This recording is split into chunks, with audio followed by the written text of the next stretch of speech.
right there is their leader. Yo, it's your boy Ryan, Northwest Sports Fanatics, back at you with a new video. Today is Sunday, September 15th, 2024, with your boy Ryan and the Northwest Sports Fanatics. Make sure you guys subscribe to the channel. Smash that like button either now or on your way out.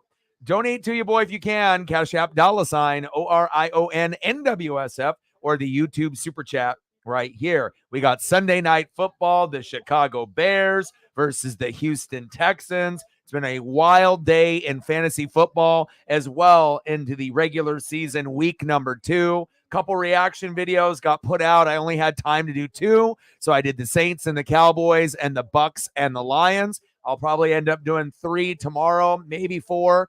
And then again, we have Monday night with the Falcons and Eagles tomorrow night. Let's go, baby. Background music.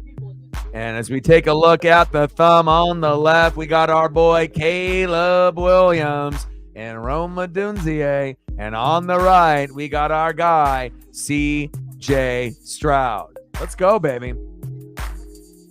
I am ready.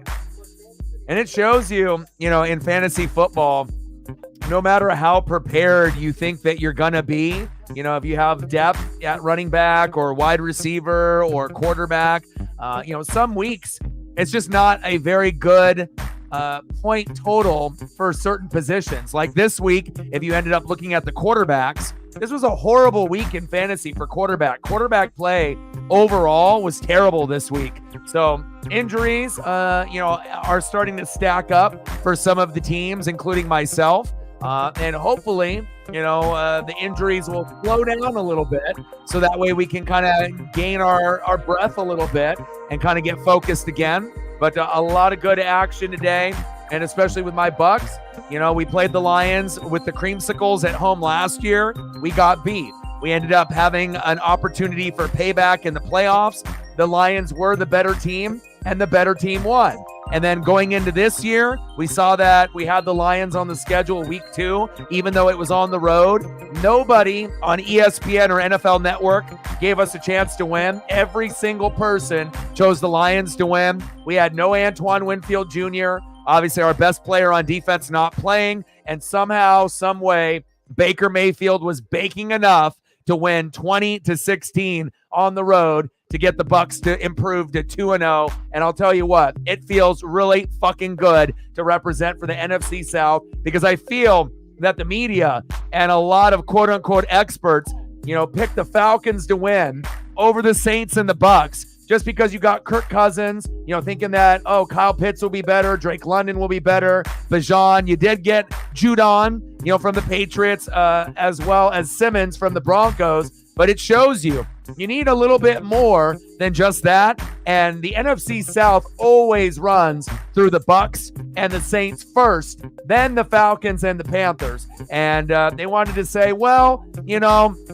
guys ended up beating the Commandos and the Saints beat the Panthers. Those aren't good teams, right? So then what happened? The Saints ended up going on the road to the Cowboys. No one picked them to win except Saints fans, and they ended up beating the brakes off the Cowboys 44-19, and they look like the best team so far within the first 2 weeks in the season, the New Orleans Saints. I mean, anytime you can end up scoring 91 points in the first 2 weeks, and they had 47 in their last regular season game in 2023 against the Falcons, put some respect on the NFC South. There's going to be other teams, in the NFC West and the NFC East that are going to do some damage, but we are always the underdogs, and I love it when the underdogs are never given a chance against teams that are quote-unquote better. We know the Lions and Cowboys have game, but it feels really good to be able to get those dubs here this weekend. 2-0 Buccaneers, 2-0 Saints. Who would have thought? I know a lot of people weren't thinking it would happen, but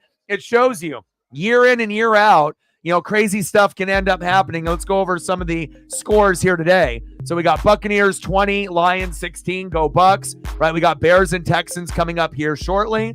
We got Saints 44, Cowboys 19. I did reaction videos to the Saints, Cowboys, and Bucks, Lions if you want to check those out. Then we have the Packers beating the Colts 16-10.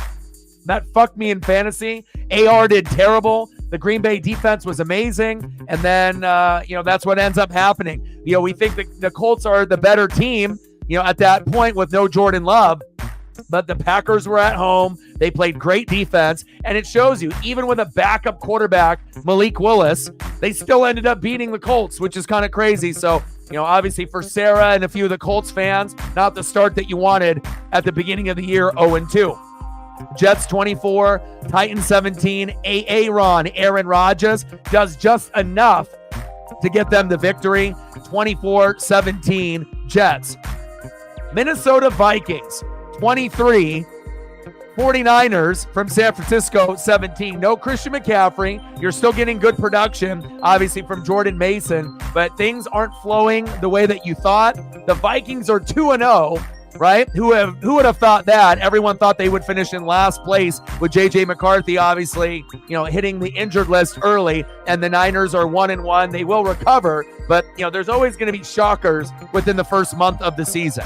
Seahawks 23, Patriots 20 to improve to 2-0, first in the division, baby. And, a lot of people thinking, well, the Patriots really aren't that great of a team, but it doesn't matter. When you're on the road and you're playing in someone else's stadium, you still got to be able to figure out the ins and the outs. There's going to be good plays. There's going to be bad plays. There's going to be great touchdowns. There's going to be bad turnovers. But you just have to stay resilient. No Kenneth Walker III, Charbonnet, no problem. And a big victory there for the Hawks, 23-20 to improve to 2-0, first place in the NFC West. And yes, it's only the first 2 weeks, and we know the Niners will catch up. The Rams have injuries, and the Cardinals actually look better than maybe we originally anticipated with Kyler Murray. Maybe the Rams are going to finish in last place, and maybe it'll be a battle between the Cardinals and the Seahawks for second place, or maybe a three-way tie for first. Who really knows? It's too early.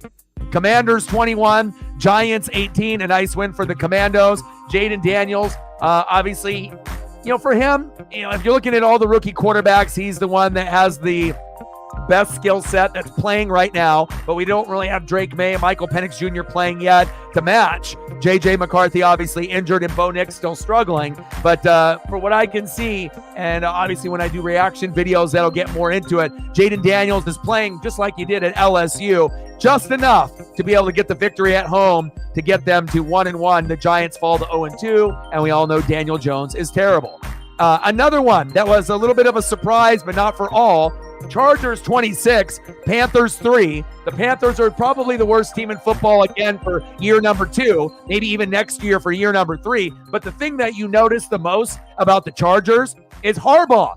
Harbaugh is bringing that Michigan mentality to Justin Herbert, and even though the running backs and wide receivers are no longer there, no more Austin Eckler, no more Keenan Allen, no more Mike Williams, this team is going to be terrible. And then Harbaugh comes in there and says, not so fast. We're going to play real physical D. Right, J.K. Dobbins, you're going to play like a fucking madman. Herbert, you just don't turn the ball over, and we're going to find a way to compete in this division. And lo and behold, you look at the standings, and the Chargers are 2-0. And so I don't think a lot of Charger fans even thought this would happen. Good for them. It's nice to be able to get a coach. Michigan misses Harbaugh tremendously, but he's leaving his imprint on a team that not is even close to being full strength, and you're able to get that dub. But most people would get dubs on the Panthers. That is big facts. But against the Raiders the previous week, they had to earn that one.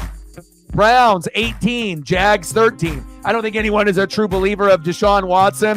And obviously with the Jags, Trevor Lawrence and company, it looks like they're taking a step back. And the Browns obviously improved to 1-1. The Jags step back to 0-2. Another big surprise. Raiders in a must-win game. Win 26-23 on the road against Lamar. That is crazy. 0-2 for the Ravens. But again, when you start off the year with a very tough opponent in week 1 and you lose, to the Chiefs, going into week 2, you think, okay, we're at home. We're going to get payback. We're going to beat the Raiders, but not so fast. You got to make sure you take care of business, and Carlson wins it at the end of the matchup. Raiders 1-1, Ravens 0-2. Now, the Ravens still can make the playoffs, but this is not the start that they were thinking that they were going to have. They probably thought we might lose to the Chiefs, but if we do, we're going to beat the brakes off the Raiders, and you never can take an opponent for granted. Cardinals 41, Rams 10. Cooper Kupp, sprained ankle, fucked me in fantasy. Everyone is injured on that team. Puka, Cooper Kupp, 3 or 4 linemen. I mean, up and down the roster, the Rams are hit with injury after injury. And Kyler Murray looks like the Kyler Murray from a couple years ago. He looks fucking phenomenal. 41-10. Maybe it will be the Seahawks, the Cardinals, and Niners battling it out when the Rams are in last place in 2024. It could be, especially with all those injuries the Rams have sustained in the first couple weeks. Cooper Kupp, you better heal up. I need you, and Mike Evans to step up. Steelers 13, Broncos 6, kind of the battle of the bads, right? Both teams are bad, but at some point, someone's got to step up on offense. Bo Nix is a rookie. You got TJ Watt, and that's one thing that obviously Bo Nix doesn't have is that amazing defense behind him. So even if the Steelers only can score 13 to 18 points and they're only getting field goals 9 times out of 10, and then, every once in a while, like once a game, maybe they'll get a touchdown, it's enough for them to be able to get a 2-0 record, but they're not really a legit 2-0. We want to see the Steelers get challenged by actually a team that, can move the football up and down the field, but you still got to give them credit. A win is a win on week 1 and week 2 for the Steelers. They improved to 2-0. Broncos dropped to 0-2. We need to see more from Bo Nix and the supporting cast. We knew it was going to be growing pains, but I still think 6 points is unacceptable for the Broncos, and Bo Nix. You're going to lose. I know the final score was 13-6,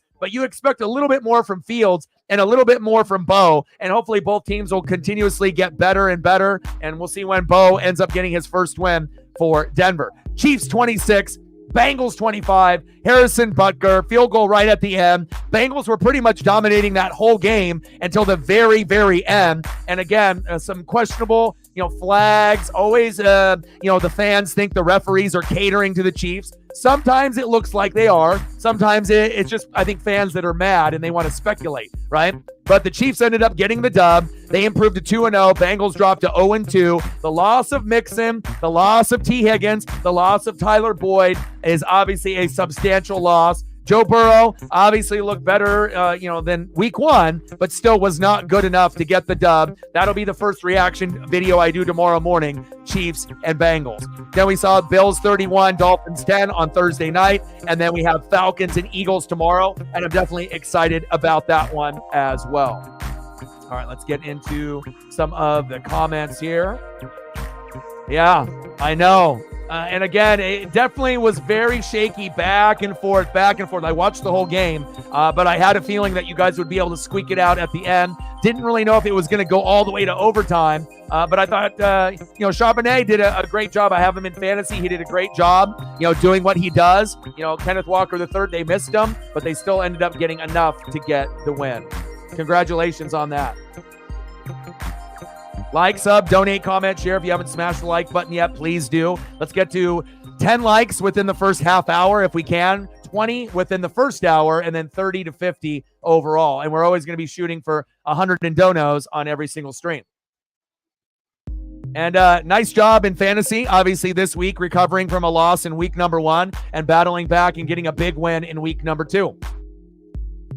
Like, sub, donate, comment, share. If you got a Twitter/X, do your boy a solid and like and retweet the stream for the post. It'll get us more people here, and smash that like button here if you could. It'd be greatly appreciated. Hybrid, shout out to Baker, and he says, fire Harbaugh. Yeah, you think it gets to that point for John? I'm not sure if you're going to get somebody better than John, though, to come in there. But again, that definitely was a game that the Ravens should have won. There's no excuses there. But again, anybody can beat anyone on any given Sunday, Monday, and Thursday. And even though the Ravens started off 0-2 and the Steelers are 2-0, eventually that will shake out and you'll end up passing them in the rankings. It's just not the start that you wanted. And thanks for the shout out for Baker. Right now in the league, Baker Mayfield and, Derek Carr, right? Derek Carr and Baker Mayfield are the 2 sleeper quarterbacks in the NFL. And obviously, it's not likely that either is going to get NFL MVP unless, for whatever weird reason, these teams are in the NFC Championship game or one of them goes to the Super Bowl this year, right? But again, sometimes, conferences get slept on, and it's always nice to see guys that were good on other teams find their new home. And even though it might be rough in the first couple of years, but finally getting the right team, the right coach, the right circumstances to fall into place, and Baker is fucking baking. We did LFG. Let's fucking go with Tom Brady. Now it's LFB. Let's fucking bake. And we're fucking baking like a motherfucker. And I can't wait to see the progression of the Tampa Bay Bucks. So thank you so much, man. And again, we're trying to go for the 4th year in a row of the NFC South crown. But the way that the Saints are playing, if we end up getting second place, no hard feelings. I'm going to try to beat them the best way that we can, maybe split in the regular season. I don't think any team is going to win both. It's going to be very difficult. But congratulations to the Saints and the Bucks doing big, big things.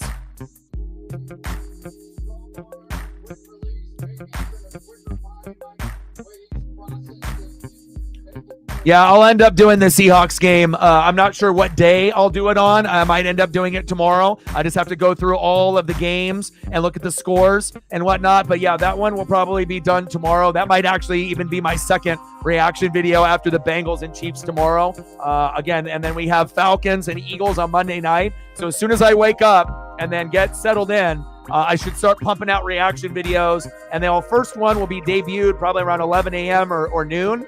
And I'll start at like 10, 11 in the morning. And I'll try to pump out, 3 or 4. My goal was to do about 5 to 8, every week. And I want to make sure I give you quality, not quantity. And I used to just pump them out, but I want to make sure that I'm not like tired. And I want to make sure I'm giving everyone 150% on every reaction video with good breakdowns and stats and reactions, not just me screaming and yelling like a lot of the other people that do reaction videos. I want to make sure there's some substance behind it with some of the stats and some of the film breakdown as well. So yes, I definitely will do the Seahawks reaction. I will. Yeah, and Dobbins is maybe the sleeper running back this year because I don't think anyone really anticipated him doing anything. They thought he would just be, average and maybe get hurt because he kind of has an injury problem, right? But he's coming in, hasn't been hurt yet, and he's running with a passion. And again, that's a big part of, relieving the pressure on Herbert and then relying on running the football, playing good defense. And that reminds me of a school that he used to coach up. Oh, the Michigan Wolverines. So he's pretty much imprinting everything that he had at Michigan and on the Niners over to the Chargers. And we already know the Chargers lost a lot, and we assumed it would take a long time for the Chargers to be good. And right out of the gates, being able to start off the year 2-0, I don't think anyone anticipated that.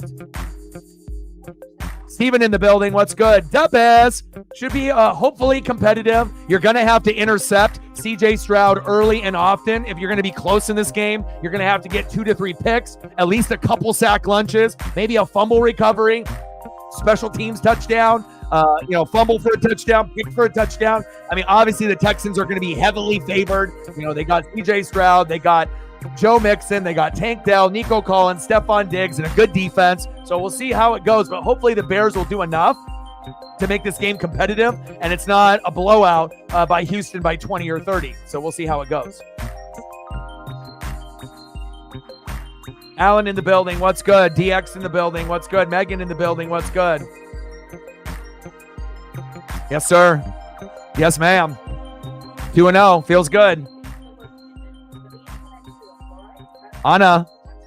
Go Mariners. Mariners won today, 7-0. Randy Rosarina being Randy. Or even Mitch Garver hit a 3-run blast. And we're starting to catch fire. Even though I wasn't able to stream the game, got a chance to watch. And it feels good. Go Mariners, baby.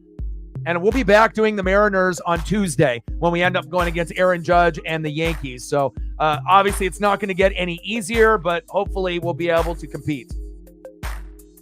And again, I hate to say that I told you so, but again, for me, I've been watching football and I break down film. I've been watching it since the mid 80s. And I know you haven't been watching a lot of football or sports for that long. But again, if I say it, I'm not going to be right 100% of the time, but I have a good pulse on what's going on with the amount of reading and film study I do. And unfortunately, too many losses at key positions at running back and wide receiver. I know the Bengals are going to start winning some games at some point, but they just kind of seems like a discombobulated team. Again, Jamar Chase not happy with the contract. No T. Higgins, obviously with the injury, no more Tyler Boyd. And I told you, Joe Mixon not being on the team is going to derail this team, and they haven't been able to find an answer. And again, sometimes, people feel that, you're going to be okay if you lose your running back. Not if the guy is a top 5 or top 10 and you don't bring in a top 5 or top 10. Because if you got a top 5, top 10 running back in Joe Mixon, and then he dips, and then you end up replacing him with someone that's top 50, you're going to get fucked up. And that's exactly what's happened. But I still hope that you guys can figure it out and end up bouncing back at some point with Joe Burrow, the Tiger King. Let's go. Hawks. Seahawks. Seahawks. Let's go. Damn right they did. But again, everyone pretty much besides Bucs and Saints fans kind of knew what was going to go down. But even Saints fans have to be a little surprised on how efficient everything is moving, in the first 2 weeks. But that's the difference between having Jamal Williams be your starter for the first 4 games last year, offensive line problems, defensive problems, coaching problems, play calling problems, and then now you got AK-41. 4 tutties. Let's go. Huge day. And again, I'm always going to do the reaction video for the Saints first, no matter what. And they look fantastic. NFC South, let's go. Let's go, baby. Let's go. 47 points against the Falcons in their last game of the regular season, 47 in week number 1, and then they decide to almost get 47 again. They put up 44, and it was against the Cowboys on the road. Nobody picked the Saints to win. Nobody picked the Bucs to win. They said Cowboys and Lions, easy. Pump the brakes. NFC South is here. Nice. Congrats. Happy birthday, Pete. Go Texans. Kaiju in the building. Right, and our defense looked good too against the Lions, right? And we had no fucking Antoine Winfield Jr., but Vita Vea got like an MCL sprain. So that's not good. All my guys are going down. It seems like I'm getting injuries in fantasy. I'm getting injuries on my team. So I hopefully it's not season-ending shit, but it's definitely a concern. Zay in the building. Who dat gonna beat them Saints? They're damn good, baby. NFC South. Man, talk about a game that is going to mean a lot. Cowboys and Ravens, both underachieving a little bit, going into the season. And obviously, the Ravens will be more desperate since they're 0-2, and the Cowboys are 1-1. But that will be a game that I definitely will do a reaction video for. Let's go, Zay. $20 holla. Appreciate you. Stacks on stacks, racks on racks, little cactus jack, bang, bang. Let me know what you want to do for photos, and I got you. But again, someone on social media on YouTube has got to represent for the NFC South, for the Bucs and the Saints fans, and as well as to let the Panthers and the Falcons, fans and their fan base know, the order, the pecking order of how shit goes. Just because you get Kirk Cousins doesn't mean you're going to take over. But the reason why a lot of people in the media pick that is that every year we have a worst to first or a third to first. So they were just trying to assume that the Saints and Bucs will be ass or not as good, and the Falcons are going to be great. But the division runs through the Bucs and the Saints. I've won the fucking division title last 3 years, with or without Brady. But again, if those people want to be quote unquote experts, they can try to be, but it's going to be the Saints and the Bucs. Bang. We're at 20:80 to go. Brett in the building. How are you? Yes, I got you. Kickoff is here. Go, baby, go. And again, some of us with some tough losses. And again, whether you're a college football fan, if you're an NFL fan, and I know with me, these type of weeks are not going to be often for me. Mariners winning, in a multiple of ways, right, and getting it done, right? The Ducks winning and the Bucs winning. There's going to be a week where all my teams lose. It's not a fun feeling when your team loses, but there's always next week to make up for it. And I got you. I'm a big AK fan too, and that's why Saints fans, love your boy, because it's like I just give the respect and the love, even if it's for players on the opposite team. First down and 10, CJ Stroud. Play action to Mixon. Going deep and complete, almost picked. Byard back there. And watch out for the Bears. Don't be surprised if they end up getting a pick or two on CJ Stroud, because this team, they fly around and they actually have a few players that can make some plays on the defense. And it might be the strong suit of the team. I know the Bears get all the love, based on like Cole Kmet and obviously Caleb Williams. And you're looking at, Rome Odunze, even though he's hurt, and Keenan Allen and DJ Moore. But the defense is really the thing that really keeps them into games, and special teams most of the time.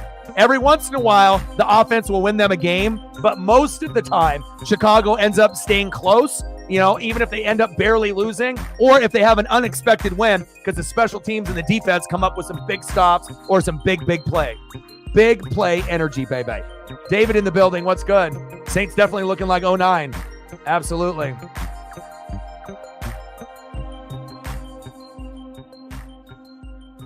First down and 10. Nah. Second down and 10. Nah. Third down and 6. Shotgun set. Stroud. First down, Texans. Move the chains.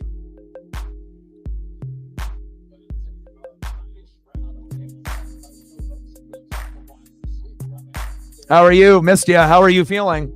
You feeling a little bit better? I think my stomach bug was just like one of those 48-hour bugs, because I feel better now. But I wasn't feeling good for, Friday night, Saturday, and then obviously this morning I started feeling pretty good. But, when you end up having that 48-hour bug, not friendly, not fun. Little end around to Mixon. Get to the outside. There you go. First down, Texans. Yeah, but also too, you have to understand, where you are, based off your record, and when it ended up happening in week number 1. So again, not every week is going to be, what you think is going to happen, in that particular time frame and whatnot. But again, you guys battled. I think you guys played better than most people anticipated. You guys were at home. You guys won 16-10 over the Bengals on the road, and you had a chance to win that game. So it's not like you guys got blown out. It took overtime for the Hawks to get that victory. So I would say, based on, everything, you guys are playing better football without Drake May, starting, which was a kind of a shocker. Easily the Pats could be 0-2. Remember, they were only supposed to win like 3-4 games this year. You're 1-1, and you almost had a chance to be 2-0. So again, with all things considered, it sucks losing. I would be upset too if I was a Pats fan, but at least it wasn't by a blowout. It was a 3-point, overtime win for the Hawks. So.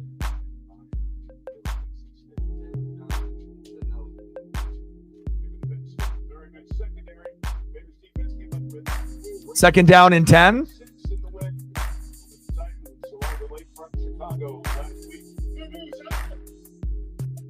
CJ Stroud under center.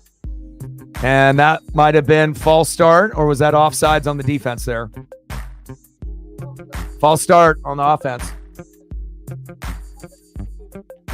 5-yard penalty. Like, sub, donate, comment, share. If you haven't smashed that like button yet, please do. I'll get some AK-41 photos here in a moment. And I did pump out the Saints and Cowboys reaction video, as well as the Bucks and Lions. That's the only amount of time that I had, because I have to wait till about 1:30 for them to pump out the highlights. Then I have to wait for them to convert it to HD. Then I do the reaction video. And then now I have to make thumbnails for every reaction video, which takes time on top of that. But that's kind of the routine that we'll normally be doing on Sundays. Watch the games, do a couple reaction videos, then do Sunday Night Football, wake up Monday morning, do more reaction videos on Monday and Tuesday. And then obviously we'll do Monday Night Football tomorrow, Falcons and Eagles, and then we'll do the Yankees and Mariners on Tuesday evening. Yeah, Rashid Shahi, I told you, man, grabbing some of those Saints players, the connection is there, not only with the deep ball, but the underneath as well.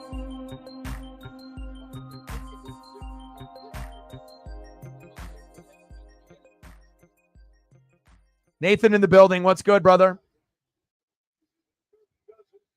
I mean, Patriots are always going to have discipline. And I know without Bill Belichick, people were like, I don't know. This is going to be – there is a big difference between the Panthers, and the Patriots. Like, if you're just looking at them on paper, you're like, oh, they're equally bad. They're going to be terrible. But if you actually watch the games, The Patriots are not as bad as the Panthers. Like, the Panthers might not even win a game this year. The Patriots, like, just like he said, with David, they might overachieve and end up winning 6, 7, 8, 9 games. I mean, it is possible, because so far they've been in every game up to this point, and that has been shocking. Same thing with like the Chargers starting off 2-0.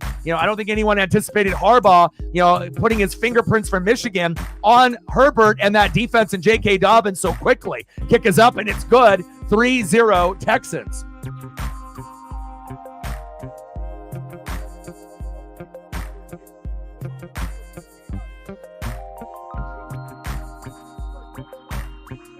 Nice job by Houston.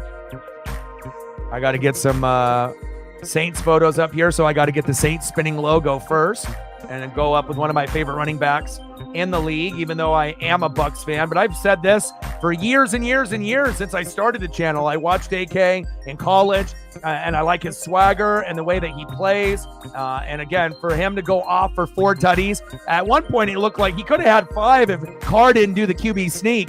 He had 6 on Christmas a couple years ago. But again, it's just nice to be able to see everything flowing in the right direction. And I know a lot of teams are not going to want to play the Saints or the Bucs in 2024.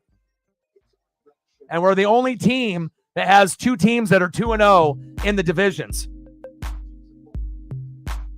NFC South, stand up. Appreciate you, Zay. Gold grills all day, every day, my boy.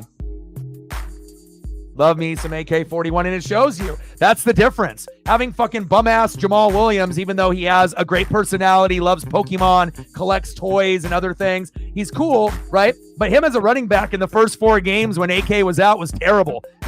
He wasn't the same goal line back for Detroit the year before. And again, Carr wasn't good.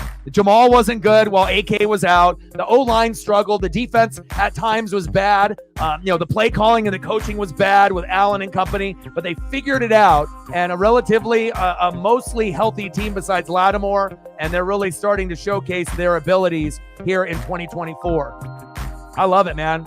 For me, like, I know some Buck fans are probably upset that the Saints are playing so good, but again, you got to have divisional pride, and it's nice to be able to, we got the worst team in football in our division with the Panthers. The Falcons will be better than they have been in the last few years, you would think, even though they might end up losing to the Eagles tomorrow, and Cousins doesn't really have a mobility, but at least the Saints and the Bucks are going to be able to be competitive with the rest of the NFC teams, and we're going to do some damage this year.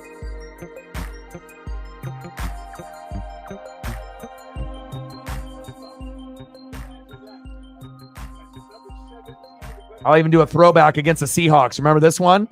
I sure do. Remember this one in Seattle with the jersey tug? Let's go. Seems like this was just yesterday. Those color rushes are fucking undefeated, and I'm a Bucs fan saying that. Beautiful. Appreciate you, Zay.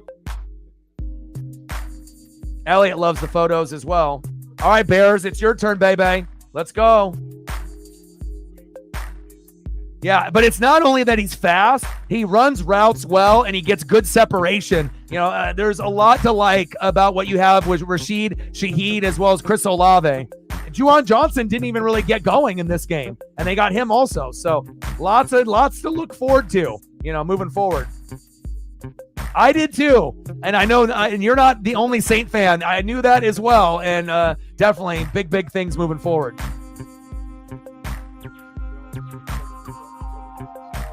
Yeah, true. Got to get others involved. AM dropping the likes. Go Mariners, 7-0 today. Mitch Garver, right? Britt's best friend, ended up hitting a 3-run blast for us, as well as Randy Arozarena, and we won 7-0 today. Let's go. Little check down from Caleb Williams. There you go. Exactly. And that's all about perspective. You didn't expect to win week 1. Then you kind of got excited and thought maybe we can end up stealing one from the Hawks. And you almost did, And again, I would be intensely proud, on how the team is playing. No Brady, no Gronk, no Belichick, no Judon. Your best defensive player left, and you're still competitive. That says a lot about you guys. Nice tackle by the Texans.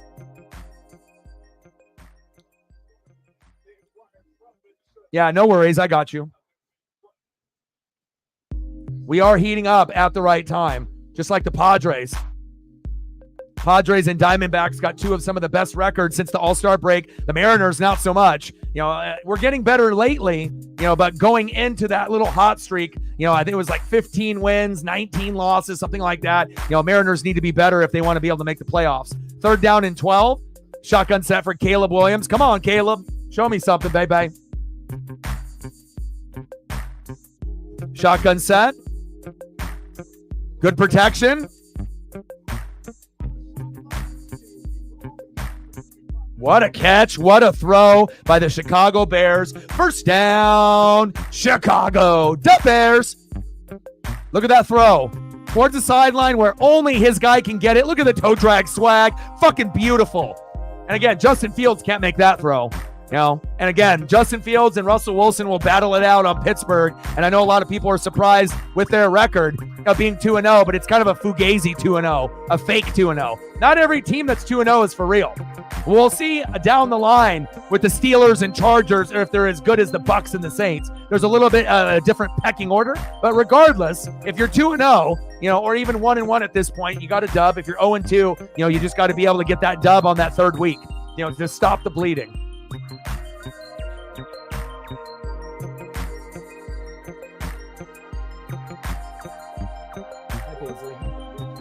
Lay down. 3-0 Texans. Handoff. Nice hit. DeAndre Swift, the running back there for the Bears. Will Anderson Jr., fucking stud. Roll Tide. Mario Edwards Jr. Fatukasi. Danielle Hunter, formerly of the Vikings, stud. Al Shahir. Stingley from LSU. Hasn't really lived up to his reputation, though. Jimmy Ward, former Niner. Murray and Lassiter. And I just did for you. Of course. I miss you. 2nd down and 10. Shotgun set for Williams. Steps up in the pocket. Pocket collapses. And he still makes the throw. Nice job, Caleb. DeAndre Swift with the catch. Nice job.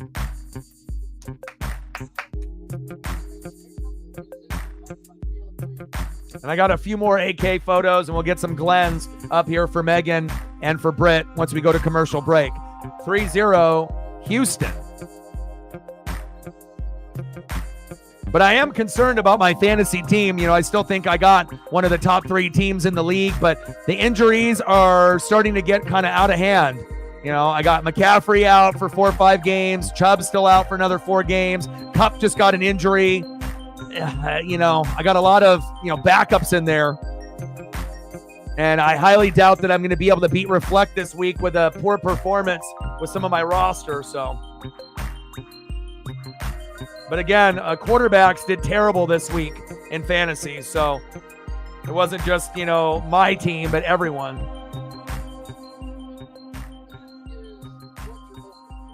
But every once in a while, you're going to have that where you're going to have teams that, end up, having great weeks at a position, and then weeks like this where almost every quarterback had a poor performance, that was in fantasy that was starting. And then some guys that did well, they were on the bench.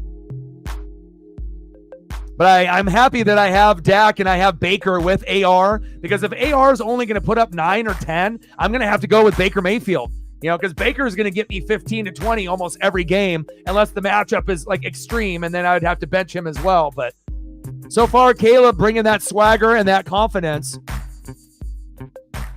And we'll see with Roma Dunzier out there, DJ Moore, Keenan Allen, Swift.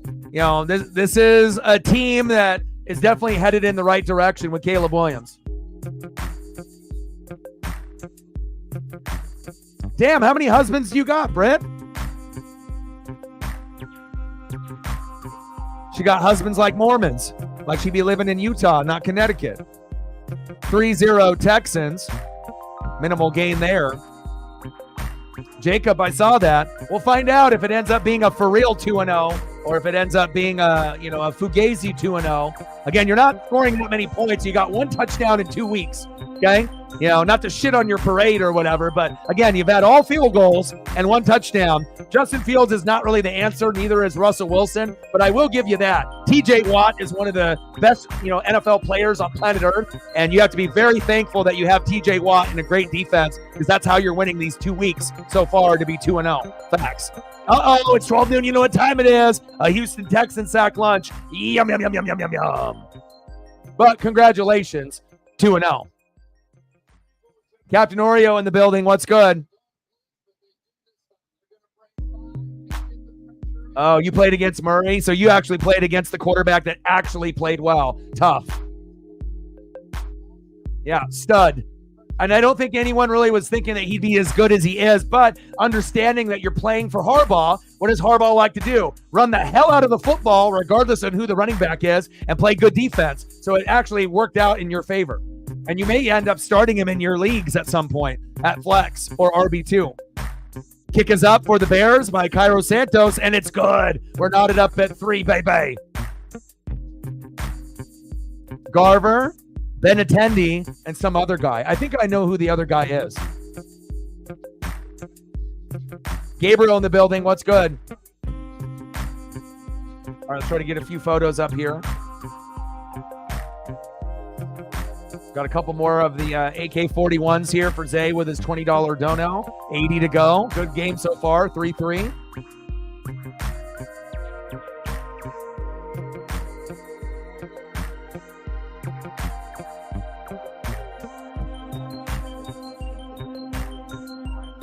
See if I can get one more quality AK photo. And then we'll go for some Glenn for the ladies. We got to take care of the ladies. Hawks hanging on. They're like, I got to get AK. Hang on. Man, if I knew AK was going to be playing like this, I would have drafted him in fantasy. If I would have had that ESP, knowing that he was going to be the AK of old, man, I would have drafted him. But I didn't have a chance to. All right, let's get a couple Glens up here.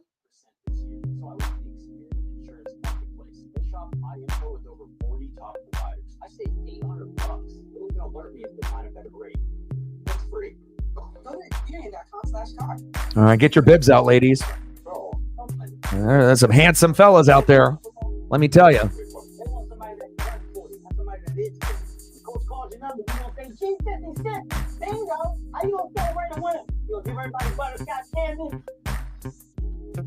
Cairo Santos with a field goal. Kaimi Fairbairn with a field goal. And we're knotted up at 3.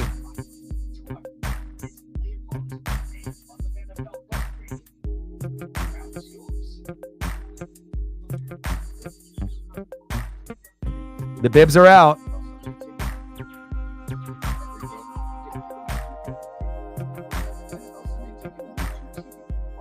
Like, sub, donate, comment, share. If you haven't smashed that like button yet, please do. Help us out with the algorithm. And if you haven't got a chance to end up watching those 2 reaction videos yet, please end up, showing some love and support on smashing that like button, regardless if you watch the video or not. But if you do watch it, you will be entertained and you will learn something, about those teams that I ended up reacting to, Saints and Cowboys, as well as the Bucks and the Lions. And the disparity, Saints and Cowboys is at 740 views, Bucks and Lions at 37, because most of the Lions fans that would have watched that are obviously upset and that the Bucks ended up winning that game. But I know that one will break over 100, 200, 300, 400 views. We just got to wait for more time for that one to soak in. All right, we're at 14 likes. We need 6 more to get to 20. If you haven't smashed that like button, 2 more. Thank you so much. Now we're at 16. 4 more to get to 20. If you haven't smashed that like button yet, please do. 4 more to get to 20. We got it, baby. Appreciate you guys. And I watched a hefty amount of Red Zone this morning, as well as the Bucks and Lions, and it felt good, man. Yeah, not a good day for Rangers and Cowboy fans. True. All right, I think a lot of people were wondering. I thought he would be good, like an RB2 or possibly an RB1 fringe, but I didn't know he was going to try to be like one of the best backs in the league, like top 3, top 5. So, yeah, once we go to another commercial break, I got you. Yeah, Dak hasn't really looked that great in the first couple weeks. Like, he got his money, and, I got him in fantasy on my bench with Baker and AR as my starter. But if Dak doesn't start improving, but he has been playing some tough defenses, Browns, right out of the gates. And then obviously we've seen what happened today against the Saints. But hopefully Dak will get better. Otherwise, I'm going to have to drop him. And someone else can, end up getting 10 to 12 points with, him starting or on the bench. But 10 to 12 in fantasy ain't going to fucking cut it. I need more than that. First down and 10. Shotgun set for Stroud. Laser. First down, Texans. Nico Collins, move the chains.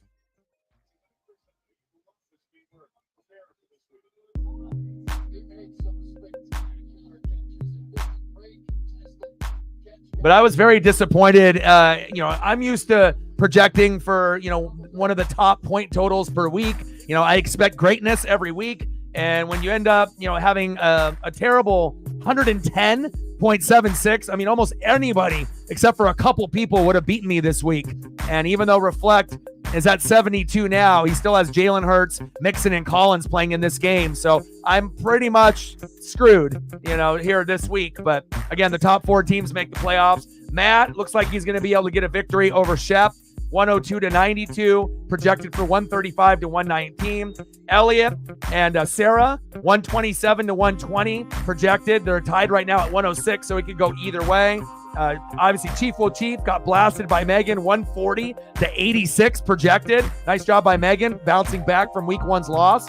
Zini Panini ended up being neck and neck with Captain Oreo, but then her players in the afternoon stepped up, and she's going to end up projecting 147 to 127 to Captain Oreo. So me and Captain Oreo look like we're going to get our losses, and again, not many teams are going to be going undefeated. There's going to be a lot of teams that have a few losses, especially with the competitiveness in this league. So not ideal for me and Captain Oreo this week, but hopefully it'll get better. But Richardson with a 9, terrible. Mike Evans with a 7, terrible. Cooper Kupp with a 7, terrible. And getting an ankle injury, fuck my life. Laporta with a 3, fuck my life. But everyone else did all right. And my bench didn't do very good either, but that's fantasy for you. DX with a 5. Stacks on stacks, racks on racks, little cactus jack, bang, bang. Appreciate you. Let me know what you want for photos. Stroud, very close to that first down marker.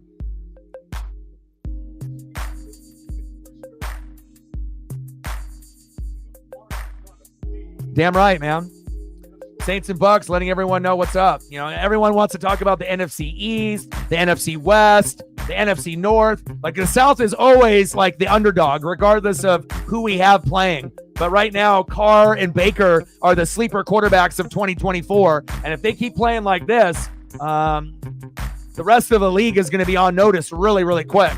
Beating the Lions in Detroit at Ford Field and beating the Cowboys in Dallas, that's not easy to do, period.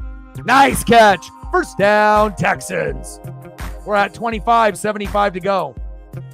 But I did get good numbers out of like my kicker and my defense. So there were some things that were good. Aubrey, I got the best kicker. Dallas's kicker, 17. Charger D, 11. Charbonnet at my flex with 18. Mason, to replace CMC got me 17.4. James Conner got me 19. But Richardson with a 9. Evans and Kupp with 7s. And Laporta with a 3. You got 4 bad spots out of 9. You're fucked. Unless you end up having someone that throws up a 50. So unfortunate. Injuries are a motherfucker. Little end around with a blocker downfield. Multiple blockers, 4 of them. First down, Texans. Move the chains.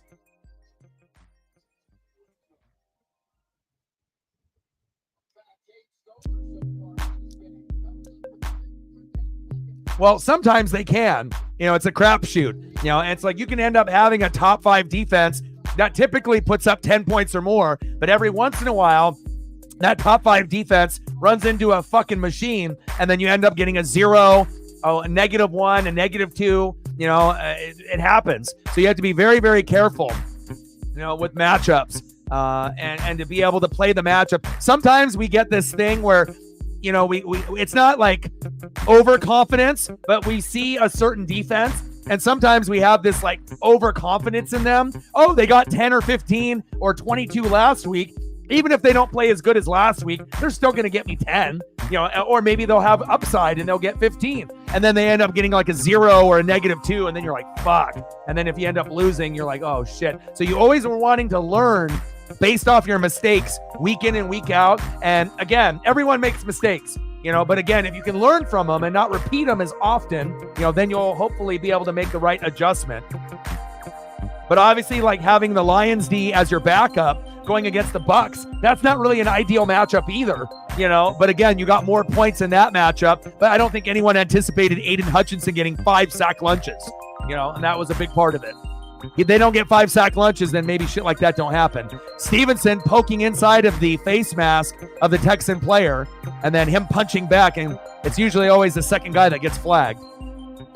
End of the first. We're knotted up at 3.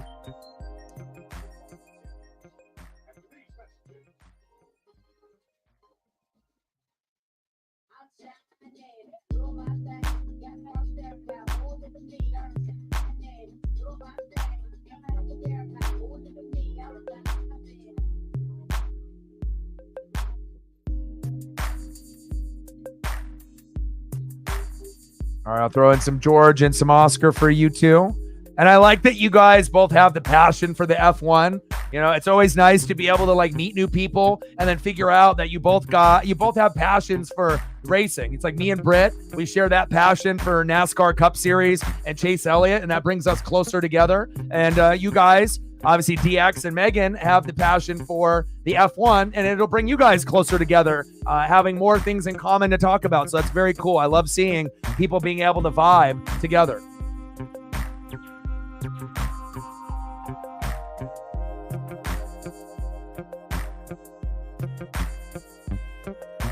Oh, there is Glenn again. Watch out. Get the bibs. And then let's see if we can get some Oscar here for DX.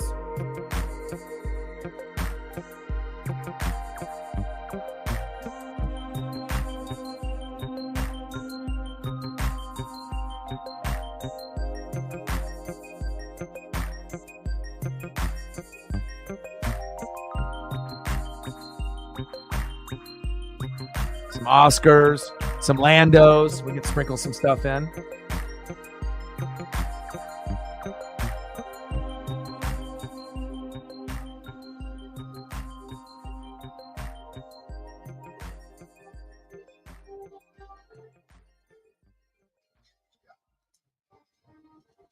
Welcome to Football Night in America. I'm Maria Taylor. I'm Chris Sims. And I'm a hologram. Can I host a segment? All right, let's talk about the headlines at the tailgate. Of course, you got to kick it off with music. Don't forget the snacks. Drinks are cold and the game is on. You ready for Sunday night? Did he just snag my segment? Is he on the show now? How do you pop out of that thing? Oh, yeah, it's just a projector. So.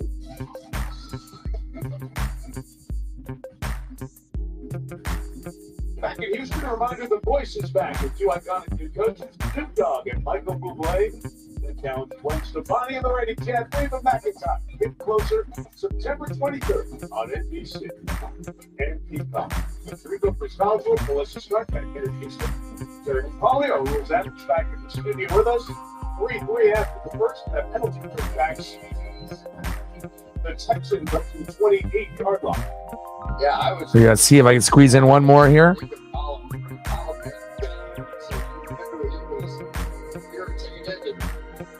Appreciate you.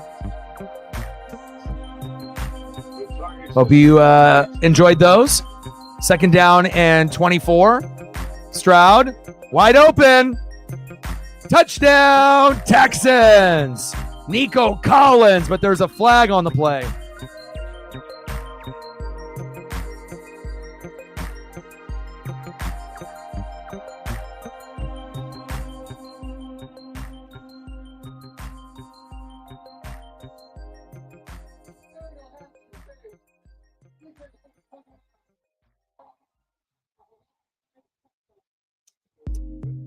Touchdown, Texans.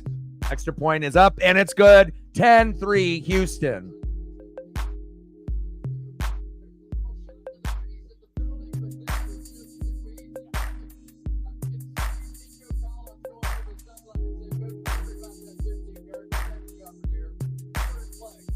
I got you.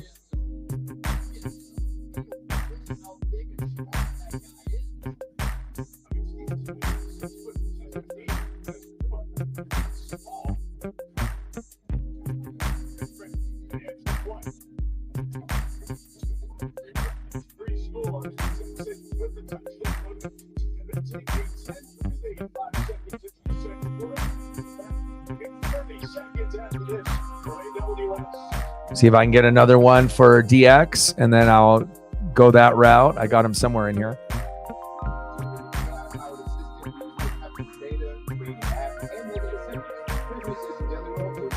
Basically, Amazon Q is like my tattoos, but instead of just making me look awesome, they also inspire my music, help teach me things, and even predict the future.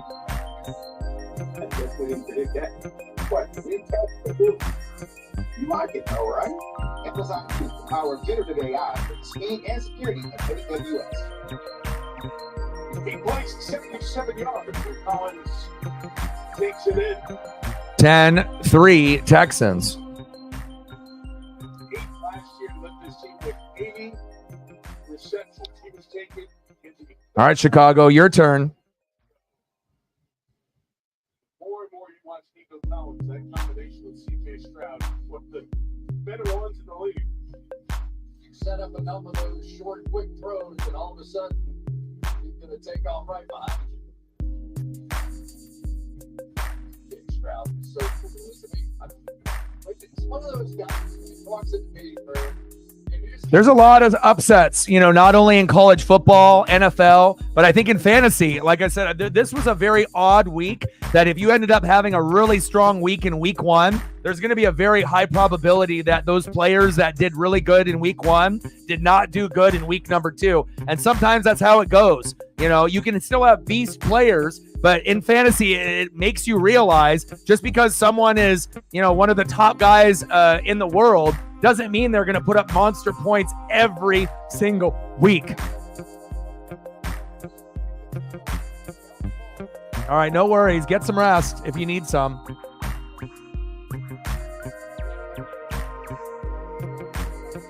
We're at 25, 75 to go.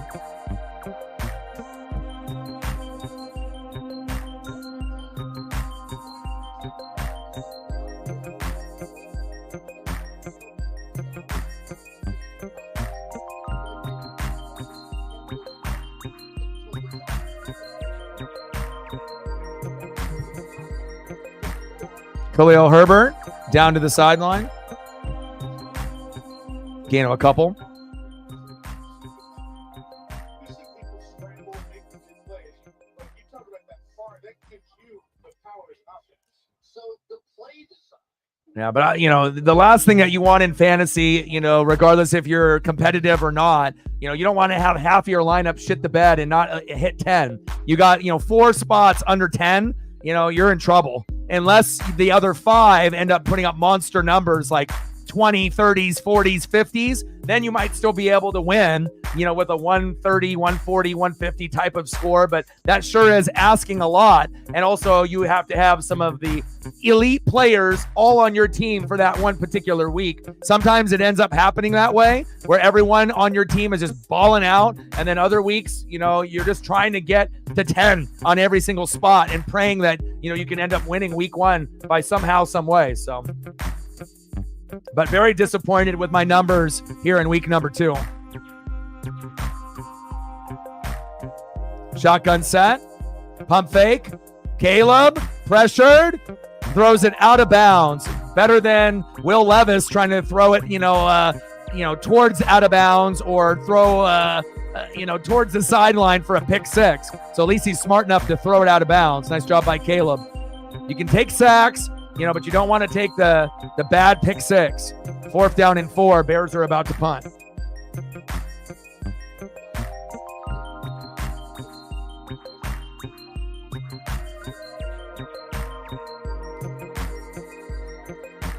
Because he's like one of the only options for Daniel Jones. So the Giants are terrible, right? But even if you're one of the worst teams in football, you're still going to have players that are, going to get a lot of targets. So Daniel Jones doesn't really have anyone to throw to. And the one that he trusts the most, that has the most talent, is going to be Neighbors. So there's going to be some games where Neighbors, same thing with like Marvin Harrison Jr. First game, got nothing. Second game, blew up, had 20 plus points. So same thing with Neighbors. So, 1 week you might end up getting 1 to 5. The next week it might be 20 to 35. So you're going to have to be able to kind of take chances. Sometimes in fantasy, some guys are going to blow up and some guys aren't. And some guys are going to get a bunch of targets 1 week, and then the next game they may not get very many based on if they're up or down in the game, based off the game script. But, Neighbors had a good game. Marvin Harrison had a good game. And last week, Neighbors had like a 10 or an 11. So it's not like he had a bad game, but the Giants overall are bad. But if you were going to have one piece in fantasy, Neighbors would be the piece to own. So, yeah, great. 28. You killed it this week. Like I said, that, what you did this week is kind of what I'm used to trying to, strive for week in and week out. But again, sometimes you just don't have that right matchup. Sometimes you have hard defenses that you go against, or the offense doesn't play good, or whatever the reasoning may be, right?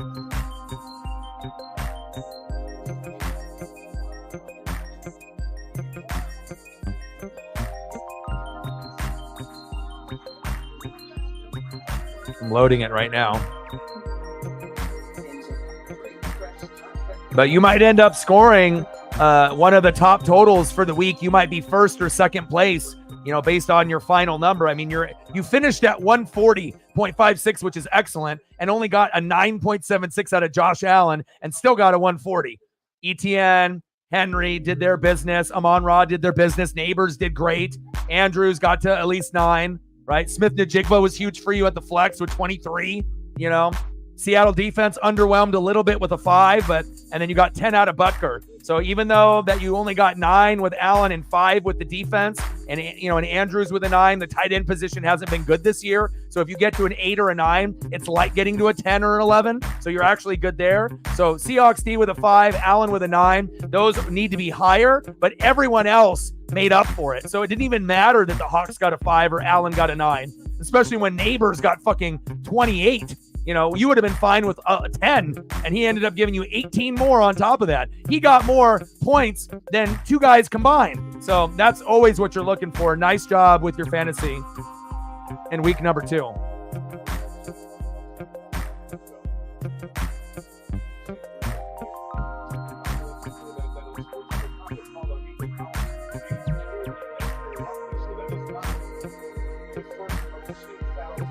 I think it was just kind of a, one of those games, where they got ahead by a lot and they didn't really need Josh to do as much. They scored a lot of points, but a lot of times with Allen, he'll be throwing for a couple and he'll run for 1 or 2. And that's what he did in week 1, but he didn't have to really do that in week 2 because Tua got hurt. And so they didn't have to have Allen be so aggressive. So, you just have to look at the matchups each week, but normally, Josh Allen is a guy that, will get to normally 20 points or more, but every once in a while, you'll end up getting like a 10 or 15. And as long as you win, it doesn't matter. That's at the end of the day, as long as you're winning, that's all that matters. Second down and 10, Stroud. Good defense there by the Bears. Yeah, but also remember the week that you end up putting Geno in, Geno will end up getting like an 8, and then Josh Allen will get like 38. And you don't want that to happen and end up losing. It's like you want to make sure you're putting in your guys once in a while, and like JSN will play good 1 week and then maybe not get a high number the next week. So you got to make sure you're looking at the matchup. Is it a green matchup? Is it a neutral, or is it red? Red is bad, but you can still score points against a red defense. Neutral, it's kind of even. Green, it's a favorable matchup. But sometimes that happens. It's like, oh, this guy didn't do good, so I'm going to take him out, and then the next week he ends up throwing up a 50. You just want to make sure when that guy does a 50, he's not on your bench. Nice catch.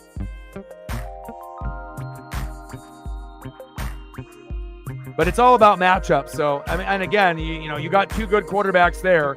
You got Geno, who's underrated, just like Baker and Carr, and again, sometimes you can have the superstar name, but fantasy isn't about name recognition. It's about stats. So once you realize that, that's what will make you a better fantasy player.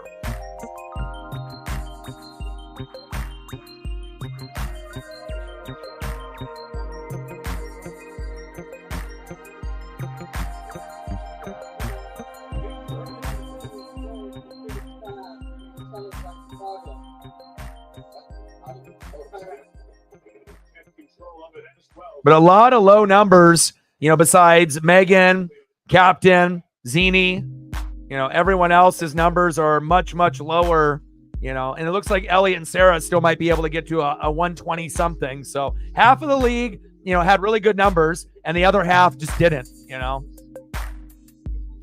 if I would have known that Malik Willis and the Packers were going to play like that against AR, I would have put Baker in, but it's hard to predict sometimes, when you got a guy that is a running, throwing quarterback. It's hard to be able to bench a guy like that, especially when a guy like AR could throw for 2 or 3 60-yard bombs, even run in a couple and score 30, 40, 50 points, And I know Baker is going to consistently give me, 15 to 25. So it's just kind of like you got to be able to, use your best judgment. And, you just got to hope that if you do bench a guy, that they don't blow up. And if they do blow up on the bench, hopefully you don't lose because of it. Having someone score a lot of points on the bench hurts, but if you still win, it's not a big deal. But if you end up having a guy on the bench that puts up 40 and you could have used that to win and you lost because of it, then you'll never forgive yourself. And you'll be thinking about it all week and all the rest of the year on how you let that one slip through your fingers. So, but good job, Megan. Like I said, you're learning a lot. This is your only second year playing fantasy football. Didn't really know exactly how to play. Took almost all Seahawk, pieces. Realized that's not the strategy to go. Now you started to go for a few Seahawk pieces, just like every other, player usually will take some people from their team, but not all. And then also getting elite players from other teams. It forces you to learn a little bit more about the league and those players on other teams than the Hawks. And then you end up building a nice, well-rounded roster. And again, it's a huge difference from last year to this year. So congrats on that. Keep grinding away.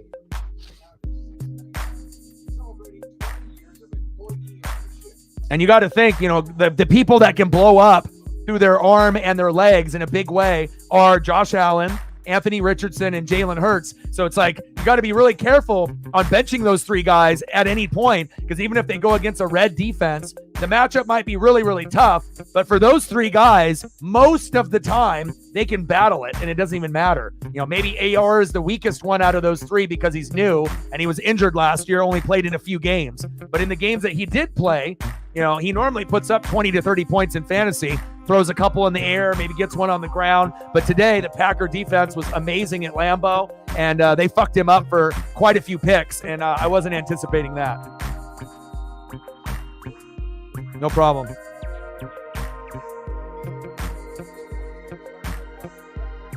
CJ Stroud gets pressured by the Bears. Little bootleg, rolling to his right, looking downfield. First down, Texans. Nico Collins is a boss. And who would have thought, with Stephon Diggs, with his talent level that he has, that Nico Collins might actually be a better wide receiver than Stephon Diggs. Now, Diggs obviously made Josh Allen, and we know Diggs is a little bit of a diva, but he still has great route running, great hands. But again, Stephon Diggs might be better than Tank Dell, CJ Stroud's best friend. But Nico Collins, he might be better than Stephon Diggs at this point of Diggs' career. Nico is special. CJ is special. Facts. 10 for 13, 131 yards, 1 TD, no picks. Stroud, hands off. But it's very rare to have a very good playoff team with CJ Stroud and the Texans, and then for them to add a top 10, 15 receiver in Diggs and a top 10 running back in Mixon. And again, you already had a good team with Tank Dell and Nico Collins, and then you add another receiver and another running back that are potentially 2 top 10, top 15 guys. Mixon has a chance to be top 5, top 10. Diggs has a chance to be top 10 to top 15, top 20. That's huge. And we're seeing, obviously, them benefit for the fruits of their labor of getting those 2 individuals in free agency. 2 of the biggest pickups I've seen from a young up-and-coming team in a long time. Can we even think of any other team in the last 15 years that has added 2 instrumental pieces like Stephon Diggs and Joe Mixon at this point in their careers with an up-and-coming quarterback like CJ Stroud that already had Dalton Schultz, Nico Collins, and Tank Dell with a pretty good defense and a good head coach by DeMeco Ryans? everything is equating for the Texans to be able to take the next step and make the AFC Championship or a Super Bowl in the next 3 to 5 years. And who knows, it could be even this year. Same thing with the Detroit Lions. You know, it could end up being this year, next year, the following year. But you can definitely see certain teams getting close. Nice diving attempt there.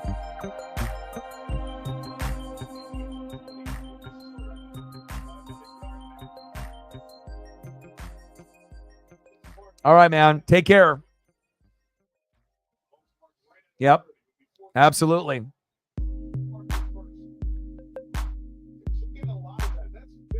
Congrats on that, my guy.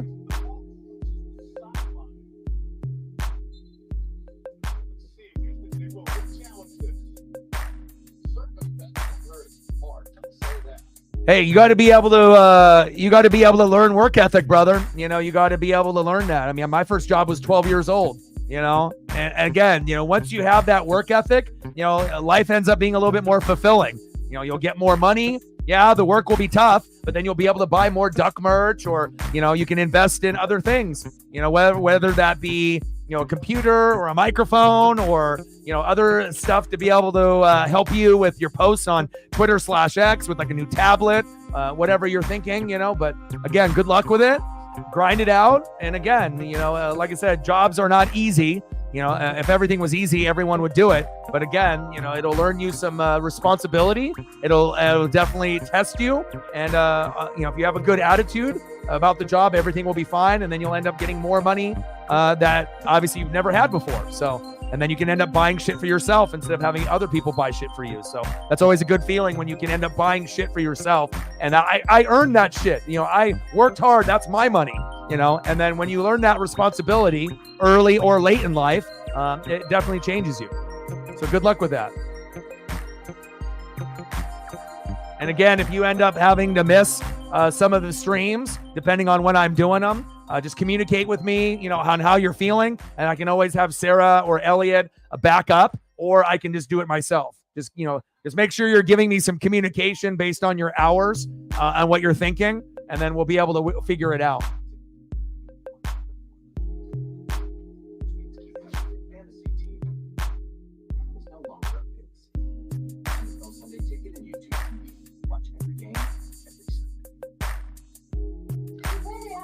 Yeah, but again, if this is like your first job, bro, and you're like 18, 19, 20 years old, you know, there's a lot of people that have already been working for, you know, 4, 5, 6, 7, 8 years even before you've started. So again, maybe you should have gotten a job a few years back, so that way it's not such a kind of like a shock, you know, on how things go, you know. But again, you know, if you want to be able to make things happen, you got to earn it yourself. You just can't have mom and dad or other people pay for your shit for the rest of your life.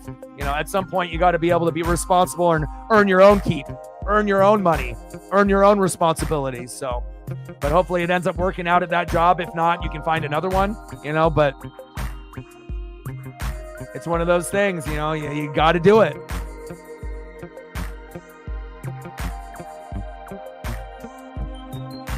(10-3) Houston.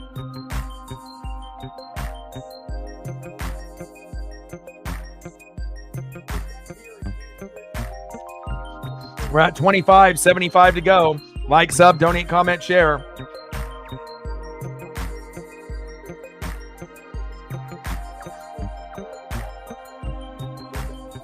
All right, we're at 17. We need 3 more likes to get to 20. Hopefully we'll be able to get to that number sooner than later. Now we're at 18. Thank you so much. 2 more to go to get to the goal for the first hour, which we just broke. And then hopefully we can get to 25 to 30 before the game ends. Field goal is up, and it's good. 13-3, Kaimi Fairbairn. Bears down by 10. They need a score by Caleb Williams and company. Now, unfortunately, there's not a whole lot on the wire, you know, that is available. I mean, there's some positions that have more depth than others, like wide receiver, you know, but if you're looking at like quarterbacks and running backs and some of these other positions, it's fucking thin. And then you just got to hope that other people drop other players and then you can pick up those. But the wire is pretty thin.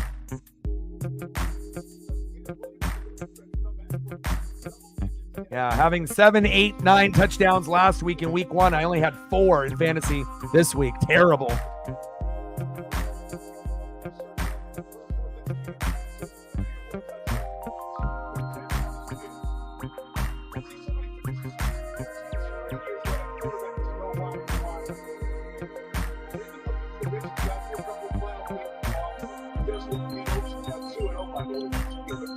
Gained a few more subs based off those reaction videos as well.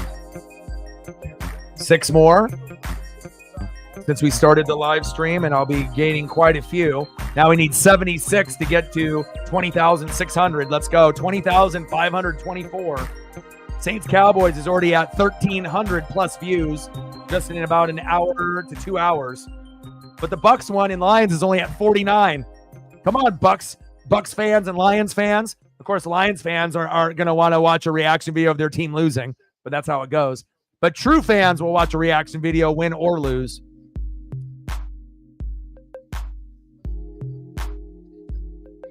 Oh, yeah. No, there's no possibility for trading for Dobbins the whole year. You know, Dobbins should be in your starting lineup or on your bench.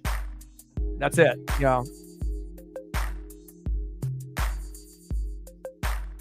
And depending on the matchup that JSN has, you know, you might put, Dobbins at your flex over him once in a while, or you might swap him for one of your running backs, depending on who's scoring more points. You just need to click on the players' names and look at the stats, and that'll kind of tell the story.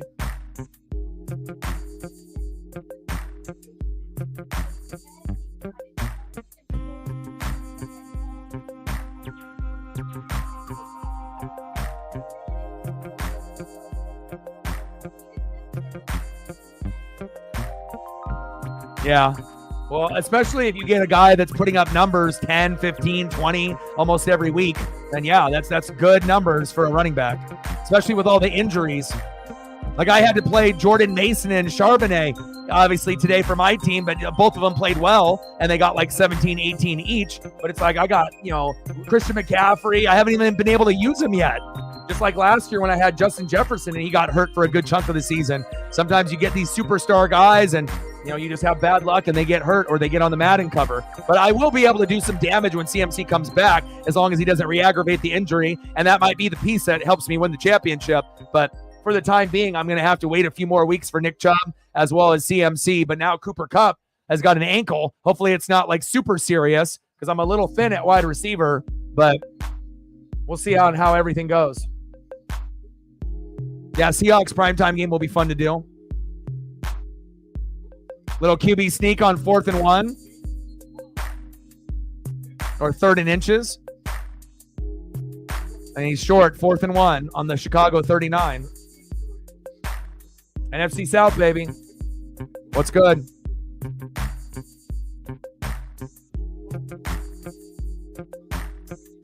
Yeah, you got to at this point. I mean, if you're down by 10... right? You got to be able to try to get a field goal here and instill confidence in Caleb Williams.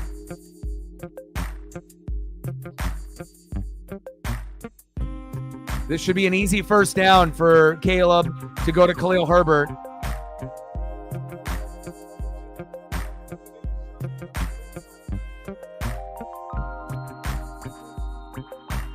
First down, Bears, but barely. We're talking barely. Absolutely.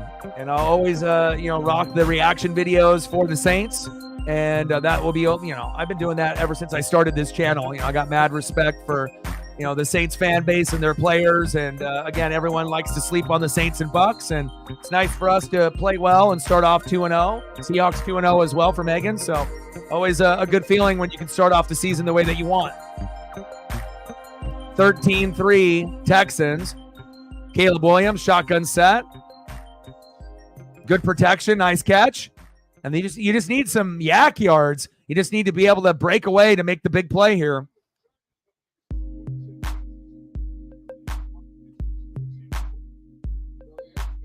Yeah, challenge the 4th down run.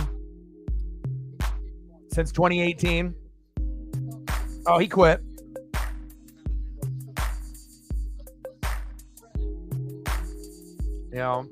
You got to have work ethic to be a part of this channel. So If work ethic is lacking and you're slacking, then shit ain't gonna work out, because I record every day. Sometimes I do multiple things, and if you're not willing to put in the effort and the time, then it's just not gonna be able to work out.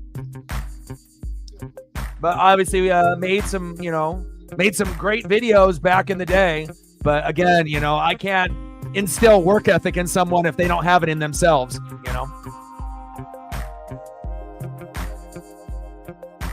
Baker, baby, we're baking.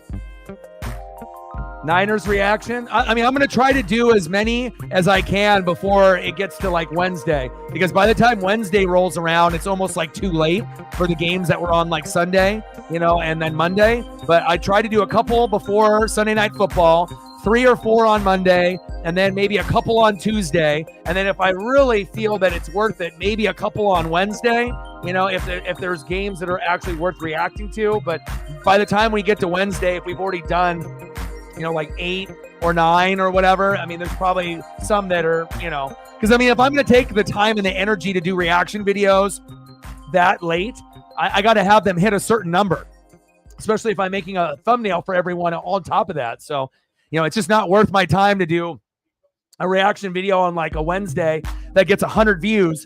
That took me, an hour to 2 to do, with doing the reaction video and then obviously doing the thumbnail for a low amount of views. So, I'm trying to do about 5 to 8 a week, but I'll have to wait and see.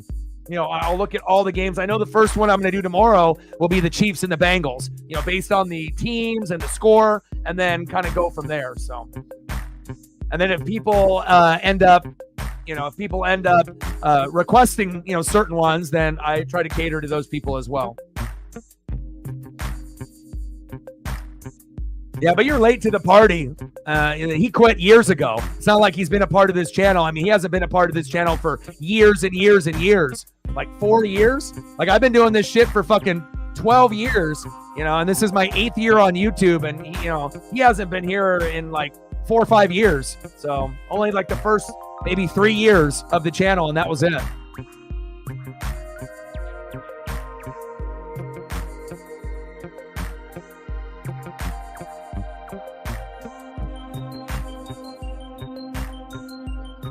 (13-3) Texans. Yeah, but also George Kittle ended up getting injured, had to go to the tent, because I watched some of that game, right? And obviously not having Christian McCaffrey, that has something to do with it too. And again, losing to the Vikings is bad, right? But you got to still think, the Hawks started off 2-0, but look, you also have to look at the opponents that each team played. And again, usually the thing that derails the Niners is injuries. Wow, look at Caleb trying to elude the defense there and escape, but finally gets tripped up and caught.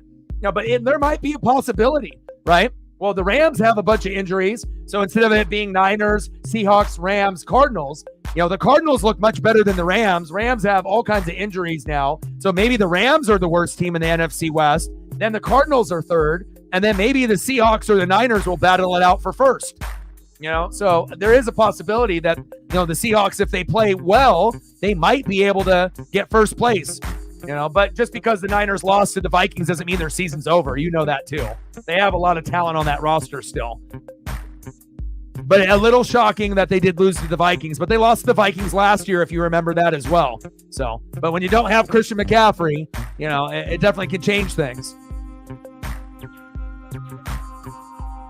Yeah, and sometimes a unit gets exposed, right? So it's like a secondary or an offensive line, So sometimes the team is good, but they have one unit that's bad, or it gets fucked up, or there's injuries, right? Like for us to win against the Lions with no Antoine Winfield Jr., Vita Vea got a sprained MCL. We still won, which is kind of shocking, but, you just never know how things are going to play out.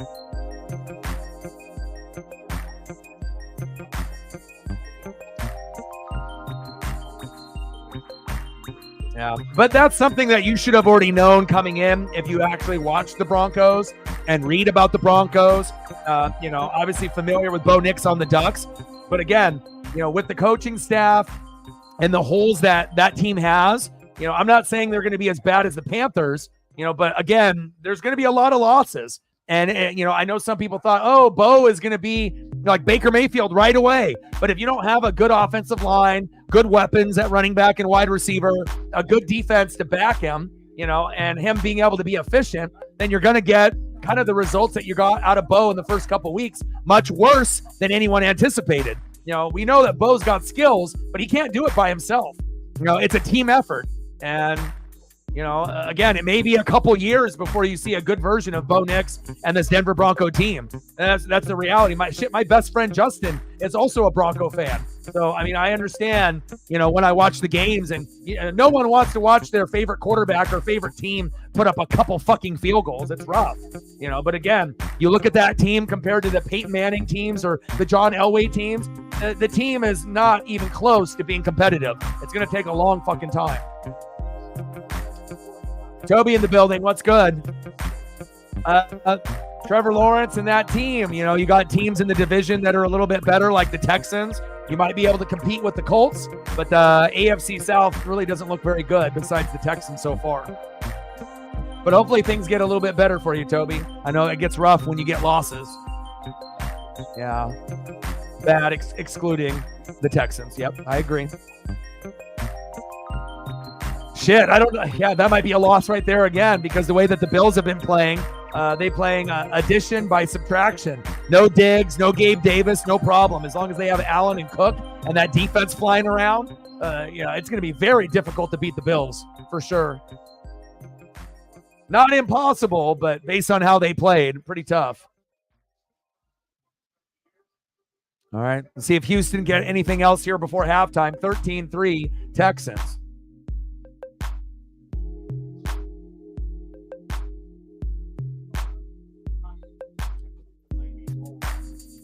Hey, but at least you got the Ducks, Matt, and it's just like when I was telling my boy Justin, who's a hardcore Bronco fan in the John Elway era. He's been a fan of the Broncos since the 80s. So we always talk Broncos and Ducks and whatnot, but at least you got the Ducks and, Mariners for my friend Justin. Not every team, you're going to be able to get what you want right away. Sometimes it takes years to be able to build up the team the proper way, You got the Chargers, you got the Raiders, kind of in the same kind of boat, like, trying to get better. The Chiefs are at the top of the division, but they look beatable. They don't look like this powerhouse team. So hopefully, in a matter of a few years, they can get the better running backs, better receivers, better offensive line, better defense, and then they will be in the position like the Chargers and Raiders are in now. Second down and 12. Third 13-3 Houston. Yeah, Dobbins could be like the Puka, yep. Little screen pass. Mixon. The Bears need a turnover bad. They need to be able to punch a football out, get a interception. They need to stop the bleeding, because obviously the offense for Chicago, they have a lot of names, right? But again, it's not about name recognition. It's about execution on that offensive line. And if your offensive line isn't good, you're not going to be able to move the ball, even if you got Caleb Williams, Rome Odunze, DJ Moore, Keenan Allen, Khalil Herbert. It's not good enough. So the defense needs to step up, as well as the special teams. And that's typically how the Bears, keep up in games. Lots of upsets in the NFL. I agree with that, Toby. Injuries are a motherfucker too. If you get injuries to superstar players, that'll make a team lose as well. Third down and 4. Oh, there we go. It's 12 noon. You know what time it is. Time for a timely Bear sack lunch. Yum, yum, yum, yum, yum, yum. First 3 and out for Houston. Now, if the Bears can get a field goal or a touchdown here, this would be big momentum going into the third quarter. They still are going to lose, more than likely, but at least it'll make the game more exciting moving forward here as we go into the third quarter. Hopefully, they can get something good here on this last drive before halftime. Nice job by the Bears with the defense. Love me some D. Defense, defense, defense, baby.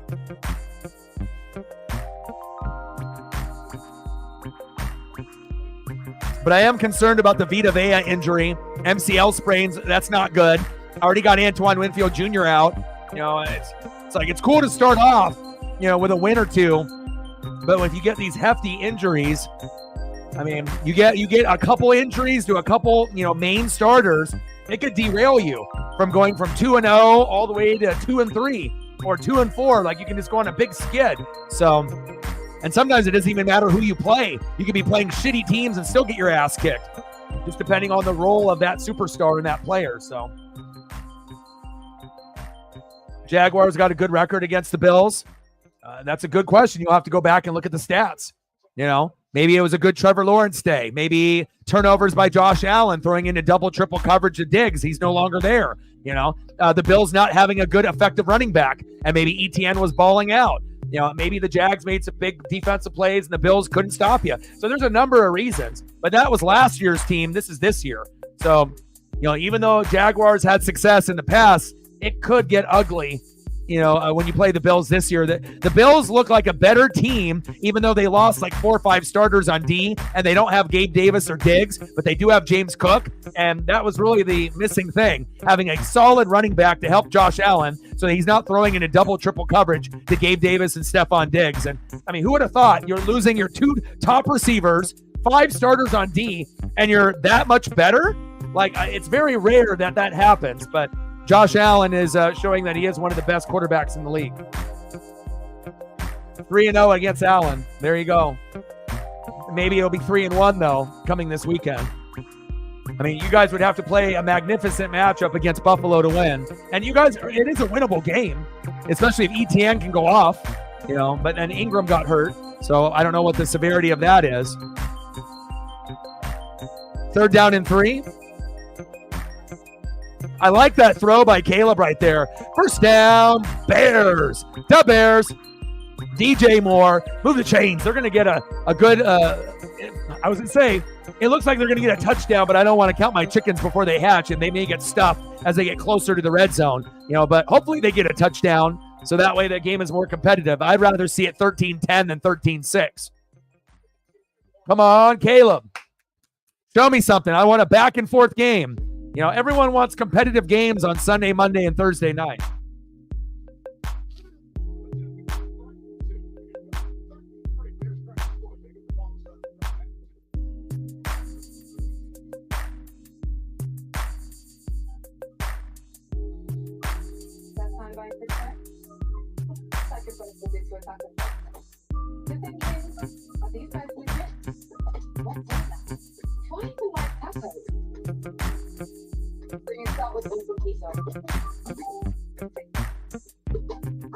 If you like this, you can mix things up.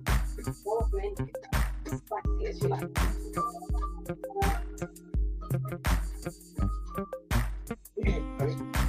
They're pumping. The market's closed. You just like looking at her, bro. But is Malia finance, bro? She switched careers to make money for your wedding. Ooh, penny stocks and bonus. Yeah, you know, from what I've seen, you know, very explosive, especially even in week 1. You know, it's like ETN, you know, is the better running back, you know, for most people, you know, fantasy drafts and the way that he's played the last couple years. But Brian has shown flashes that you know, he can do a little bit of everything. And, you know, anytime you can get a running back or a wide receiver the ball enough, you know, you're going to be able to make some big plays. And yeah, he looks special. 13-3 Texans. 2-minute warning. Like, sub, donate, comment, share. If you haven't smashed that like button yet, Toby, please do. Help us get to 20 likes here within the first hour and a half. Where are we at right now? We're at 19. We need one more. I'm not sure if, Toby, you've smashed it yet, but if you haven't, please do. Thank you, Toby. Now we're at 20. Now the next goal would be to get to 25 or 30. Thank you.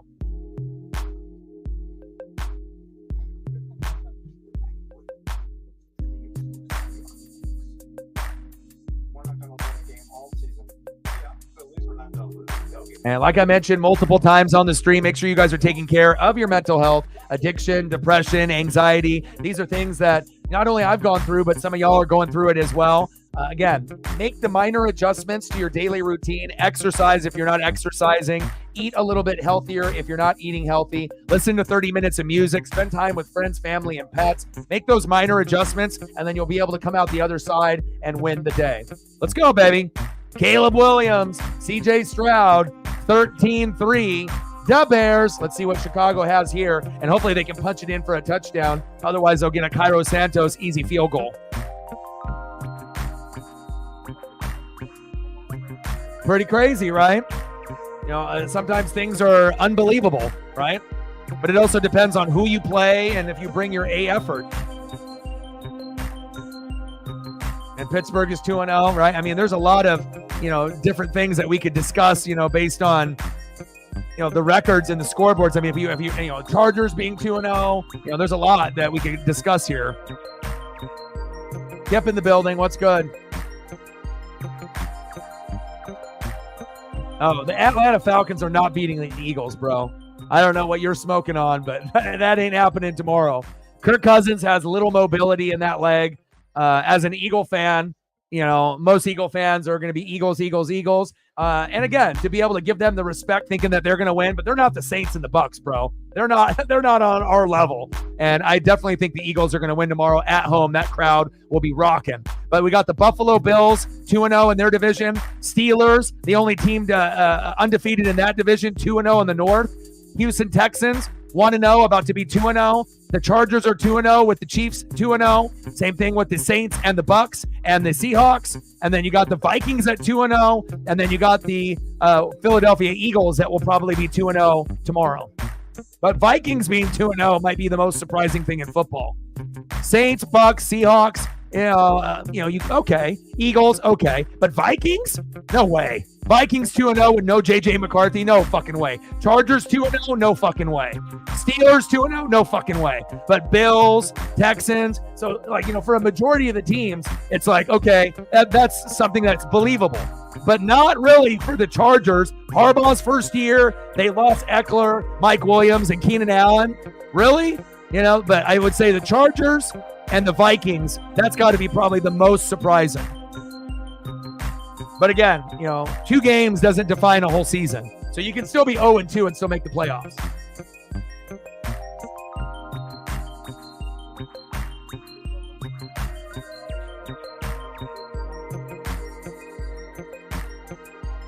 Appreciate you, Kip. Third down.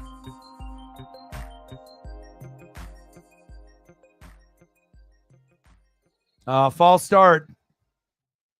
3rd and 14 on the Houston 30. Come on, guys. Get it together.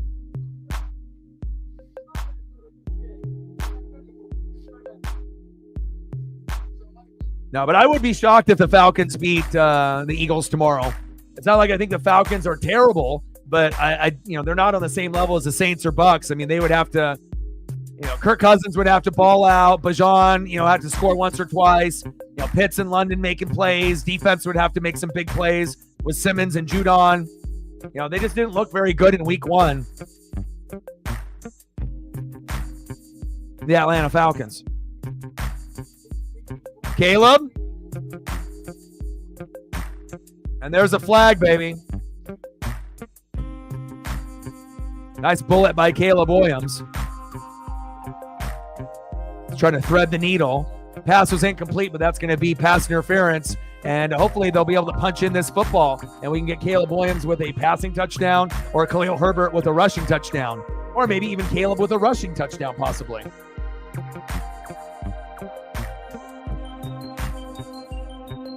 Yeah, they don't do any flexing until it's later on in the year. When we get to the end of year, week 14, 15, 16, 17. Later in the year, they start flexing matchups. But, yeah, they're not going to flex that one, unfortunately. That'll be Chiefs-Falcons on Sunday night, and we'll see what happens there.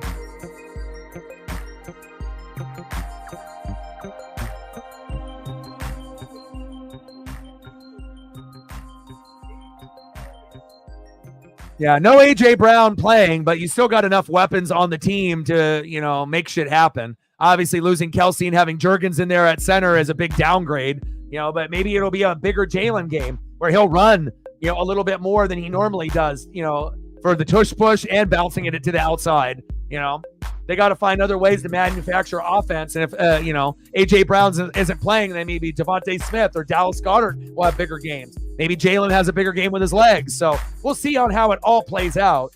But I still think that even with Brown not playing, the Eagles could still win that game. It's in Philadelphia. It's not in Atlanta. The Philly crowd is going to be crazy. You know how they are. Just drunk as hell, right? Being all cray-cray and crazy. 1st and goal. Shotgun set for Williams. Caleb. Run. Yeah, baby. There we go, Caleb. Nice run there. Almost like Anthony Richardson. One time out for the Bears. Punch it in, baby.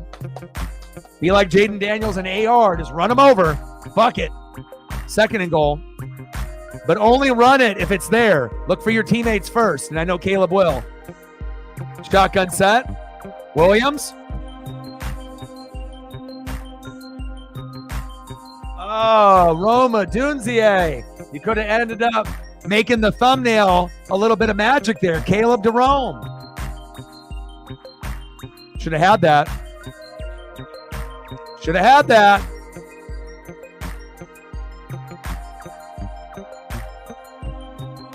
No, Arch is fucking good. Some people think that Arch might end up being a better pro than even Quinn Ewers. And Quinn Ewers is good. Like, Quinn and Arch are 2 of the best quarterbacks in college football. They're just on the same team. They're both, I mean, hell, if your last name is Manning, you're going to be damn good. Handoff, touchdown, Bears. Khalil Herbert.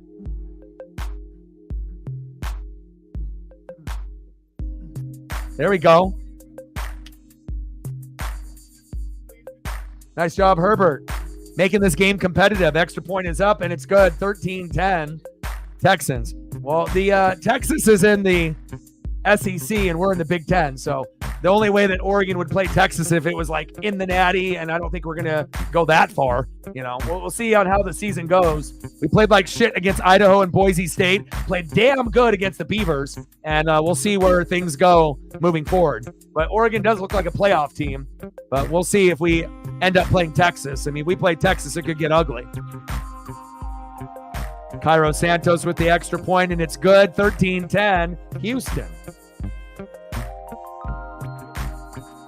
Ravens, Cowboys. Yeah, that would be a fun one. I would agree to that.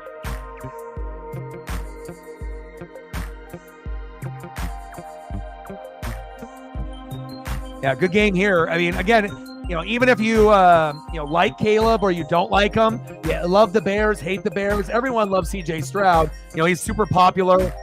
You know, made a name for himself. You know, obviously as a rookie, they got good players like Nico and Tank Dell. Brought in Diggs and Mixon. Already have a good defense with Will Anderson and company. But it's cool also to see a guy like Caleb, you know, with all that pressure, trying to be able to actually have the Bears like be somewhat relevant. And Fields gave you glimpses, but Caleb is the franchise guy. And there's going to be struggles and there's going to be bad throws and bad picks, but it feels like they got it right, finally. You know, and they haven't really had a rich history of quarterbacks. Jim McMahon, the 85 Bears, right? Jay Cutler, you know, Rex Grossman. I mean, they really haven't had, you know, Justin Fields. Like, they haven't really had quarterbacks. So this might end up being like their best quarterback they've ever had in their team history. So, you know, it's going to be bumps in the road, but at least they ended up getting a touchdown, not a field goal. And who knows, if the Bears defense or special teams makes a big play in the second half, the Bears could win this. I'm not saying that they will, but if the defense plays like they did last week, they could end up stealing this game and winning it like 23-20 or something crazy. I'm not saying that it'll happen, but, you know, the possibility is always there.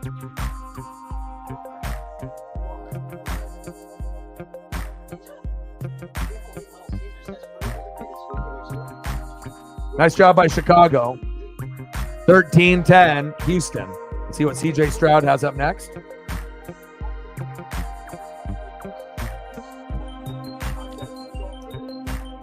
Yep. Baker's my guy as well. You know, and sometimes you're going to have good years, and other times it's going to suck. You know, and sometimes it's not the quarterback's fault. Sometimes it's a GM. Sometimes it's the head coach. Sometimes it's the coordinators. Sometimes it's the offensive line. Sometimes it's the wide receivers and running backs and tight ends, the skill positions. Sometimes it's a bad defense. There's a number of reasons why you lose, and that's why the NFL is our favorite, because it's the ultimate team game, 11 on 11. You know, you only have 9 guys out of 11 playing hard. You're not going to be able to execute the play. Everyone's got to be on the same page.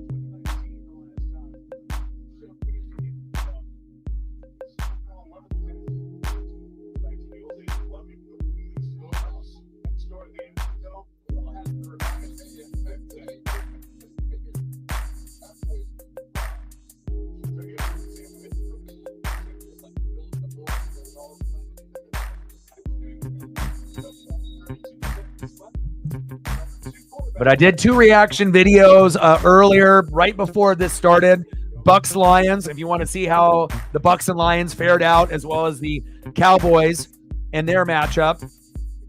And again, smashing that like button, sharing, watching, any kind of support that we can get. But the Saints reaction video and versus the Cowboys is out, as well as the Bucks and the Lions. And then I'll pump out probably 3 or 4 more tomorrow, and then we'll end up doing Monday Night Football with the Falcons and the Eagles, and then maybe a couple more on Tuesday, as long as I have the time, possibly even a couple on Wednesday if people really want those last ones done.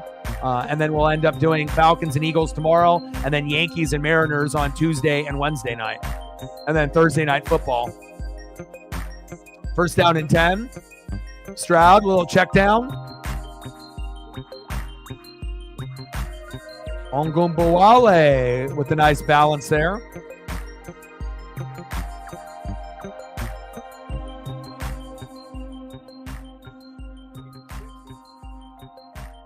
Well, Packers defense played good. Colts looked good week 1 with AR, but they just barely lost, and, the Titans don't have Henry anymore. So, and, Will Levis is garbage. So, I mean, what do you expect out of there? The only good thing about the Titans right now is Tony Pollard.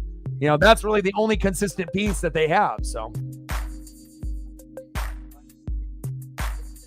yeah, I'll try to do the Hawks one tomorrow, because I know that you want to be able to see that. And I know Britt will watch, you'll watch, a few other people will watch, Reflect and Captain Oreo and a few of the other Hawks fans. So Marcos as well. So I'll do Chiefs Bengals as my first video, and then I'll probably do Seahawks Pat second video. There's not a whole lot of Pat representation on YouTube. There'll be more Seahawk people that watch it than Pats, but I'll still end up grinding it out for you guys.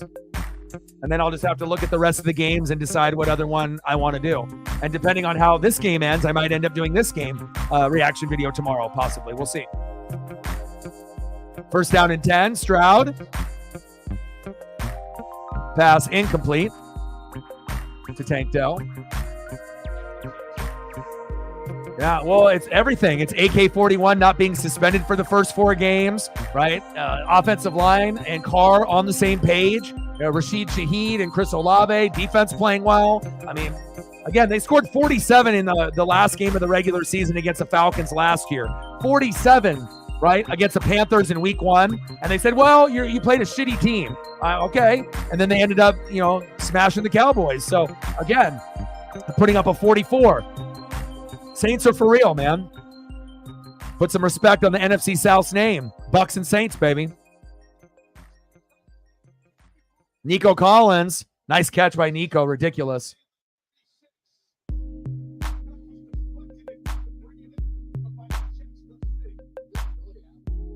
Nico is wild. Nico right now at this point of his career is better than Diggs. Like, he is the number 1, not Diggs. Diggs is the 2. Tank Dell is the 3. Then Schultz is the 4th option as a tight end. But Nico is a better, player at this point, in my opinion.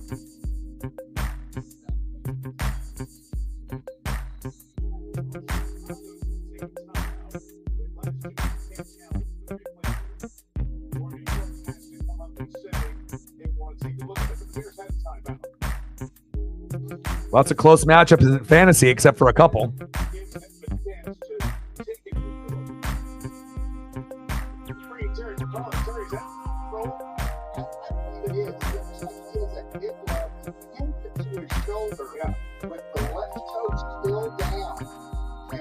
But Matt looking like he might end up getting a win here in week number 2.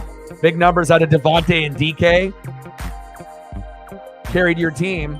Got you half of your points, just those 2 players. And then Elliott and Sarah are going to go down to the wire. Megan with a big blowout.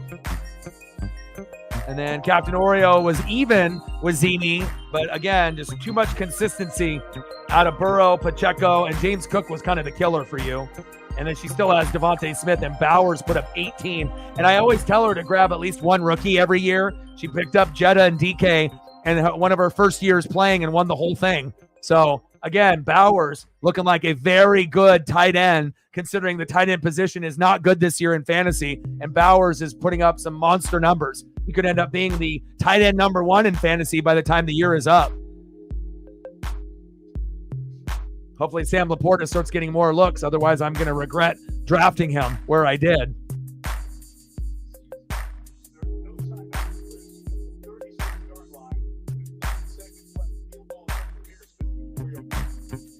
Yeah, about a week until hockey starts. Go Kraken. Defend the deep. Release the Kraken, baby.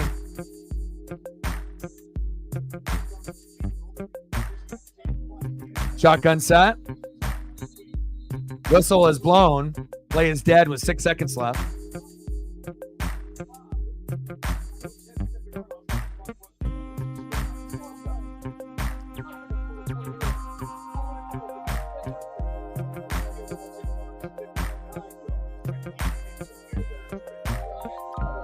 Yeah, and sometimes you can have the best athletes, but if the matchup stinks or they just don't get the ball, it doesn't even matter. Now, you can have one of the best athletes on planet Earth like Sarah with Tyreek, but again, if you don't got Tua throwing, the value just went down the drain until they, unless they get like a Ryan Tannehill to sign or something, where you can actually get them the ball. But like Waddle and Tyreek's fantasy value is like almost worthless now. Instead of getting 20, 30, 40 points a game, they'll be lucky to crack 10 to 15 now, if that. There'll be a lot of games where they might even get less than that, where they're getting like 5 to 9. And that's not going to win you a fantasy matchup if you got Tyreek and you're starting him and he puts up a 5, Tough. That's why it's like, you're relying on the quarterback to stay healthy and the wide receiver. It's not just the wide receiver staying healthy. You got to pray that your quarterback stays healthy too. And then the backup is good enough to get him the ball as well. Because if the backup stinks, then the production is going to go down.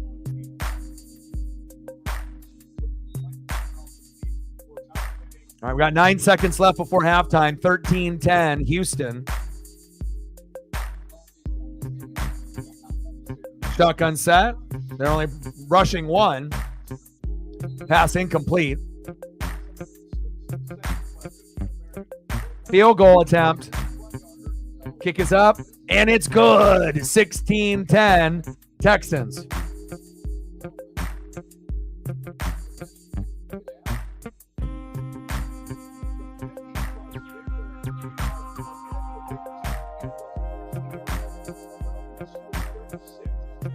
Fairbairn got Zini 15 points.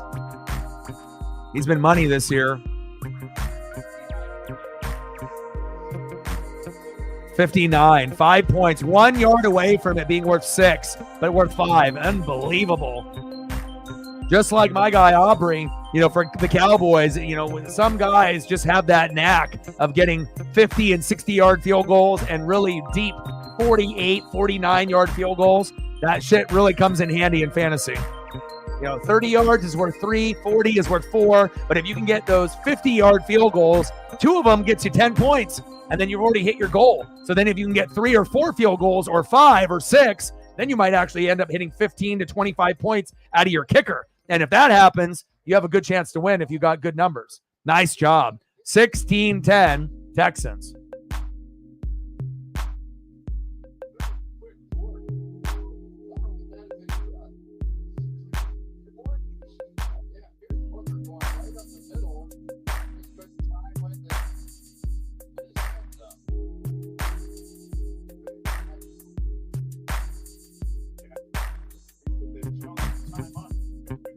I just hate looking at the fantasy numbers and then seeing a low number, It's like you want to hit 130, 140, 150, to 200. You want to hit a good number, 130 and above.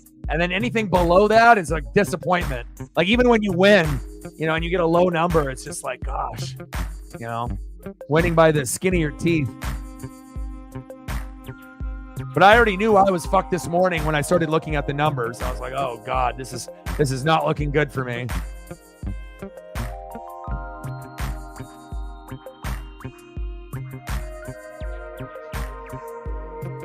All right, it's halftime, baby.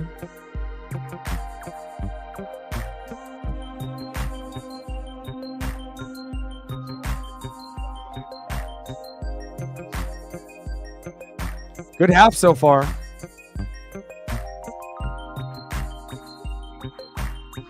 good. We got all regulars on the channel, and the person that I more than likely will lose to this week won the championship against me last year. And it's going to be very competitive. There's only 4 spots. I would assume, you know, at this point, I mean, there's going to be a few teams battling it out. You know, there's probably going to be, you know, 5 or 6 teams that are battling for 4 spots. But I mean, I like the team that I have. I mean, I feel I got the strongest roster from top to bottom, but I just need those guys to step up and play well. You know, I can't have shit performances like I got today, but sometimes that happens.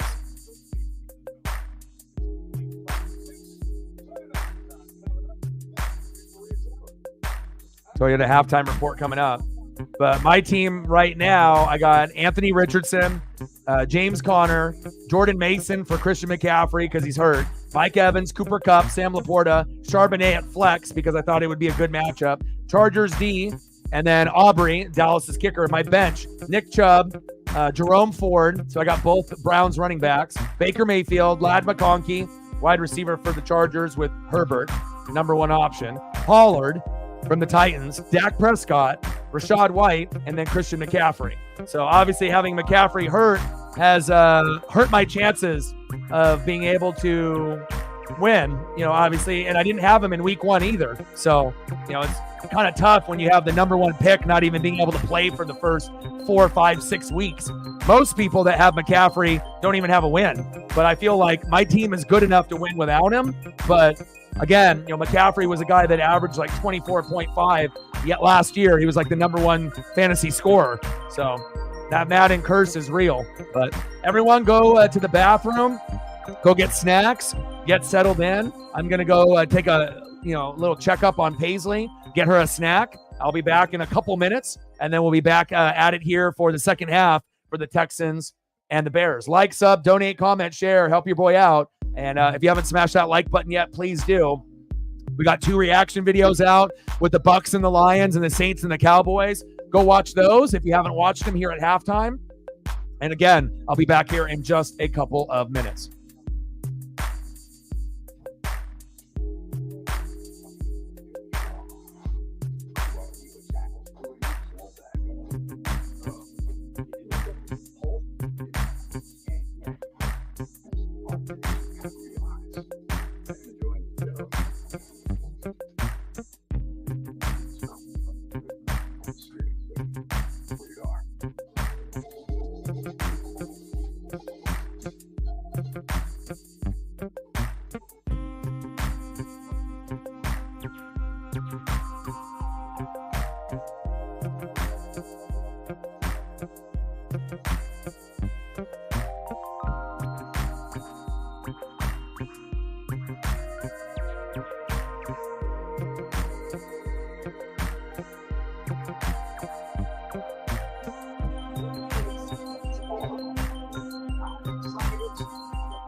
Super Bowl champion.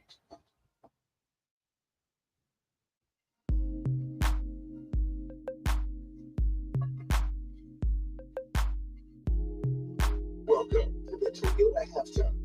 Let's go places.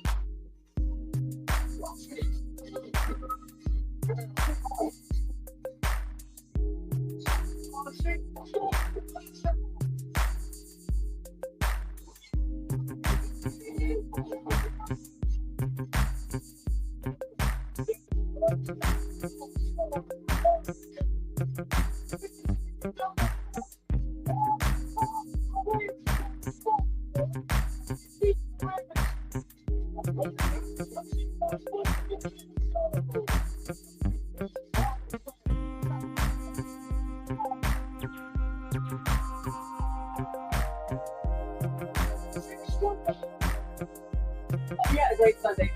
Maria, Devin, faces here with you. We know we did. Week 2 through the 13th week was decided to 1-4. Not only that, we had 6 dogs to be an outlaw to win. So what would be the most surprising loss? The surprising one for me was the 49ers. The way they came out last week, Monday night, you come the Jets, you come out straight, dominate the game. So you're looking to see that extend, even without Christian McCaffrey, all the other drama on the offense.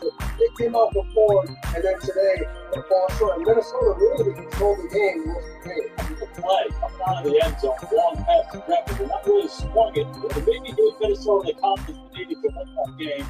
You know, for me, it's more about the things going up to Dallas. So the Saints have a huge win last week against Carolina, but we didn't know how good they were. Carolina is one of the worst teams in the league, but they did the same thing in Dallas today, and they were dominant. They controlled the line of scrimmage. They ran in big plays in the passing game. Carr, 22 yards of completion. Okay, yeah, and they got after it pretty good. Yeah, that offense was rolling with their new offensive coordinator, Kubiak. All right, on the flip side, Sim, it was a perfect day for Kyler Murray, who ran all over the Rams. Perfect passer that half the rating for Kyler Murray against the Rams. They put a whooping on the Rams. Rams to beat up football team, and it showed today. But Kyler Murray in this offense, oh yeah, there he is. Everybody's been talking about it. Marvin Harrison Jr. deep touchdown gets in the end zone. Kyler Murray, still one of the greatest playmakers in our sport at the quarterback position. I mean, come on, 8.5 seconds here. Who's going to cover anybody that long? Elijah Wiggins in the back of the end zone, touchdown.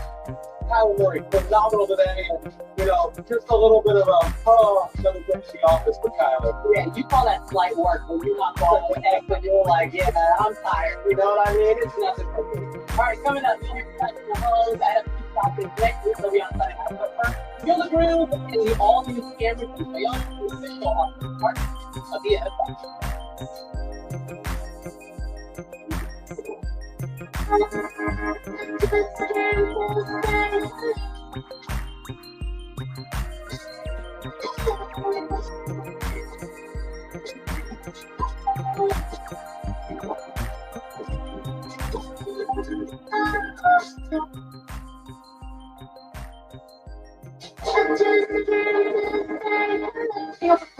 All new team. Toyota. Let's go. This is the story of a tight connection. And, oh, we're in the plane? Okay, we're good.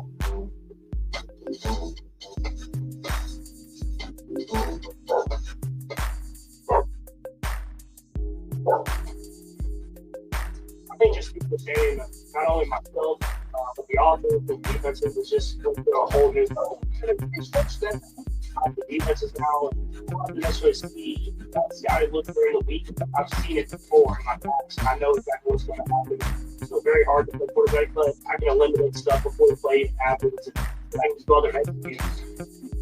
Next up, Atlanta on Sunday night. But Mike Torio, the question is, why do they have potential season? The Chiefs running back has an ankle injury. I'm told he's on the phone. We'll know more tomorrow about this. That would be a big difference. The roughest guys, so it's going to take a lot to keep them out of the game. You know, some guys. But the thing about it is they keep finding a way to win. It's impressive to see. Right?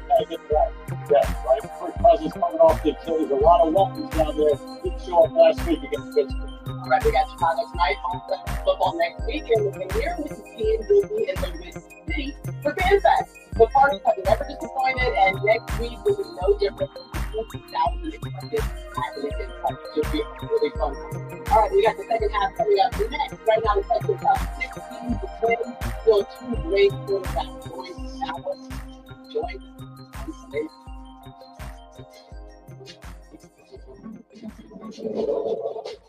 This is it. It's the NFL time. Let's go places.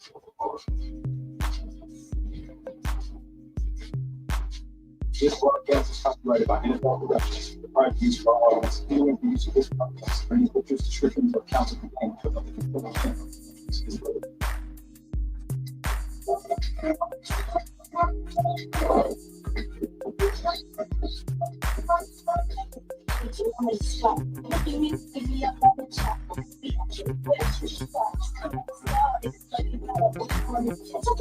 Now.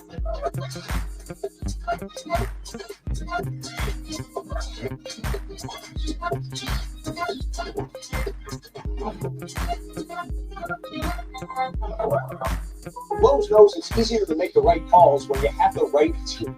McCaffrey with a tough call. You can't go wrong. This is a big call, Christian. Big call, biggest call of your life. Wood or tile finish. Which one are you gonna do? This could make or break the whole pitch. Call a timeout, Christian. London Scott. You sure? You sure? Get the fans some London Sky. And a decisive win with the Lowe's app. In-store, online. Our Lowe's team has you covered. With investing options from Navy Federal Credit Union, Rob feels financially at ease, which means he can worry about other things like landing this fish. What if the fish is really big? Go Mariners. What if it's treasure? What if the treasure is cursed? Rob has a lot of things to worry about, but as a member of Navy Federal, his finances aren't one of them. Become a member today. Navy Federal Credit Union. Our members are the mission.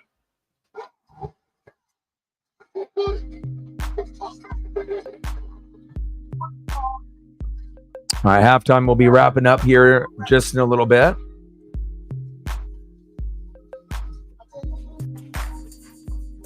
Just looking at everybody's fantasy here real quick.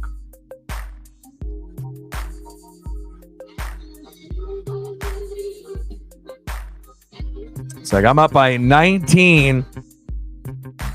Reflex got Nico Collins, Joe Mixon, and then still Jalen Hurts. So it's a big L for me this week. But hopefully I don't have too many of those this season. Only like one or two, and that's it.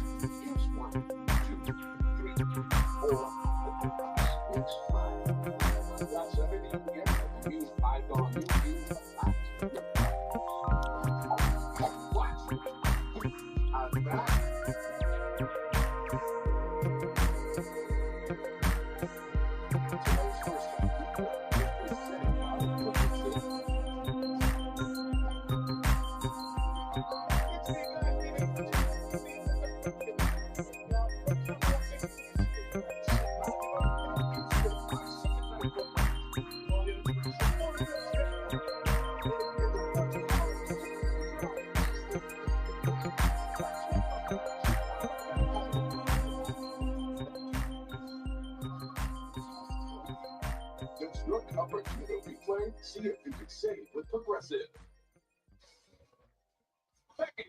Second half. Texans up 6. All right, second half here about to start. Hopefully everyone got a chance to go to the bathroom, go get some snacks, and get settled in. Caleb Williams, 12 for 15, 91 yards. I think that's a lot better than most people thought. Quick passes under 2.5 seconds, 9 for 10 with 62 yards. He just needs to be able to have that offensive line open up a few more holes for him. And hopefully the defense and special teams can come up with some big plays as well.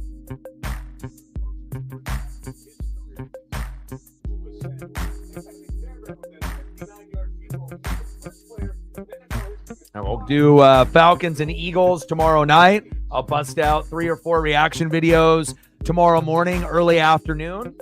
And then we will do Yankees and Mariners on Tuesday and Wednesday, I believe. Let me look. Yeah, Tuesday night at 6:30, Wednesday night at 6:30. And then on Thursday, they play at 1. And then we'll be doing Thursday night football. And then Thursday night football this week will be Patriots and the Jets. Maybe not the most ideal matchup. But again, the Patriots could end up winning that game. You know, obviously Aaron Rodgers will be at home, but, you know, they didn't look too good against, you know, the Niners in week number 1, and they barely got past the Titans. It could be a little intriguing in that matchup, so.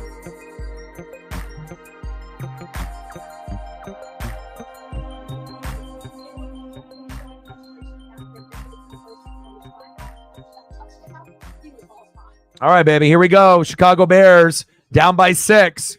See if Caleb Williams can end up executing a couple of good drives here.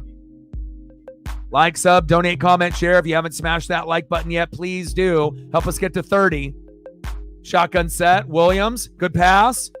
Cole Kmet, I was about to say, where's the tight end? Get him the ball. That was Justin Fields' kind of go-to guy.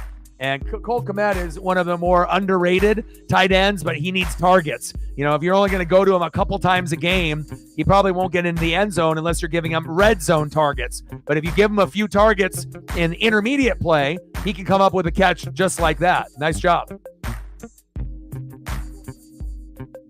2nd down and 7. Caleb under center. Audible at the line. Man in motion. Hand off.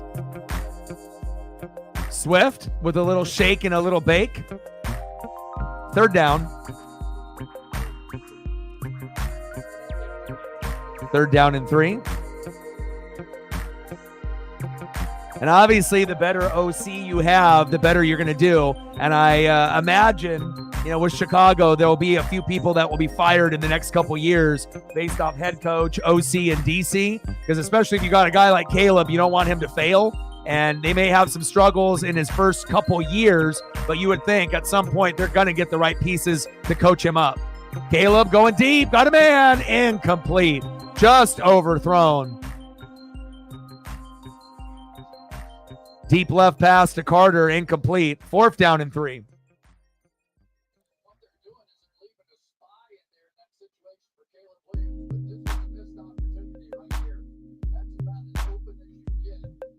Got another sub. Shout out to everyone that has been subbing to the channel as of late. Now we only need 75 to get to 20,600. Thank you so much.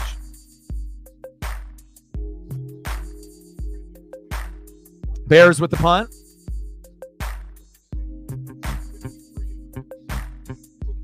Oh, great special teams play by the Bears.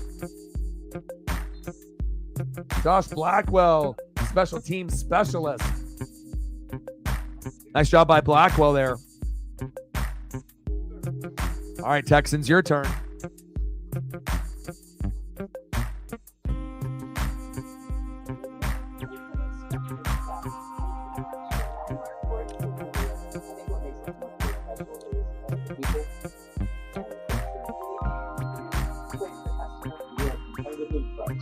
And I like that Saints reaction video from all the NFC South fans and primarily the Saints fans. That one's obviously gaining some good traction. Just been out only a couple hours. We're already over 1,600 views, almost 1,700. And then the one that I ended up doing in week number 1 for the Saints, and they always are going to be the number 1 watchers on the reaction videos, ended up hitting 3,800.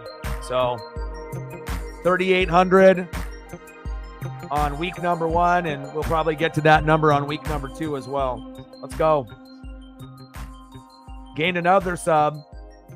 There we go. Now 74, and we'll be gaining a lot based off the reaction videos. Even if some of them don't get as many views like the Bucs and the Lions, there's still going to be Bucs, Lions fans and NFL fans that appreciate the hard work that's been put in on the reaction videos, baseball, basketball, football, hockey, whatever it may be, as well as the live streams. Let's go, baby.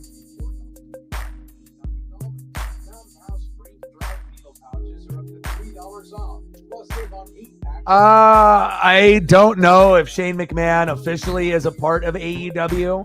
I used to watch AEW every week, but I'll be honest, ever since, WWE, let Vince go and Triple H took over with creative, I barely watch AEW anymore. And if I do, it's like Dynamite, maybe, but only a couple times a month. I used to watch it every single week. I'd watch, all of their shows, but I know that him and Khan met up, but I'm not really sure if there's going to be a role or if it's going to be behind the scenes, but even if they had Shane there and being a part of the show, it's not like everyone's going to flip their TV to AEW all of a sudden. Like WWE is king right now. But I'm not too sure. I'm not sure if he is a part of them or not. A lot of it's just rumor.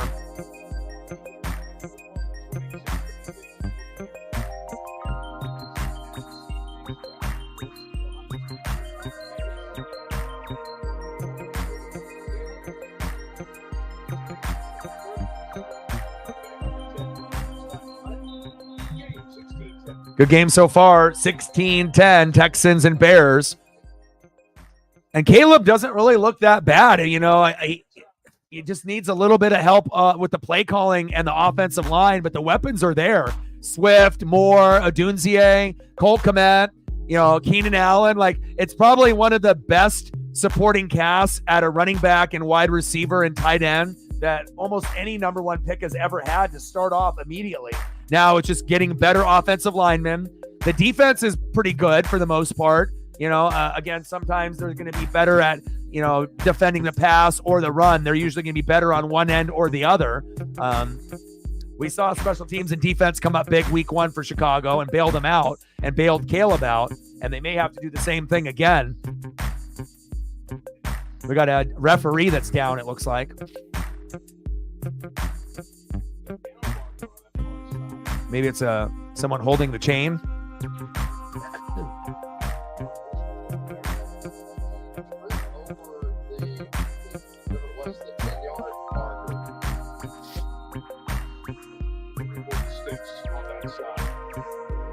Scotty Mack in the building. What's good, bro?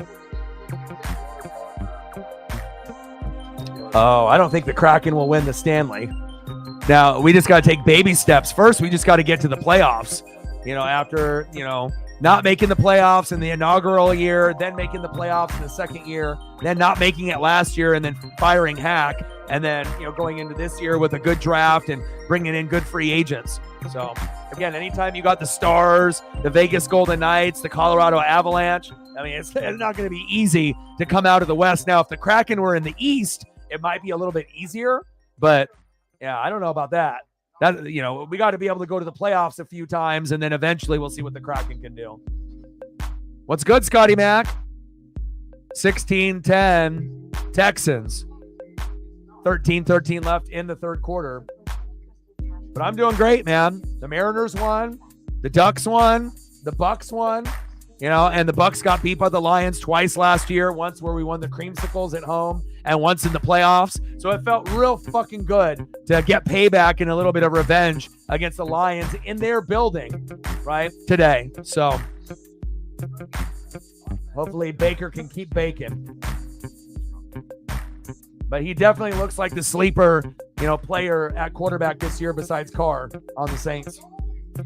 It's a good day, man. It's a great day. Not good, but great.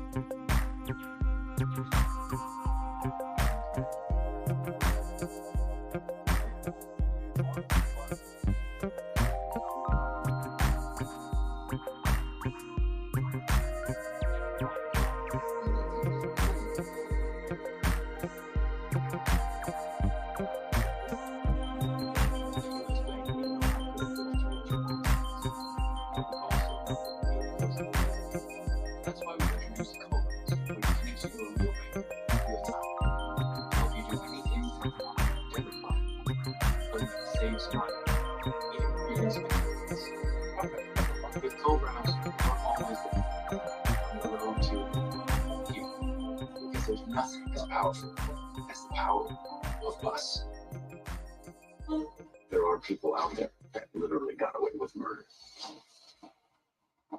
The scene was like a horror movie. Bodies just kept on coming. It's the worst fear you can imagine. Shout out to the Mariners for playing well today, too. Didn't get a chance to stream it, but they ended up winning 7-0 against the Rangers, winning the series. Randy Arozarena getting his 20th homer of the season. Garver homered right away in the first to give us a 3-0 lead. Robles singled to center. Urias scored 4-0. Arozarena homered 5-0. Julio hit a sac fly 6-0. And then Turner with a sac fly 7-0. That's some good shit. Go Mariners. George Kirby with the dub. We got a paramedic crew over by the chain gang.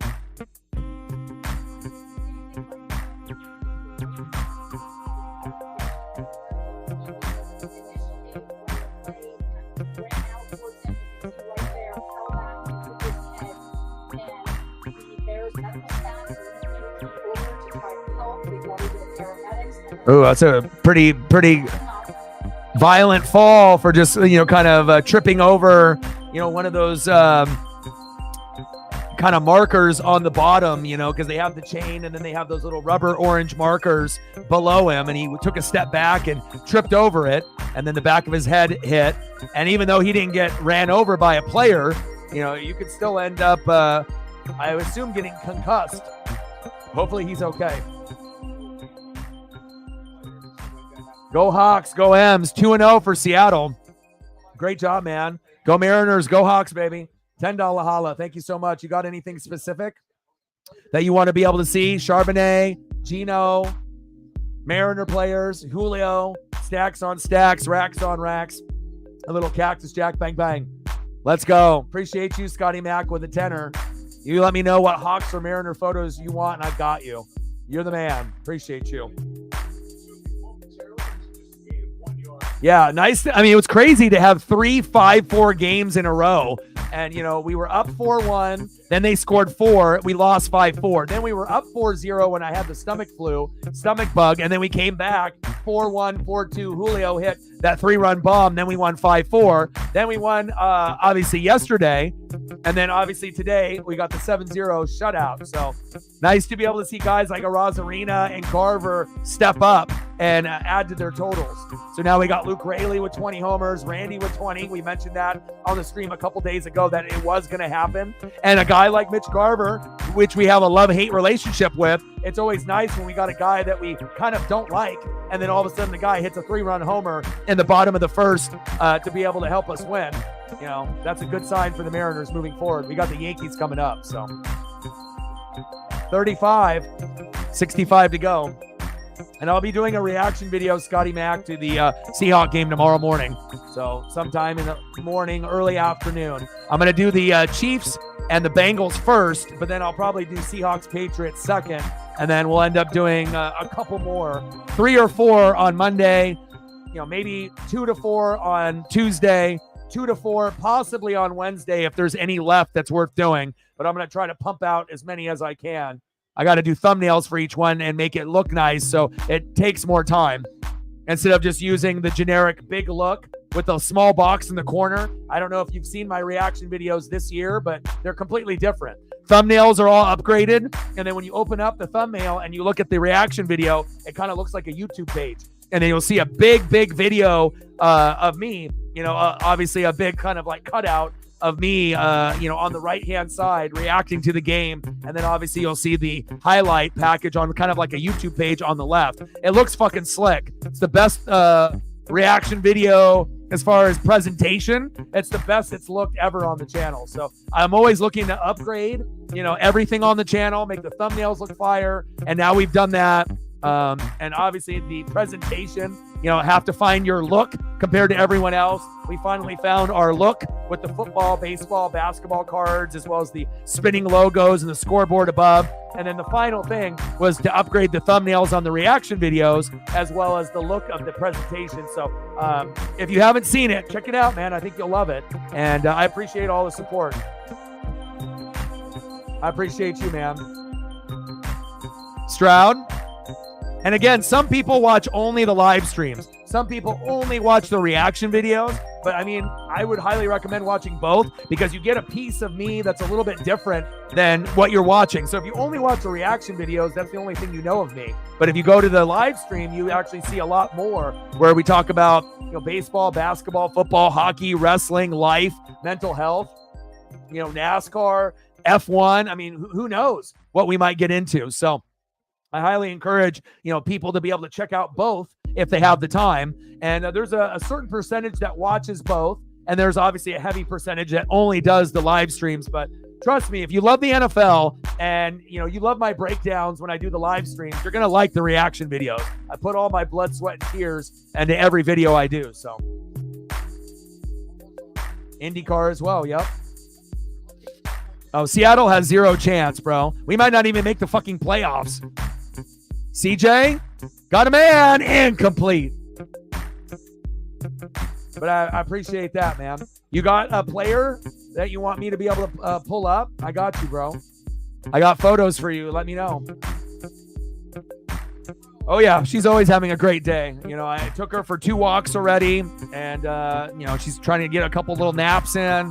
We ended up playing with the ball, the bone, the rope. 2-3 hours this morning while I was watching the Bucks and Lions and Red Zone. I really try to make sure that she has a great life. For every one day that we wake up is like a week for a dog. So, if you have that mentality, you're going to give all your love, to that dog or that cat or that pet, kitten or pup. So I will always make sure that Paisley has the top 1% out of any pet on planet Earth. I'm going to give her all of my love and all my attention. Yeah, and you're going to be surprised because if you've watched the reaction videos from the past, I would normally just do a screenshot of the, what the video was. So it was just like one complete box and then a box, that had the highlights in the background and then a small box in the left-hand corner with me. And I didn't really like it. So it was just like, okay, I know I wanted to be able to upgrade it, but I don't want to do like anything like anyone else. I don't watch anybody else's stuff. I just want to be able to be original and come up with a new idea organically. And I thought, let me change the camera angle and let me do it like this. And I feel that the new reaction video layout and the thumbnail, it's going to be the way that it looks from here on out for the rest of my life. Like that's, probably the way that it's going to look.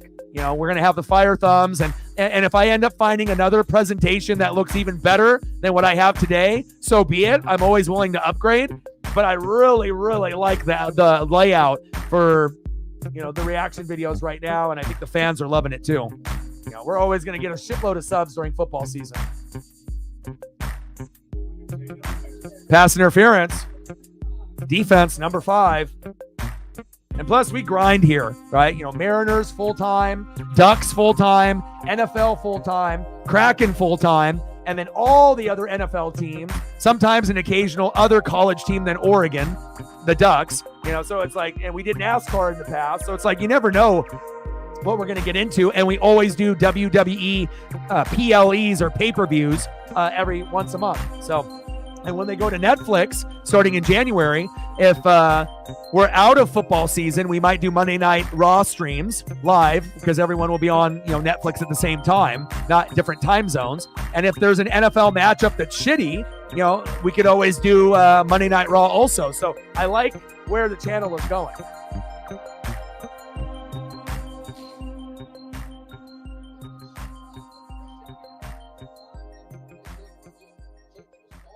That one's way too easy.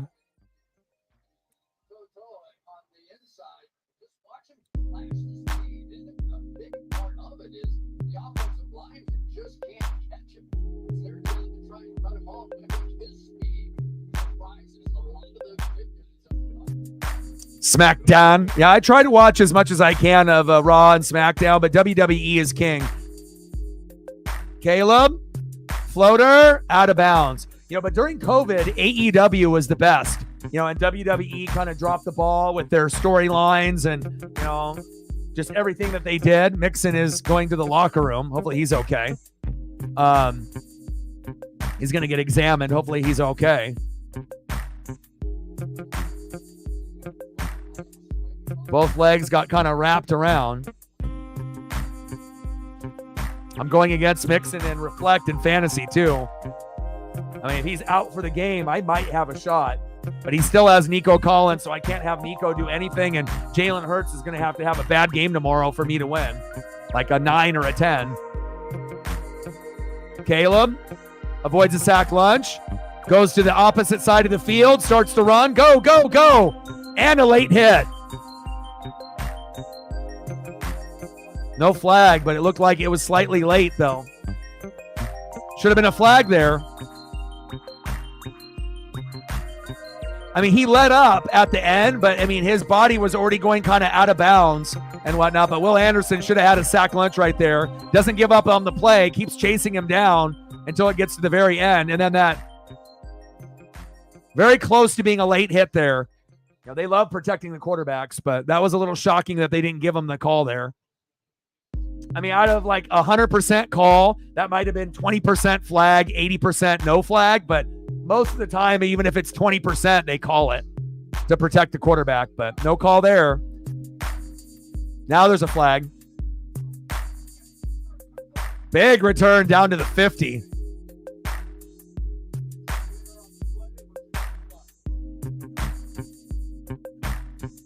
Oh, yeah. The writing is already on the wall on that if you follow WWE.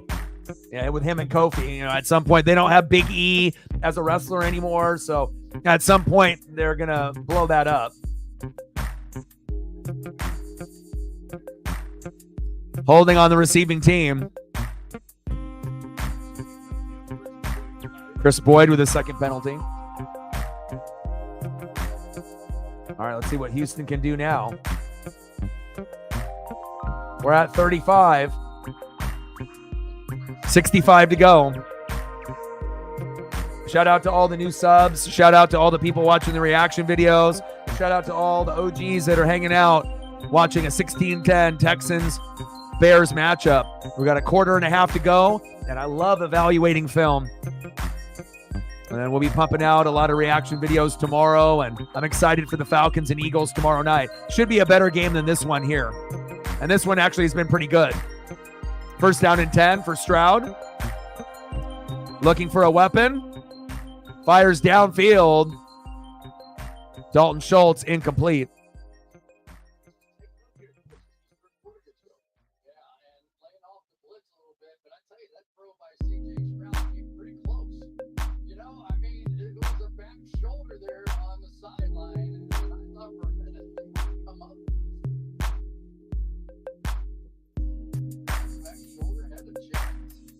Shit, I'm only up by 15. He's got 3 guys. Tough.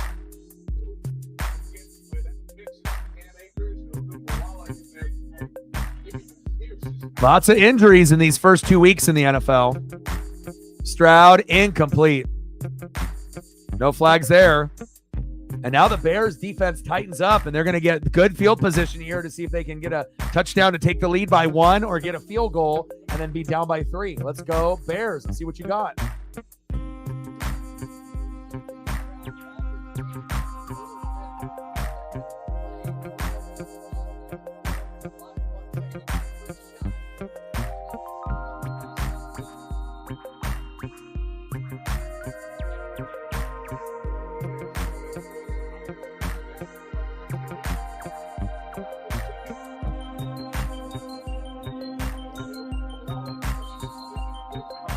Movement on the line.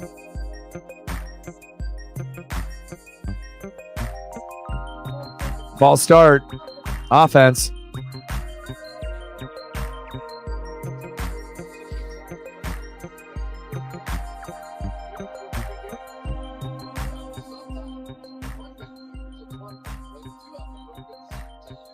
Yeah. Left guard and left tackle moved at the same time.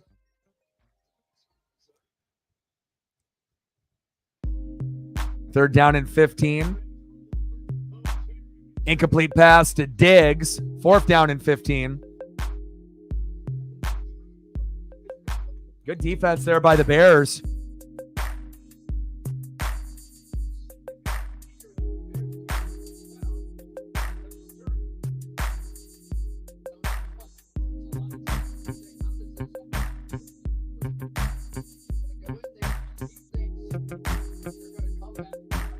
Let him know, Kip.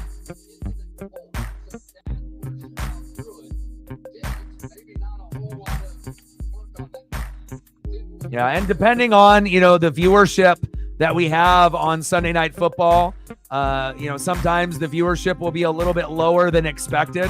And if that ends up being the case, some Sundays we'll end up not having a stream, and I'll just do reaction videos like all afternoon to kind of pump those out to get subs and whatnot. But, I got to find the balance, to be able to get the subs and do the reaction videos, but also, to do the live streams as well. So, but not every matchup is going to have a lot of people that are intrigued by it, so, Thursday Night Football sometimes is, a little bit low, viewership wise, sometimes on Sunday night. Monday night, usually not so much, but we'll kind of play it by ear as we go throughout the season and whatnot. But obviously when you do live streams, it gives me the opportunity to evaluate the players and the film, and obviously being able to get donos to be able to pay bills. When I do reaction videos, I'm not getting donos that way unless someone just sends me a dono for the hard work that I'm doing. So, when you got bills that you need to get paid, you got to be able to make that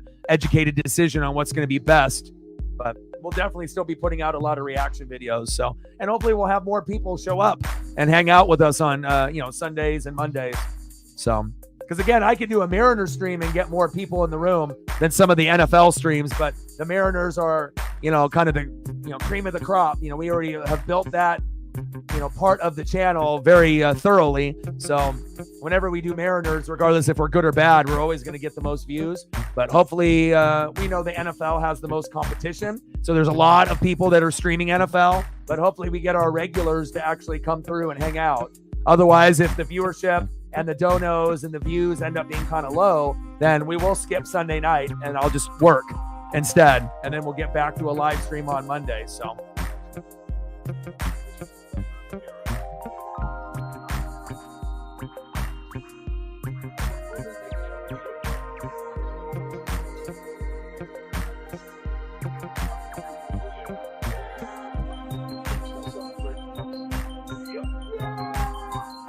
But it's crazy, like the disparity. Like Saints Cowboys has got 1,300. Bucks Lions has got 37. You never know what you're going to be able to get with reaction videos and whatnot. So Bucks and Saints, yeah, I typically do. And again, if I knew that I would be able to get people to donate and show up at 10 a.m., I would have done the Lions and Bucks. But again, I need to take care of Paisley. I need to make sure that she's happy. And I want to watch Red Zone. So it's like sometimes there's games that I want to stream, but also too, I don't want to do it if there's not going to be enough people or if we're not going to be able to hit goals, so I have to be able to manage my time wisely so I don't burn myself out, doing games where I'm not getting appreciated. So, but yeah, when the Bucks and Saints play, I'll do the streams for both of those. No worries. I missed you. How are you? DX with a tour. Stacks on stacks, racks on racks, little Cactus Jack, bang, bang. Appreciate you. Let me know what you want to do for a photo. Same thing for Scotty Mack if he's still here. I can always grab him one as well. I appreciate that. 16-10 Texans. We're at 37. 63 to go. And I know a lot of Lions fans would have watched the reaction video, but the simple fact that they lost, when they lose, they don't like watching their reaction videos.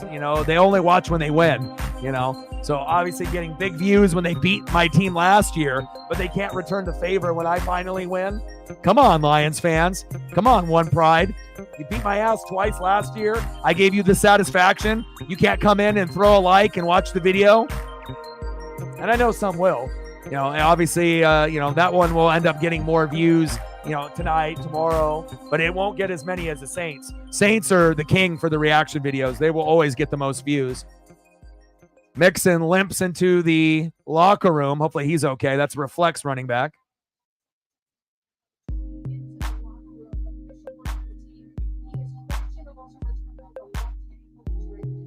Martin Truex Jr., I got you.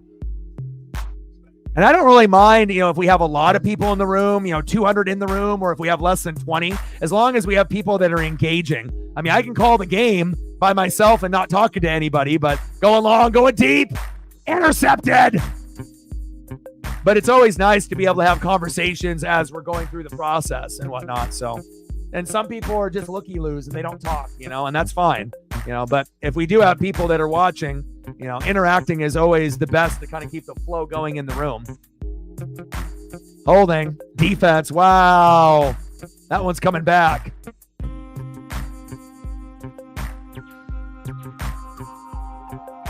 I believe Chris Buescher won, but I didn't get a chance to watch all of it because I was focused on football and Paisley. So when they do the replay of Watkins Glen, like on whatever, FS1 or, one of those other stations, if they replay it, I'll try to watch it tomorrow morning. But I didn't get a chance really to watch everything. Yeah, and obviously that doesn't really apply to you, so no worries.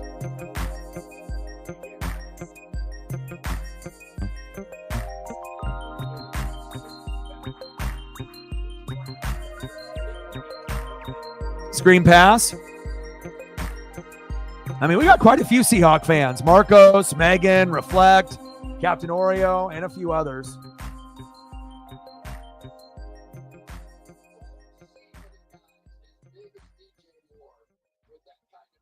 Busher won, right?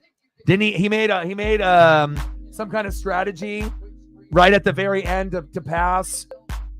Oh boy, right? At the very end.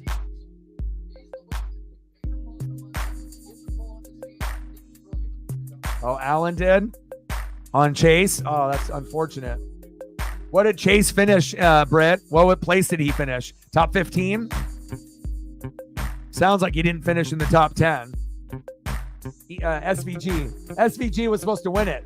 Like, that was the individual that had the race won and then made a mistake, right? Last lap, brutal. SVG is a good driver, you know, for a guy that's kind of newer to the scene. Got a lot of skill set. 19th. That's not to our standard for Chase Elliott. Napa know-how. Hopefully Chase will be better for me and Britt. We need that. We need Chase in our life. Caleb running to the outside. Big blasted hit on the sideline. Is that a late hit? Nobody's happy about that. They're wanting to fight now.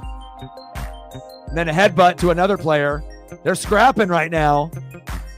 No flags on Caleb Williams twice. One, that was borderline. That one looked kind of late too. I mean, it might have been inbounds, but it was violent.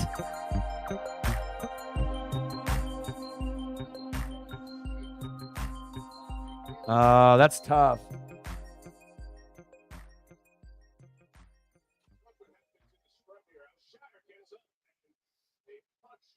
Oh.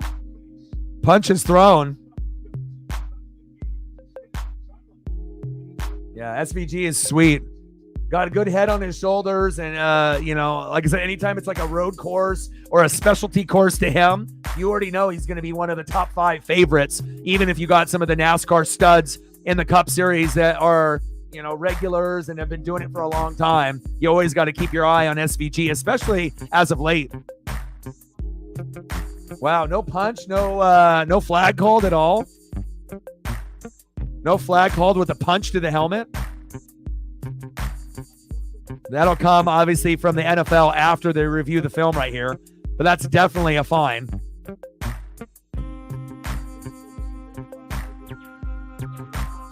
Legal hit technically, but I mean, have a quarterback, franchise QB get blasted, number 1 pick. He's gotten blasted on each sideline. No calls on either, even though both might have been inbounds. It was close. One-handed grab. Go! Almost a first down there by Swift. 3rd down and 1. Yeah, of course, you got to back up your quarterback, right? Regardless if they got the painted nails or not, you got to ride or die for your guy, right? No matter what.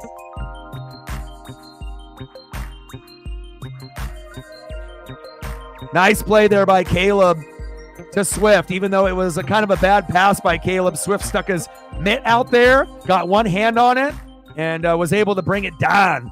Momentum is shifted to Chicago, and it wouldn't shock me if they get a field goal or touchdown on this drive. I like how they're progressing here in the second half. They got a defense. Now they just got to get the offense to catch up. Caleb? Oh, it's 12 noon. You know what time it is? Backside sack lunch. Yum, yum, yum, yum, yum, yum. And the protection does not hold up.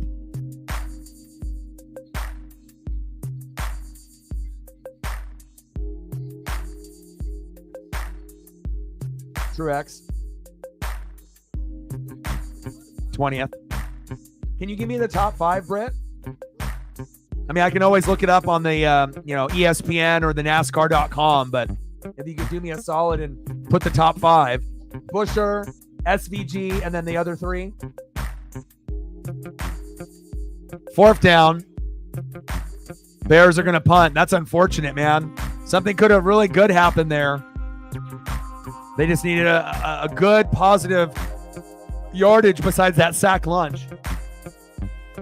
Growing pains. That's what happens when you end up getting the first pick. Like, sub, donate, comment, share. If you haven't smashed that like button yet, please do. Hopefully we can get to 25 to 30 before the stream ends. Where are we at now?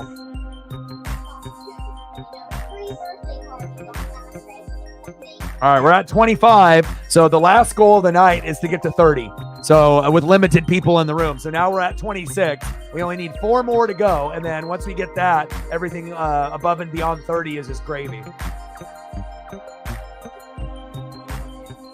And we've been gaining a few more subs here today as well with the reaction videos. Gained another one. We've gained like 6 to 8 subs already based off the reaction videos and this stream. So 73 to go to 20,600. Let's go.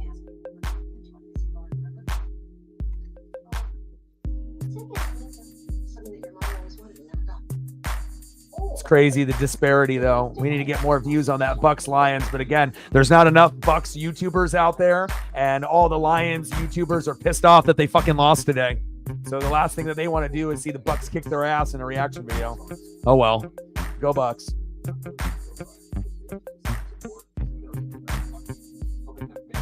Osavar, Ross Chastain, I know, ended up, did Ross have the poll? I saw a little graphic of him last night, and then Smith. Wow. Not what you would expect from a top 5, even though it is Watkins Glen. Watkins Glen reminds me of like Gran Turismo, like, you know, playing on PlayStation. Like when you go through some of the tracks, it definitely is kind of a very unique track, not like a lot of the others that are out there on the regular circuit. You are, and I'm happy to have you a part of this channel. I appreciate you. Miss you.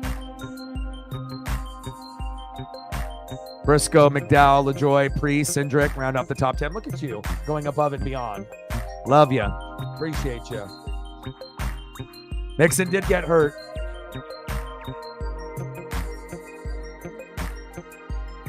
And we've been getting a lot of races in OT this year. Have you noticed that? Like almost every race goes into overtime. Like I'm trying to remember the last race that fucking didn't go into overtime. Like they almost always go into OT.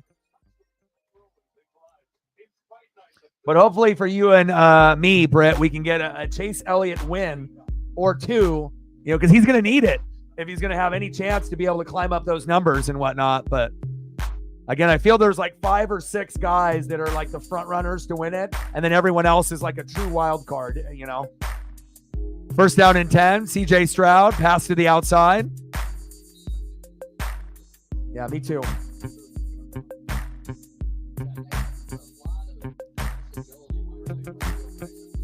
So the schedule will be reaction videos tomorrow, Falcons, Eagles at 5. So I hope you guys can join me. And then on Tuesday and Wednesday night, it'll be Yankees and Mariners at 6:30 Pacific with reaction videos in the morning or afternoon. And then Thursday, the Pats are going to be playing. And so we'll be doing that. Is it Pats Jets? Yeah, Pats and Jets on Thursday. So hopefully Megan and all of the regulars will be able to do their best to be able to hang out, and Britt will hopefully be able to have some free time. Obviously, got to take care of Colton, and Colton comes first. But it's Thursday night football. Of course, if whoever is on Sunday night, Monday night, Thursday night, I don't care who it is, even if it's the Carolina Panthers, if they're like the worst team in football, if they're on, I'm doing the game, you know, more than likely, you know, so if the, and I'm actually kind of, you know, a lot of people probably don't give a shit about the Patriots, but knowing that you're such a hardcore fan of them and the way that they played in the first 2 weeks, I'm actually kind of looking forward to watching them. I already saw the Jets against the Niners, and I saw the Jets do what they did against the Titans, right? So I've already got to kind of have a feel of Rodgers being 40 and not very mobile, right? And obviously they'll be the favorite, but if the Pats play well, they got a chance to beat the Jets, and I kind of am rooting for you to beat them, to be honest. So it would be really cool to do the game on Thursday night, and it's not like the most intriguing matchup unless you're a Pats or Jets fan, but it would be really awesome. Almost, intercepted! Oh my! I'm telling you, this Bear defense, I'm telling you, they will save Caleb Williams more times than you will believe this season. The defense and the special teams. Look at this ability. Almost had the pick until it hit the ground late. Wow. Gordon. He's a stud. Yeah, it has to make sense. Like I did, NASCAR for a couple years, and we were getting, like 1,000 to 4,000 views, and we'd be getting good donos and views and viewership, and subs were good. But then it just got to a point, I think maybe was it last year, where I was doing a couple, and we weren't getting enough people to support, in the room or donating. So then if I have something else that's going on, like baseball or whatever, NHL at that time, then I have to kind of go to what's going to work. Now, if I know that we're going to get views and we're going to get donos by doing NASCAR F1, yeah, I wouldn't mind, sprinkling in some NASCAR and F1 here and there, because I love NASCAR and I would love to learn more about F1. But I'm my own boss. I'm my own CEO. So I have to be able to make an educated decision. And sometimes what I want to do, isn't necessarily what the fans want, or, you have to be able to, kind of take whatever you want, and you have to kind of cater sometimes to others. But also too, if you cater to others, people got to show up. So if I'm going to be doing something that maybe I don't really want to do, but I'm going to go out of my way and do it, it has to make sense. The last thing I want to do is spend, an hour to prep, an hour to make a thumbnail, and then we end up having, only a couple people for like 3 or 4 hours. That's not going to be good business sense for me. So, but yeah, in the future, I would love to get to do more racing, because racing is in my veins and in my blood. I love NASCAR Cup. I love NASCAR Xfinity. I love NASCAR trucks. And, I'm starting to get more and more into F1 because you guys talk about it so much. And when you guys, talk about it and have that passion carries over to me, and that's why I'm always engaged to what you guys like, what you guys don't like. And then I kind of feel that I can be a little piece of who you are, when I'm watching these things. So.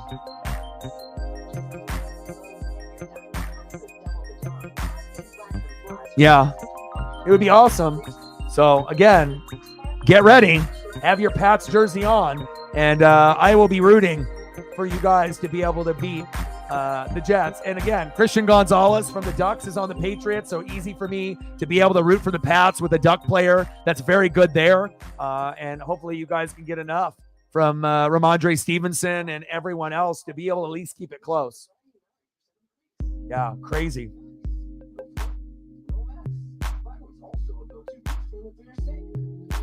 Yeah, last race of the year, the championship.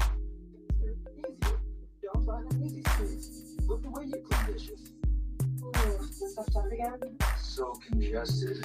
Yeah. And also when people care about other people, you hear a lot of people, say things, but again, not a lot of people retain the information. Think about how many people I have subbing to this channel, and think about how many people I'm close to on this channel. There's probably a good 50 to 100 that message me on Instagram or Twitter/X or interact in the chat that we're a little bit closer to, like the regulars, like a good solid, maybe 50. And then we obviously have the mods and then some of the others as well. And I just really appreciate every single one of y'all and what you guys bring to this channel. I wouldn't be able to be where I'm at to be able to, grind on this, my dream, for 12 fucking years, and be full-time for 8 to be able to get into a position now where I'm full-time for 3. And this is going to be my job until I die. And I can really thank you guys for that. It's 12 noon. You know what time it is? Chicago Bears sack lunch. Yum, yum, yum, yum, yum, yum, yum. Let's go.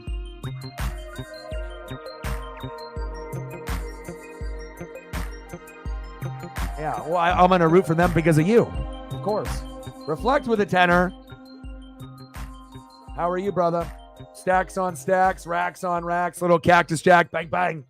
I know Mixon just went into the tunnel. I hope he's okay. Injuries galore. Mixon for you, Cup for me. Ended up leaving in a boot. Not good. I'm wide receiver thin a little bit.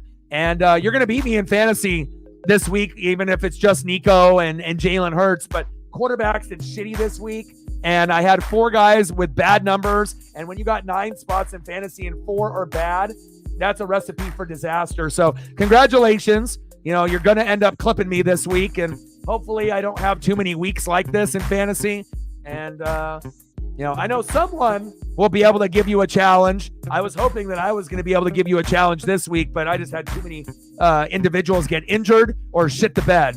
Sam Laporta hasn't been good. I haven't been able to use McCaffrey.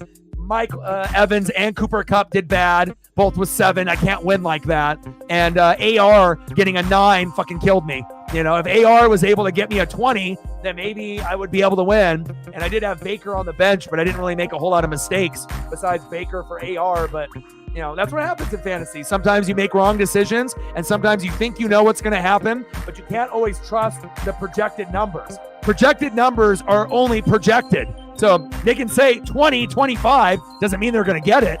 And, you ended up kicking my ass this week, man. I'm ashamed of having such a low number in fantasy. I normally put up 130, 140, 150, 180, not fucking 110.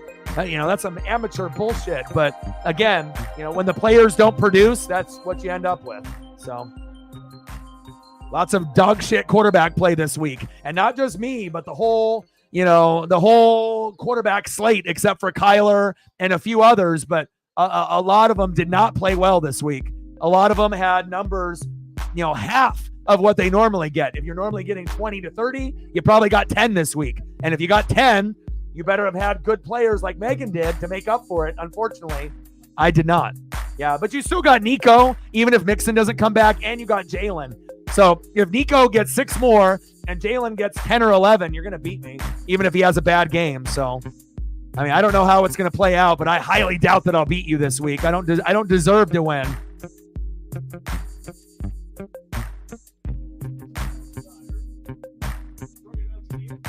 Oh, you bring a lot. Passion from Australia, the only regular from Australia, Seahawk, Kraken love, Mariner love, Ichiro love. You bring a lot, right? And plus, we educate you, more on this channel, more, and obviously you're going to get with Brandon on the 12s over there, but that's only going to be pretty much Hawks for the most part. And maybe like rivals in the division that you guys are discussing with like Rams and Cardinals and Niners. But for here, you're going to get everyone, you're going to get everything. There is not anything that's going to get excluded. So, and I imagine other teams and other players get brought up in his stream over there, but I feel like as far as stats and analytics, you're not going to learn any more than here. You're going to get more knowledge here in fantasy football and in the NFL and in college football than anywhere else, because we got the most diehard people watching, people watching 3, 4, 5 college games a night, 3, 4, 5 NFL games, on a Sunday, plus Red Zone. So, and we're happy to have you and being a part of this channel. What's good, my guy? And I hate injuries, man. When I saw Mixon get rolled up, I was like, oh, fuck. Because I'm not only thinking about Mixon today and us competing against each other. I was like, I don't want you to lose Mixon. Like, I might be losing Cooper Kupp. Like, fuck, man, I'm already thin. So hopefully things will work out. But the Mariners won today. Reflect 7-0. Mitch Garver, 3-run blast. Randy Arozarena, home run number 20, 7-0. So at least we can celebrate that. So...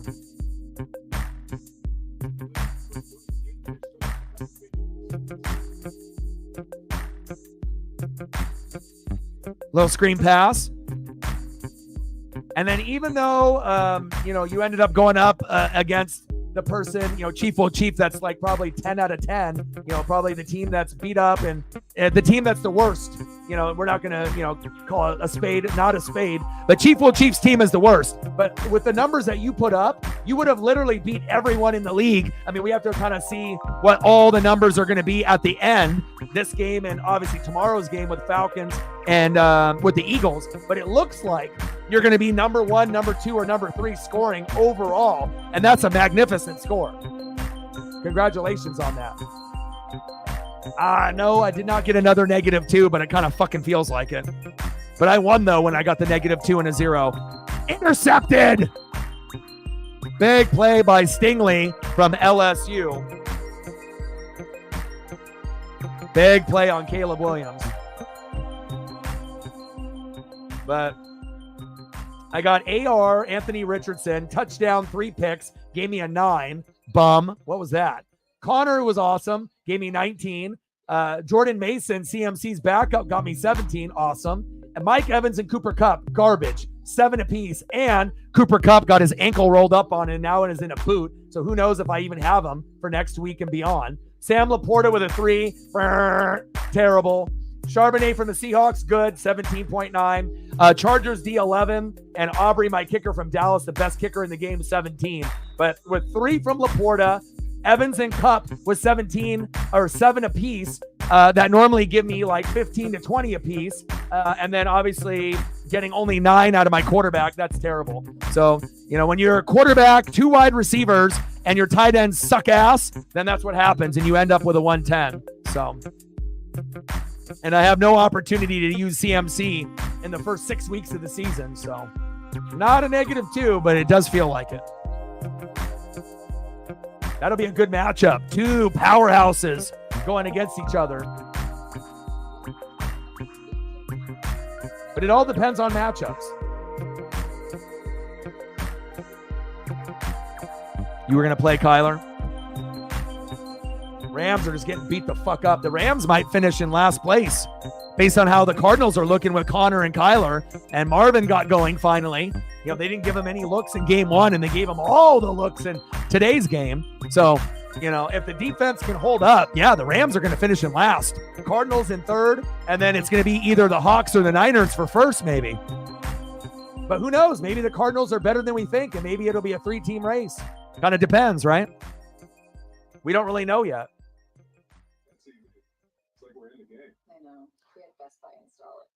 But, I might have to drop Dak at some point and get, some more depth at wide receiver and then just have Baker and AR. And I might have to go with, Baker is going to be consistent. AR is like the wild card. It's going to be 20, 30, 40, or it might be 10, so, but then if you get too many 10s, you're not going to win. So, and Baker can get me 15, 17, 18, 20. And Baker and Carr and a few others have been sleepers this year, but, Dak has not looked good. I'm probably going to have to just, and I don't want to have 3 quarterbacks, but, obviously AR, questionable play, also risk of injury, but it might be time to make a change. Lay down, honey.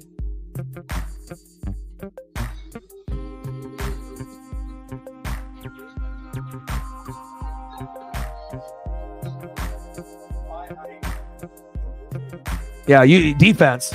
Right. So you switch defense. You either have a defense or you can grab a new defense every week.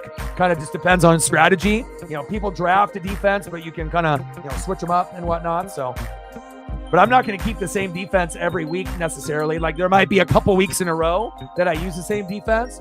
But, some teams, if you have a great defense, you're going to keep them. But the problem is if you have a good defense and you get too comfortable, you're going to end up playing a defense like Captain Oreo did with Dallas, right? And assuming that they're going to put up 10 to 20 every week, regardless of who they play, then they end up playing a tough opponent and they might end up with a 0 or a -1, -2, and then you learn your lesson. So sometimes streaming defenses works, and sometimes having a good 1 or 2 defenses works as well. It just depends on who you have and who the matchup is. Because if you got a great defense, but you play a tough opponent, you're running a real risk of getting a 0 or a -2 like I did in week 1, Yeah, big wins for us.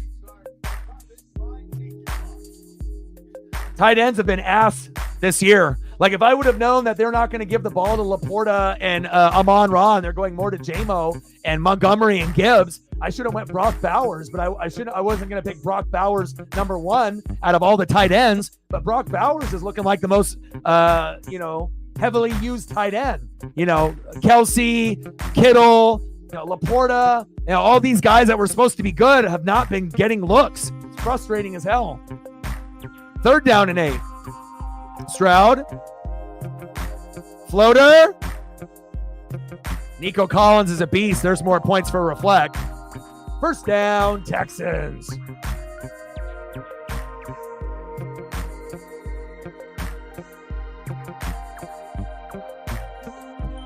Mixon back in the game.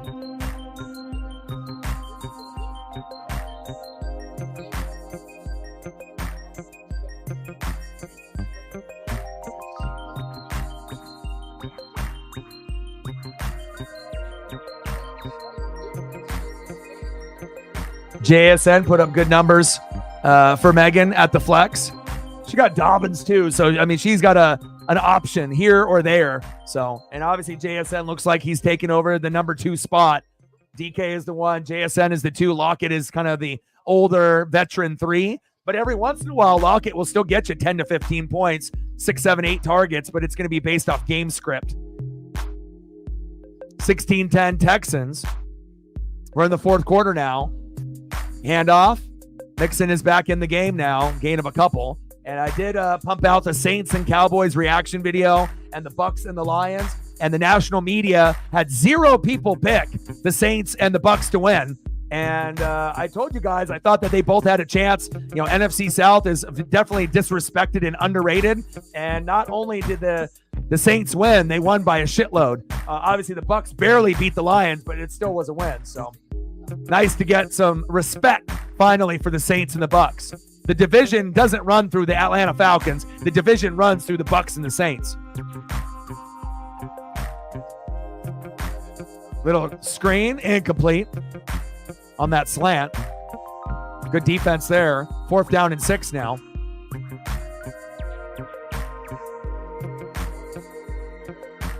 Yeah, Godwin, you know, and I told you, getting Godwin more points and more looks was a priority this year with Cohen, our new OC, because it was really heavy Mike Evans, and I got Mike Evans in fantasy, so that hurts me a little bit. But it's nice as a fan to be able to see Godwin put up numbers like he did when he had Brady at quarterback. And obviously that's helping you in fantasy, having a Tampa Bay Buccaneer player like Godwin with all the other Saints players that you have in your fantasy, Elliot.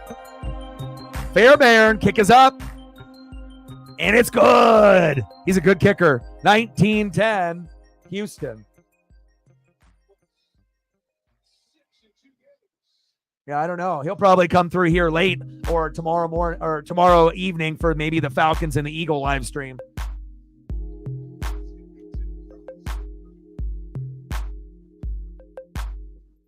My dad started his auto group in Owensboro in 1985. We still run the same simple value. Customers first, no exception. And with 4 local dealerships, you're getting the widest selection of the most popular brands. Fairbairn 20. Yeah.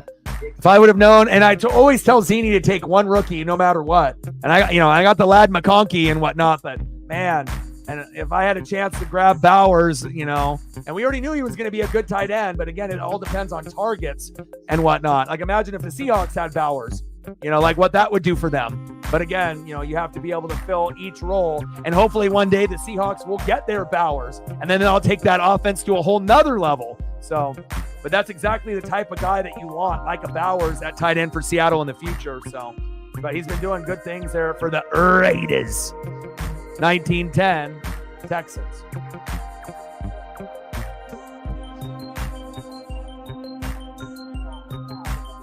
All right, Paisley's in the studio hanging out with Daddy. She misses Dad.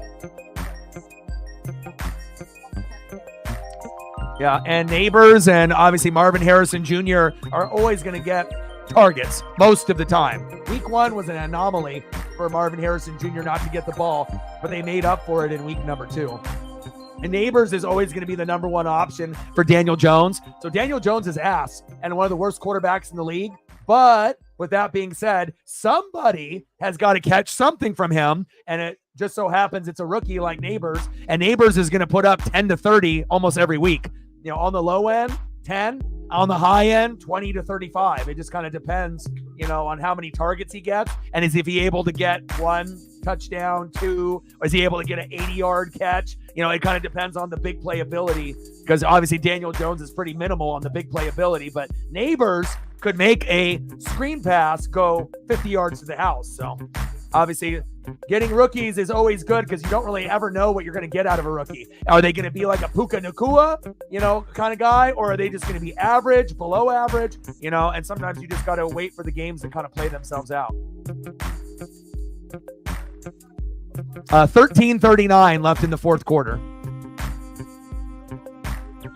And then I got to take Paisley on a walk and eat some dinner. But I finally got rid of my stomach bug, which lasted about 48 hours. And I don't know what it is with stomach viruses that last 48 hours, but they're the fucking worst. But at least it's not COVID. At least it's not a flu. And at least I'm not still sick. for like a week or longer. So I have to, and I don't know if it was because it was Friday the 13th and something with the sports gods or the Friday the 13th, but kind of weird timing for me to get sick on Friday the 13th, but I'm better now.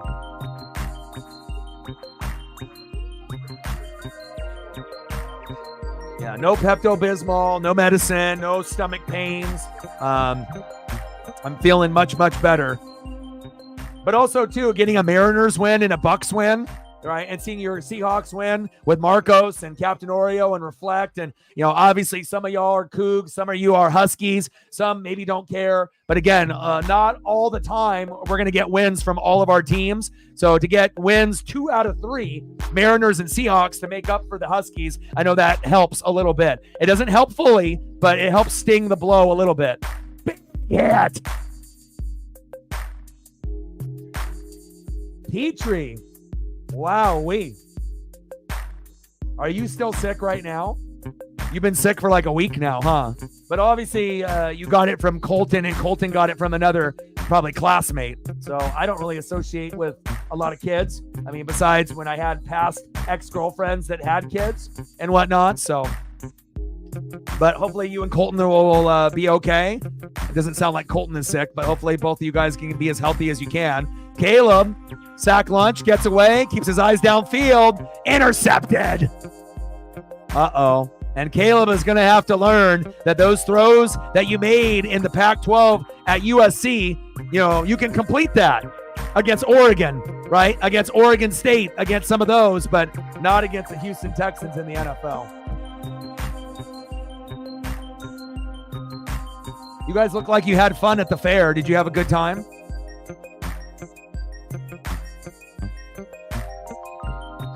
Yeah, he should have been better there. And Caleb with the elusiveness, that was almost like the photo that I put up earlier today. This one. How weird is that? We saw a jersey pull, right, in the photo earlier today when we did AK-41 with his 4 tutties, and then we literally get the same exact play tonight. What are the chances of that happening? I haven't thrown this photo up in like a year or 2. That's crazy. The Texans are like, let's have a play just like that one. Let's see if Houston can capitalize off the jersey tug and the pick. Oh, shade to shade. There's a guy. Reflect was asking where you were at. Raiders. What's good, my guy? I love and appreciate you. Appreciate the love and support, man. Raiders in the building. Photo ESP. And I don't know, we talk about things and then they happen, like winning in the most chaotic Mariner way, like a deflection, and then it fucking happened with Randy Arozarena. Then we put up a fucking photo ESP, same shit happens. This one is not really as related as much, but there is a little weird kind of, similarity to the photos there, right? The jersey pull and having it being stretched out to that same exact length. Weird. Oh, it's 12 noon. You know what time it is. A Chicago Bear, the Bears, sack lunch. Yum, yum, yum, yum, yum, yum. Photo ESP. That photo ESP. Congrats, A-Guy. Raiders beating the Ravens. Nobody picked them to win. Even Raiders fan base obviously was upset after week 1 and their loss, where they should have probably won week 1, but even though they had some issues. But to be able to win on the road against Lamar, not many people can say that. That's huge. 3rd down and 17. Shotgun set, screen pass.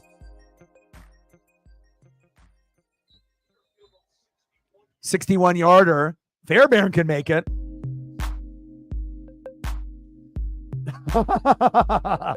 You guys already had plenty of Super Bowls.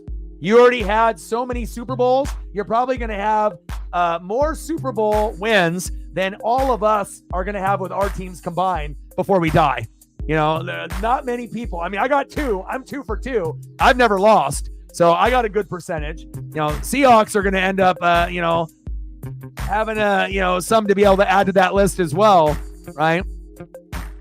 And then a guy with the Raiders, from way back in the day.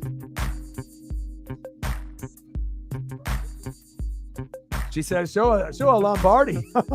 Show a Lombardi so I can get another Super Bowl. She's excited. And we got Pats on Thursday. And hopefully Christian Gonzalez goes off for a pick six or something special. And hopefully you guys can beat the Jets, which will not be easy, but it is possible. Yeah, seriously. He says I go to sleep on Friday the 13th. Yeah, there's a lot of picks in there.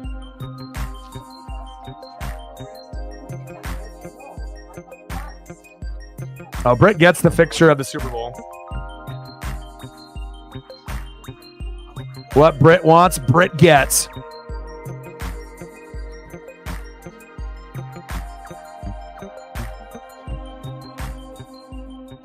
But first, you got to see Tom in a Tampa Bay first.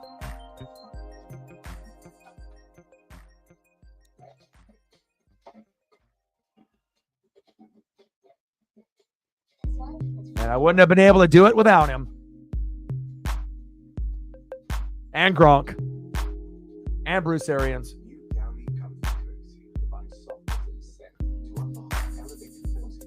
But I got to give her the one that, I mean, how many? I mean, she got so many to choose from. Gone to like 10 Super Bowls, won 7, lost 3. It's ridiculous.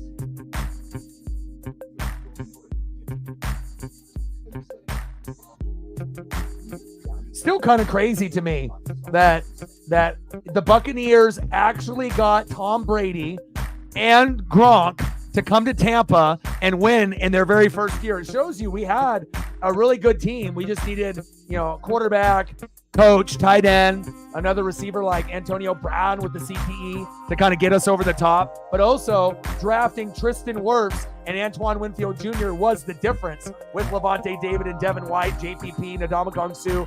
We had the full package. But it was Brady, Gronk, AB, Bruce Arians, Antoine Winfield Jr., and Tristan Wirfs in the draft. That's what got us over the top with Devin White and Levante David. Oh, hey. It was all a misinterpretation. Brady Super Bowl, Bucks or Pats. I got you.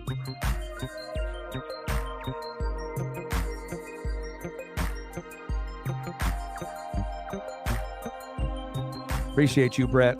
19-10. Houston. All right, Chicago, you're running out of time. You need to get a field goal in one of the next 2 drives, and then eventually you're going to have to get a touchdown, either offensively, defensively, or with special teams. And I don't know if it's going to be offensively.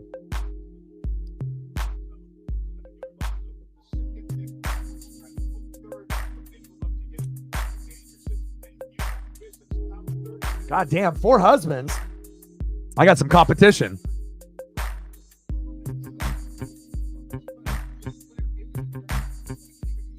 Going long, going deep, out of bounds. 3rd down and 7.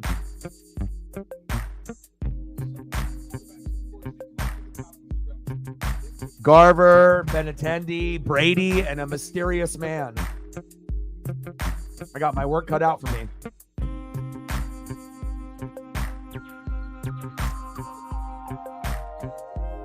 Bears need a new head coach, a new GM, and a better offensive coordinator. 3rd down and 7. 4 wide. Shotgun set. Pressure. Oh, it's 12 noon. You know what time it is? Time for a sack lunch. Yum, yum, yum, yum, yum, yum, yum, yum, yum, yum, yum, yum, yum, yum. And you can't do 4 wide when the offensive line isn't good and that they're going to be bringing the blitz from multiple angles. And that's just bad coaching right there.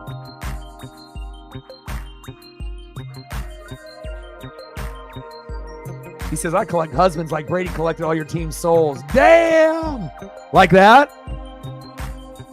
But you didn't beat me in the Super Bowl. I'm 2 for 2, baby. The Bucs beat the Raiders in 2002. And I beat the Chiefs. I'm the only one to say that I beat the Chiefs in the Super Bowl in the Patrick Mahomes era. No one else can say that. 2 wins, no losses. And the only other team that can say that is the Baltimore Ravens. They're 2-0 as well. Dilfer, Ray Lewis, Ed Reed, Joe Flacco. The only 2 teams to go twice and win both. Ravens and Buccaneers.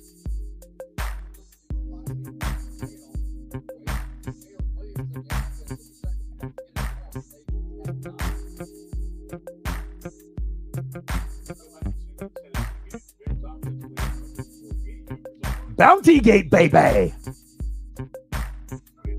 Well, you guys are rewriting some history in 2024, and I hope you guys don't slow down. 47 against the Falcons in the last regular season last year in Week 18. 47 against the Panthers, and people said, you guys are only beating shitty teams. The Bucs are beating the Commandos in Week 1. Who cares? Oh, the Saints beat the Panthers. They're the worst team in football. But there's going to be other teams that don't put up 37, 47 points, and they almost put up 47 3 games in a row. And if they were to do that, that would have only been the 3rd time in NFL history that happened.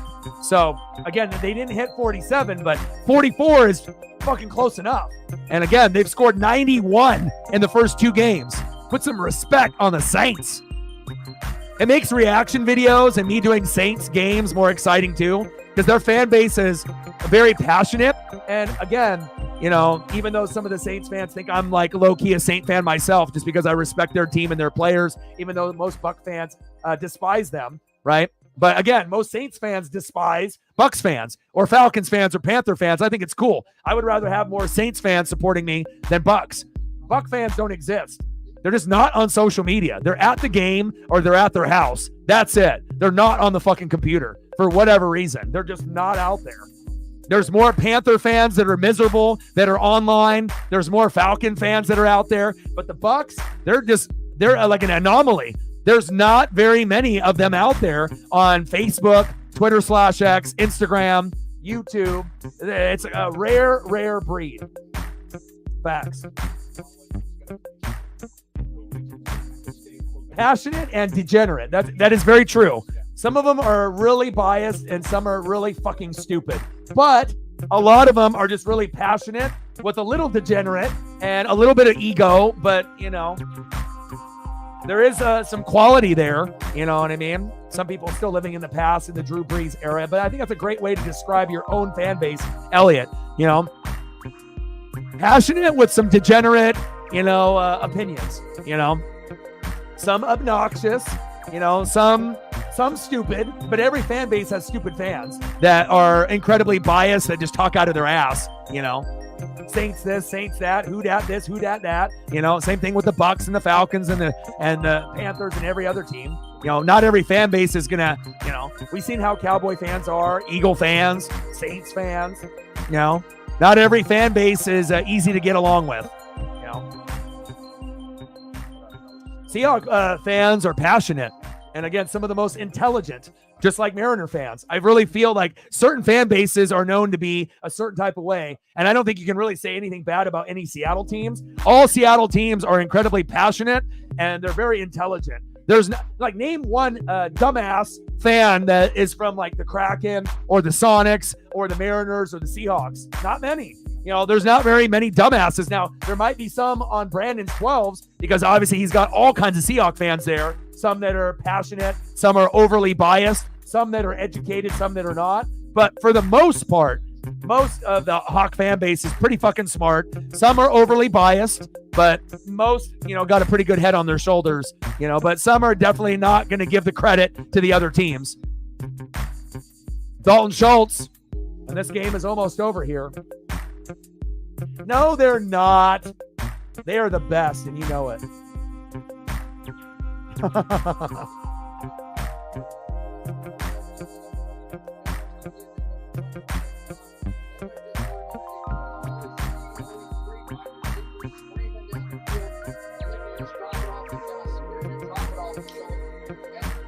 Nice catch by Dalton Schultz.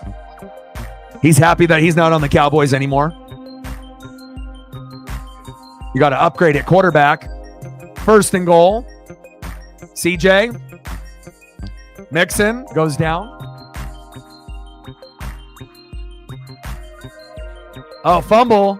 Ball comes out. Bears got it. Hey, we got 2. You got 7. Come on now. You're hilarious, Brett. Don't make me come to Connecticut.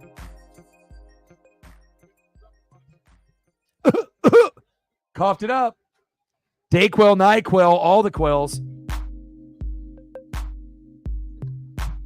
And the Bears have the football. Wow. Game-saving play by Chicago. I mean, they're still probably going to lose because they're down by 9, right? They have to get a field goal and a touchdown. But the ball comes out, Billings' helmet right on the football. Wow.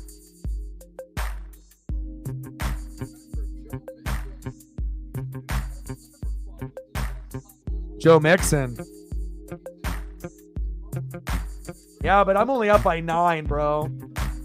You got Mixon with 8. You got Collins with fucking 27.5. Jesus Christ. Like, give me a shot at least. And then you still got Jalen Hurts tomorrow. So even if Jalen plays bad and you get no more points out of Mixon and Collins, you're still probably going to win. Like, even if it ends up being 9 or 10 like I got with Richardson. But definitely not the best week for either of us.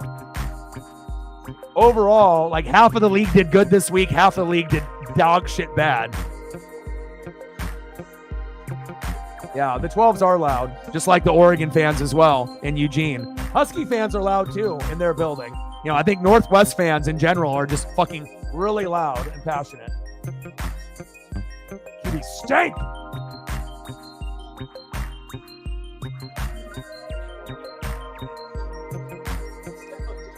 Well, not everyone. You know, you're pretty realistic. You know, you were brave enough to comment in the Saints post about the Cowboys, but you did it the right way. You gave them credit, and then you let them know what was wrong with the Cowboys today, and then you even got Saint fans to like your post. So, again, salute to you. You're one of the only ones that did the post the right way.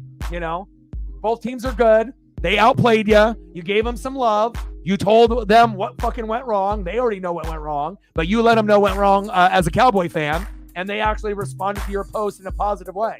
And the season ain't over yet, you know, for the Cowboys. But again, you know, what you saw in week 1 compared to week 2 was completely different. And again, you played tough defenses. You went from the Browns in week 1 on the road to at home against the Saints. And if you would have played almost anybody but the Saints, maybe you would have won. But the Saints are the hottest team in football. So just kind of bad timing with the schedule. But, you know, keep rooting for your Cowboys. We damn boys. Last championship was in 95, but remember this, for all the Niner fans that want to complain and, you know, go through this and that, the Niners have been to more Super Bowls since the Cowboys. Cowboys' last appearance was 95. The Niners have been to, you know, multiple NFC championships and a couple Super Bowls in the last 5 years.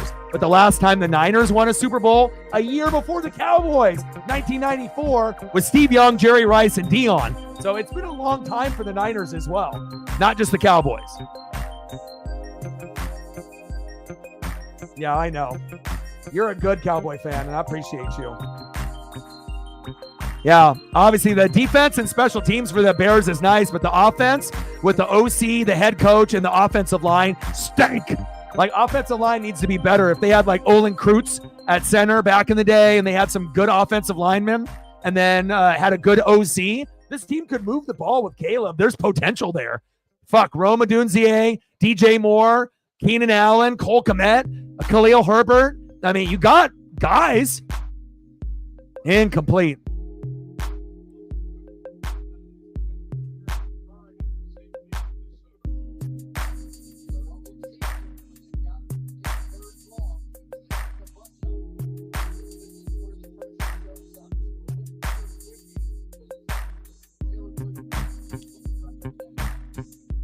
But obviously, when you get the first pick in the draft, this is the most weapons that a quarterback has had, I think, in the first pick of the draft in a long time. Like, there's enough, you know, on the roster that if they could put it together at one point or another, not saying this year, but I mean, it wouldn't shock that many people for the Bears to go 9-8 or 10-7 one day. Nice run by Caleb. Sliding safe. First down, Bears. You know, it's all going to be about, you know, Caleb's decision-making. But again, offensive line. You know, like the Ducks, terrible in the first 2 games, really good against the Beavers. And when you get good O-line play, everything comes together.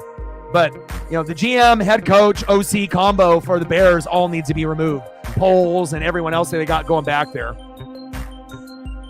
Throw is low and caught. We're at 47-53 to go.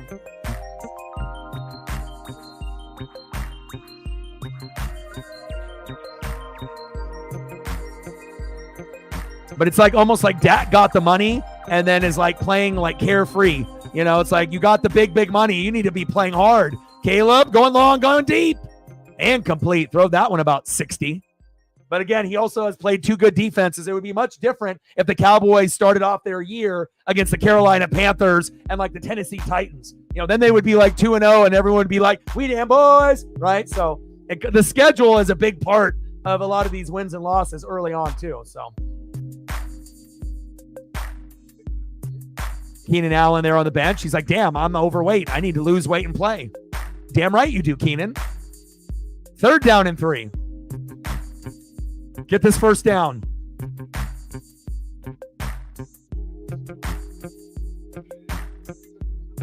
Shotgun set. Caleb. Go to Kmet. Use him as a check down guy like Justin Fields did. Exactly. You can't be small without elite speed and no arm strength. You're not going to make it. You're not going to make it, unless your accuracy is like ridiculous, like a Tom Brady, where you have like no mobility really, and you just process information so quickly that your release is the best in the NFL and your arm, you can make every throw. But again, not everyone is going to be as built like Tom Brady and also do the work off the field like Tom Brady. Ooh, big hit. Wow, Cole Kmet, there's a flag, and hopefully he's not concussed. Yeah, the Texans are hitting hard out there, Jesus.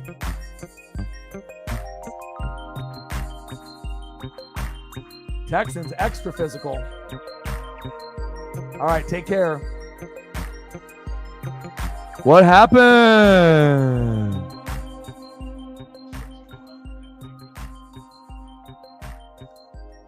Cowboys are still going to win games.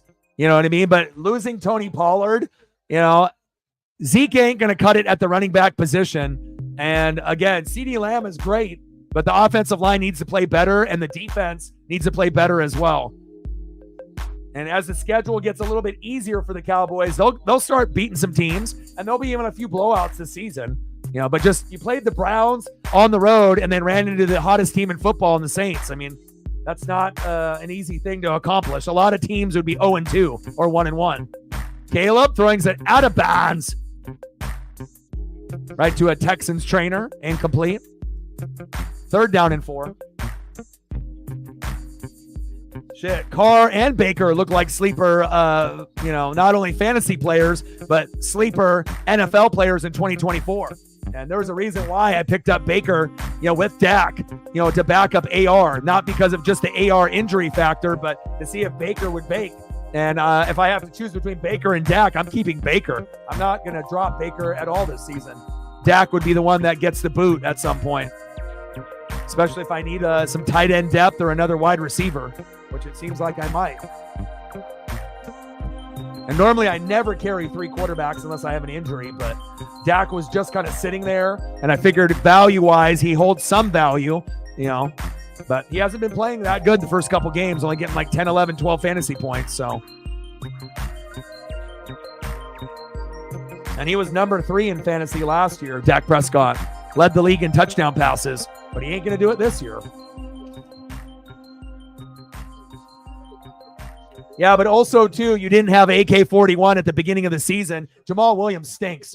He's not a good lead back. He's an okay RB2 when you use them situationally, but again, he got all those goal line touchdowns, like 20, for the Lions, came to your team and sucked, right? AK was out for the first month, and that kind of derailed the whole season, but he's there fresh to start off the year and busted out with a 4-tutty performance today.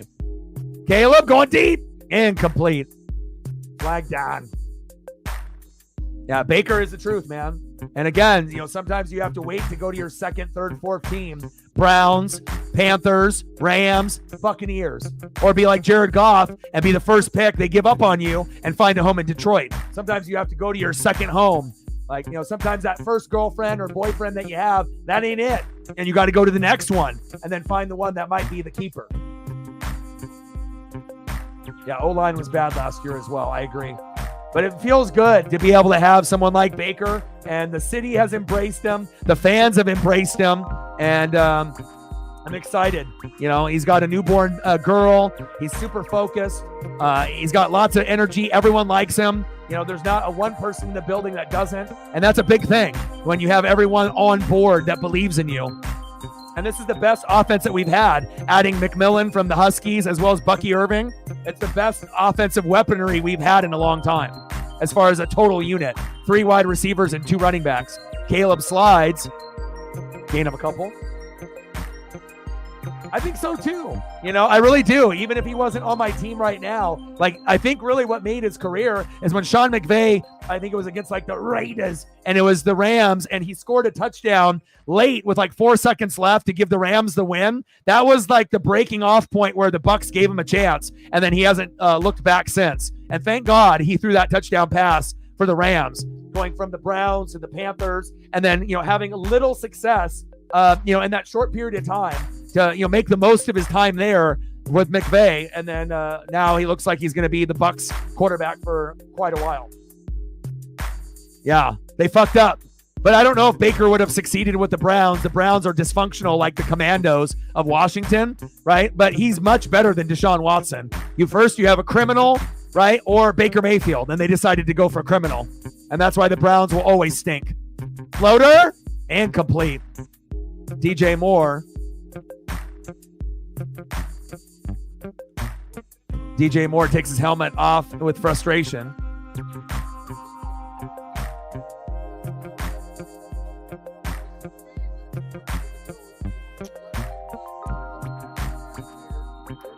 The real question is, if the Seahawks and Bucs were to play this year, who would win? That's the real question. I could definitely see us splitting. And I think both of our teams are kind of similar. If you look at the way that our teams are built, your wide receivers, my wide receivers, your running backs, my running backs, your quarterback, my quarterback. Kick us up and it's good.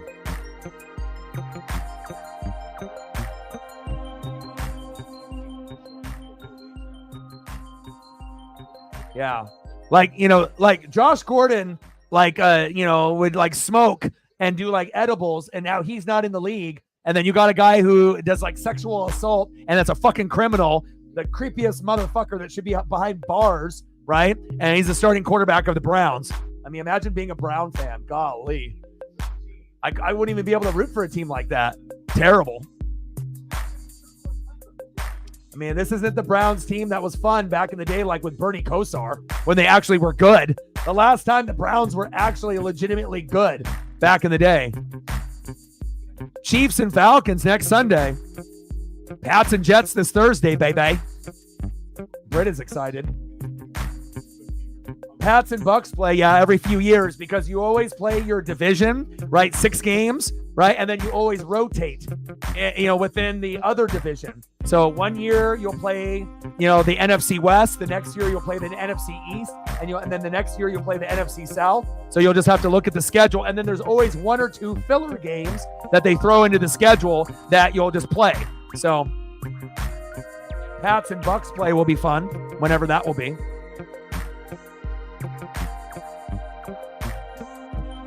Good return there by the Texans. 19-13 Houston. Chicago needs a pick 6. But when you watch this particular matchup, right, the Texans are better than 19. The Bears' defense is better than people realize, and the offense needs at work, right? But for the Bears with Caleb, imagine if Justin Fields was on the team. They wouldn't even have 13 right now. They'd probably have 3 or maybe 6. So, they still need a little work in progress, but the Texans should be up by a lot more than 6 right now. But that shows you the Bears defense has actually got some talent there. And they did last year as well. There you go. Good stop.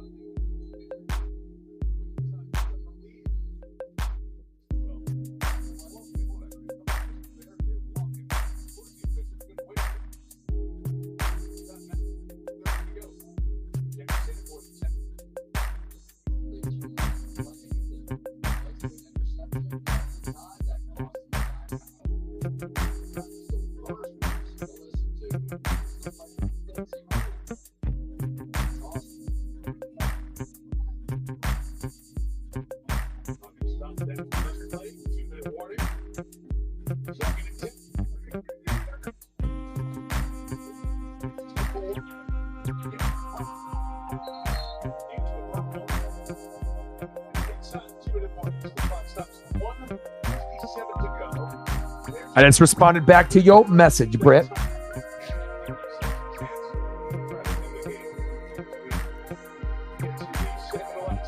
She looked it up. She said, we played 10 times. Pat's winning 7. Yeah, well, when you have Tom Brady and Gronk, yeah, I would assume that you're going to be winning many, many, many, many times. But that's what's kind of cool between the two of us, having the connection with Chase Elliott. Not a lot of people like NASCAR Cup Series, so that's why you always are going to hold a special place in my heart for that. Napa know-how. And we both shared the same legends and GOATs with Brady, and not only that, but with Gronk. Very special. 1:57 left in the fourth quarter, 19-13 Texans. I'm not sure if Chicago has got that special play to be able to, win this game or get it any closer, but we'll find out here, shortly. Next year at Tampa. Too bad I'm not like a millionaire. Then I would just we could fly out to Tampa and watch the game. That would be awesome. 3rd down and 7, maybe one day. Shotgun set, Stroud. Helmet goes flying from a Bear player, flag on the play, and CJ diving for the first down.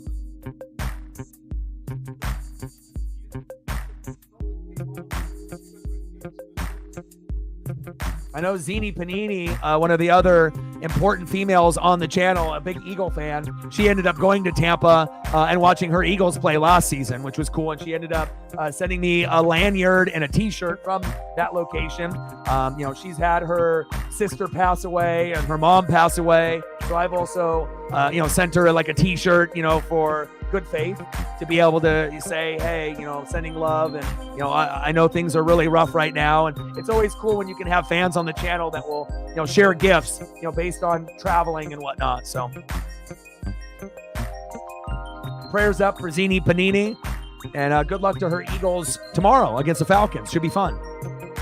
19-13 Houston, 3rd down and 17. Little screen pass. Diggs, really haven't heard his name too much, and he's like the second option, not first option. Nico is the top option for Houston.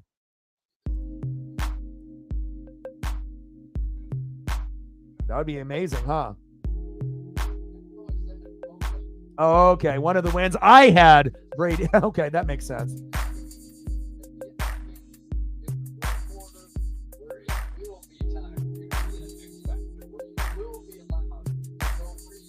Did you beat me yet in fantasy already, Reflect? It's I hate having things loom over my head. Just get it over with and just beat the shit out of me already. Get it, I'm only up by 9 right now. So if Mixon and Collins are done and Jalen Hurts ends up scoring what? 8? 8.5 or 9, kind of like I got with Richardson, I might be able to win. But what are the chances of Jalen putting up an 8 or a 9 or a 5 or a 6 or something? I don't know. If I win in fantasy this week over Reflect, it'll be the biggest garbage win of all time. Of course, I would love to have the win, but either one of us is not happy with how this is coming out in week number 2. Quick question for Oren. That's me.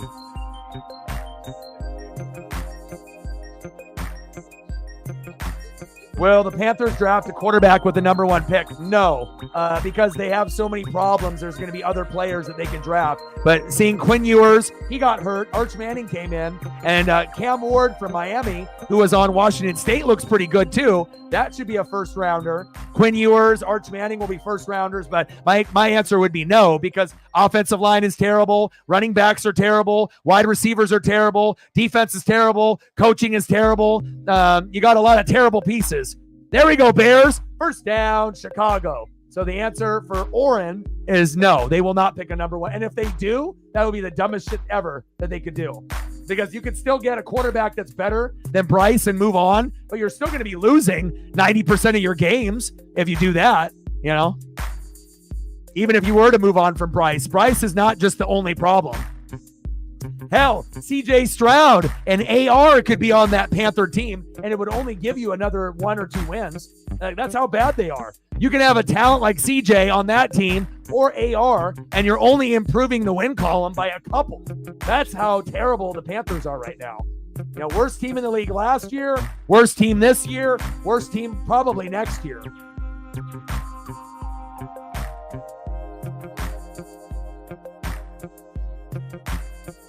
Second down and 10. Shotgun set. Get rid of it. Oh, 12 noon. You know what time it is? Time for a sack lunch. Yum, yum, yum, yum, yum, yum, yum. Someone's got to help Caleb, and he's got to have better recognition when on his blind side, he gets fucking blasted. If he gets hit like this on a regular basis, he's not going to make it to the end of the season. He has absolutely gotten fucking murdered out there like 4 times today. Like, you know, like decleated. Help him out, O-line. My God. Caleb? And again, you might have been able to get away with that in college and running away from the defense. But the problem is defensive players on the D end, the D tackle, and the linebacker position are going to be just as fast as you, if not faster. And that's a harsh reality when you're used to making 20, 30, 50-yard scrambles against Oregon or Oregon State or UCLA, and you're trying to do it against Houston, and you're getting fucked up. He'll learn. He will learn. He'll learn today.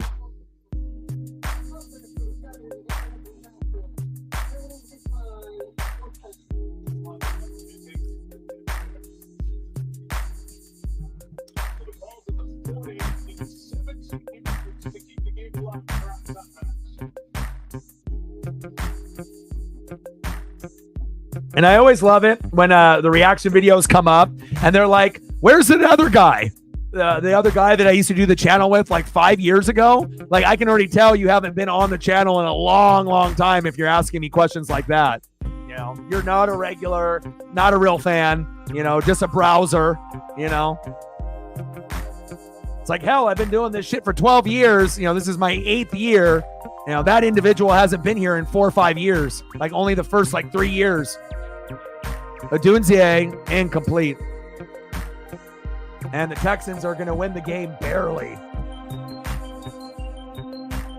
Not the best performance from Houston today, but a win is a win. And what we did see is that there's flashes from Chicago, but the offensive line is really bad, as well as the head coach and the OC. But Chicago's defense, that is the bright spot. Their special teams and defense, they have some pieces there. They just need that Brian Urlacher type of guy. And speaking of Brian Urlacher, his son is in college football now. And he's on Notre Dame, and he looks dangerous. He's a defensive player also. Saw a highlight package this weekend of baby Urlacher. He will be in the league before you know it. That's when you know you're getting old as shit, when Brian Urlacher's son is going to be in the NFL in a couple years. And there's the kneel down by CJ. Fields is 2-0. But they've only scored 1 touchdown and all field goals in 2 games. So when they play a real opponent, they will lose. You know, but still, give them credit. Chargers are 2-0.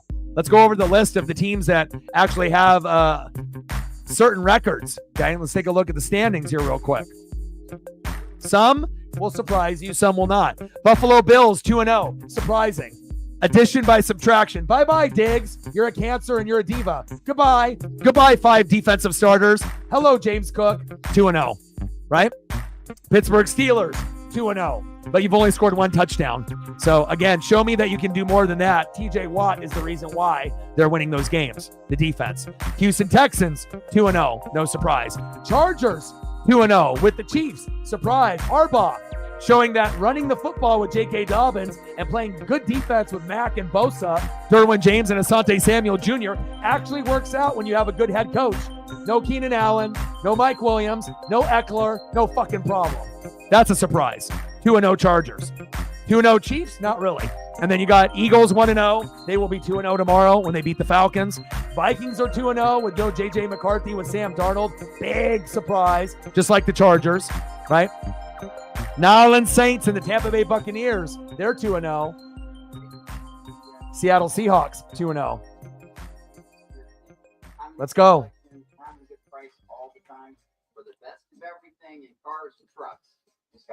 Yes, sir. But Vikings beating the Niners, but they beat them last year. You know, if you remember games from last year, you know, That's the type of kind of shit that happens and whatnot. So, but Seahawks 2-0. Lots of people here. I'm the only Buck fan on planet Earth. So, anyone that ends up supporting the Bucks, it's like I'm kind of talking to myself. Saints, lots of Saints fans. They're happy. Vikings are 2-0. Who would have thought?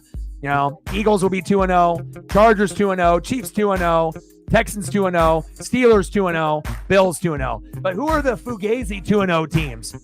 The Steelers and the Chargers. Those are the Fugazi 2-0 teams. The real ones are the Bills, the Texans, the Chiefs, the Eagles tomorrow, the Saints and the Bucks, and the Hawks. The only Fugazi ones, right, are the Vikings and the Chargers. But respect to them, for getting it done. I don't think anyone anticipated that. Right? That's a wild stat. Look at Elliott. Double E busting out the stat line that they talked about in the game this morning.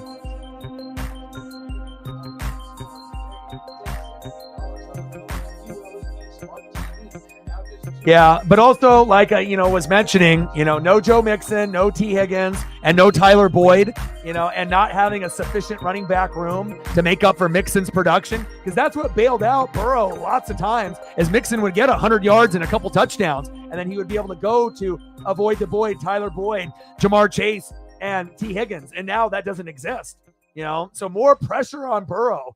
Jamar Chase isn't happy with his contract. It shows. And the defense isn't as good as well as the offensive line. And hopefully Burrow can stay healthy so that way that, DX and the rest of the Bengal fans are in misery all year. So. Brett, she said, the Hawks are Fugazi. That was my win.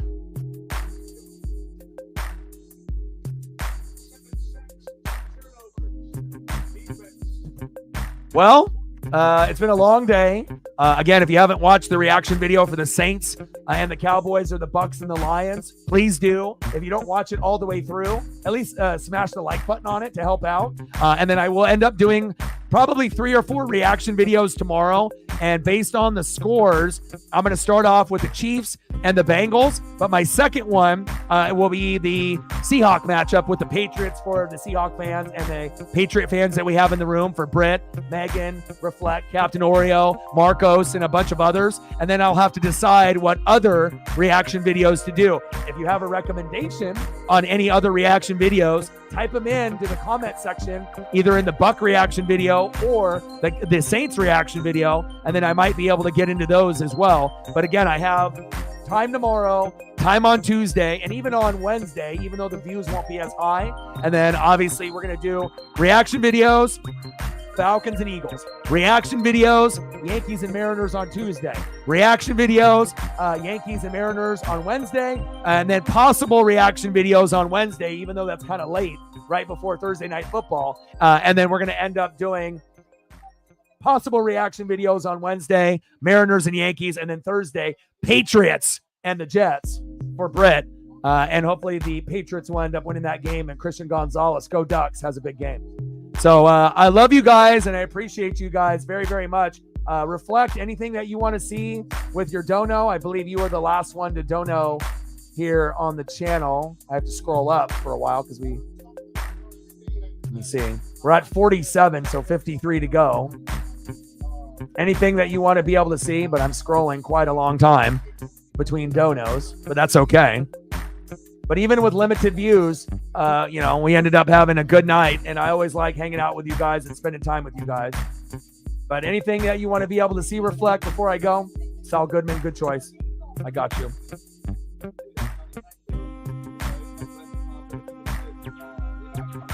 And good job kicking my ass in fantasy, and hopefully things will get better for me moving forward. And prayers up for our injured players. Christian McCaffrey for me, Cooper Kupp, unbelievable, Nick Chubb, and then for you with Mixon, even though he came back in the game, hopefully he'll be okay. And injuries suck in fantasy. You demand, Reflect. Don't you forget it. Go M's. Yes, sir. I mean, for you to lose, like what, Jalen would have to put up like an 8. I don't know if that's possible or not, but But you never know. I mean, it was a bad quarterback week, right?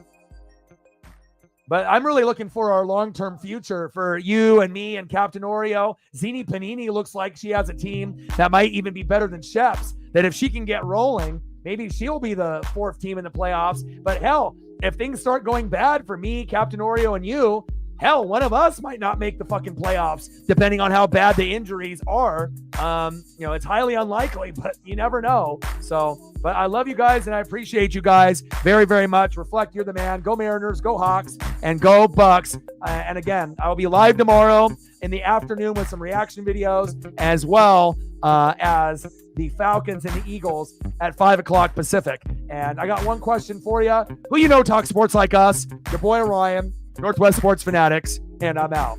Gang, love you guys.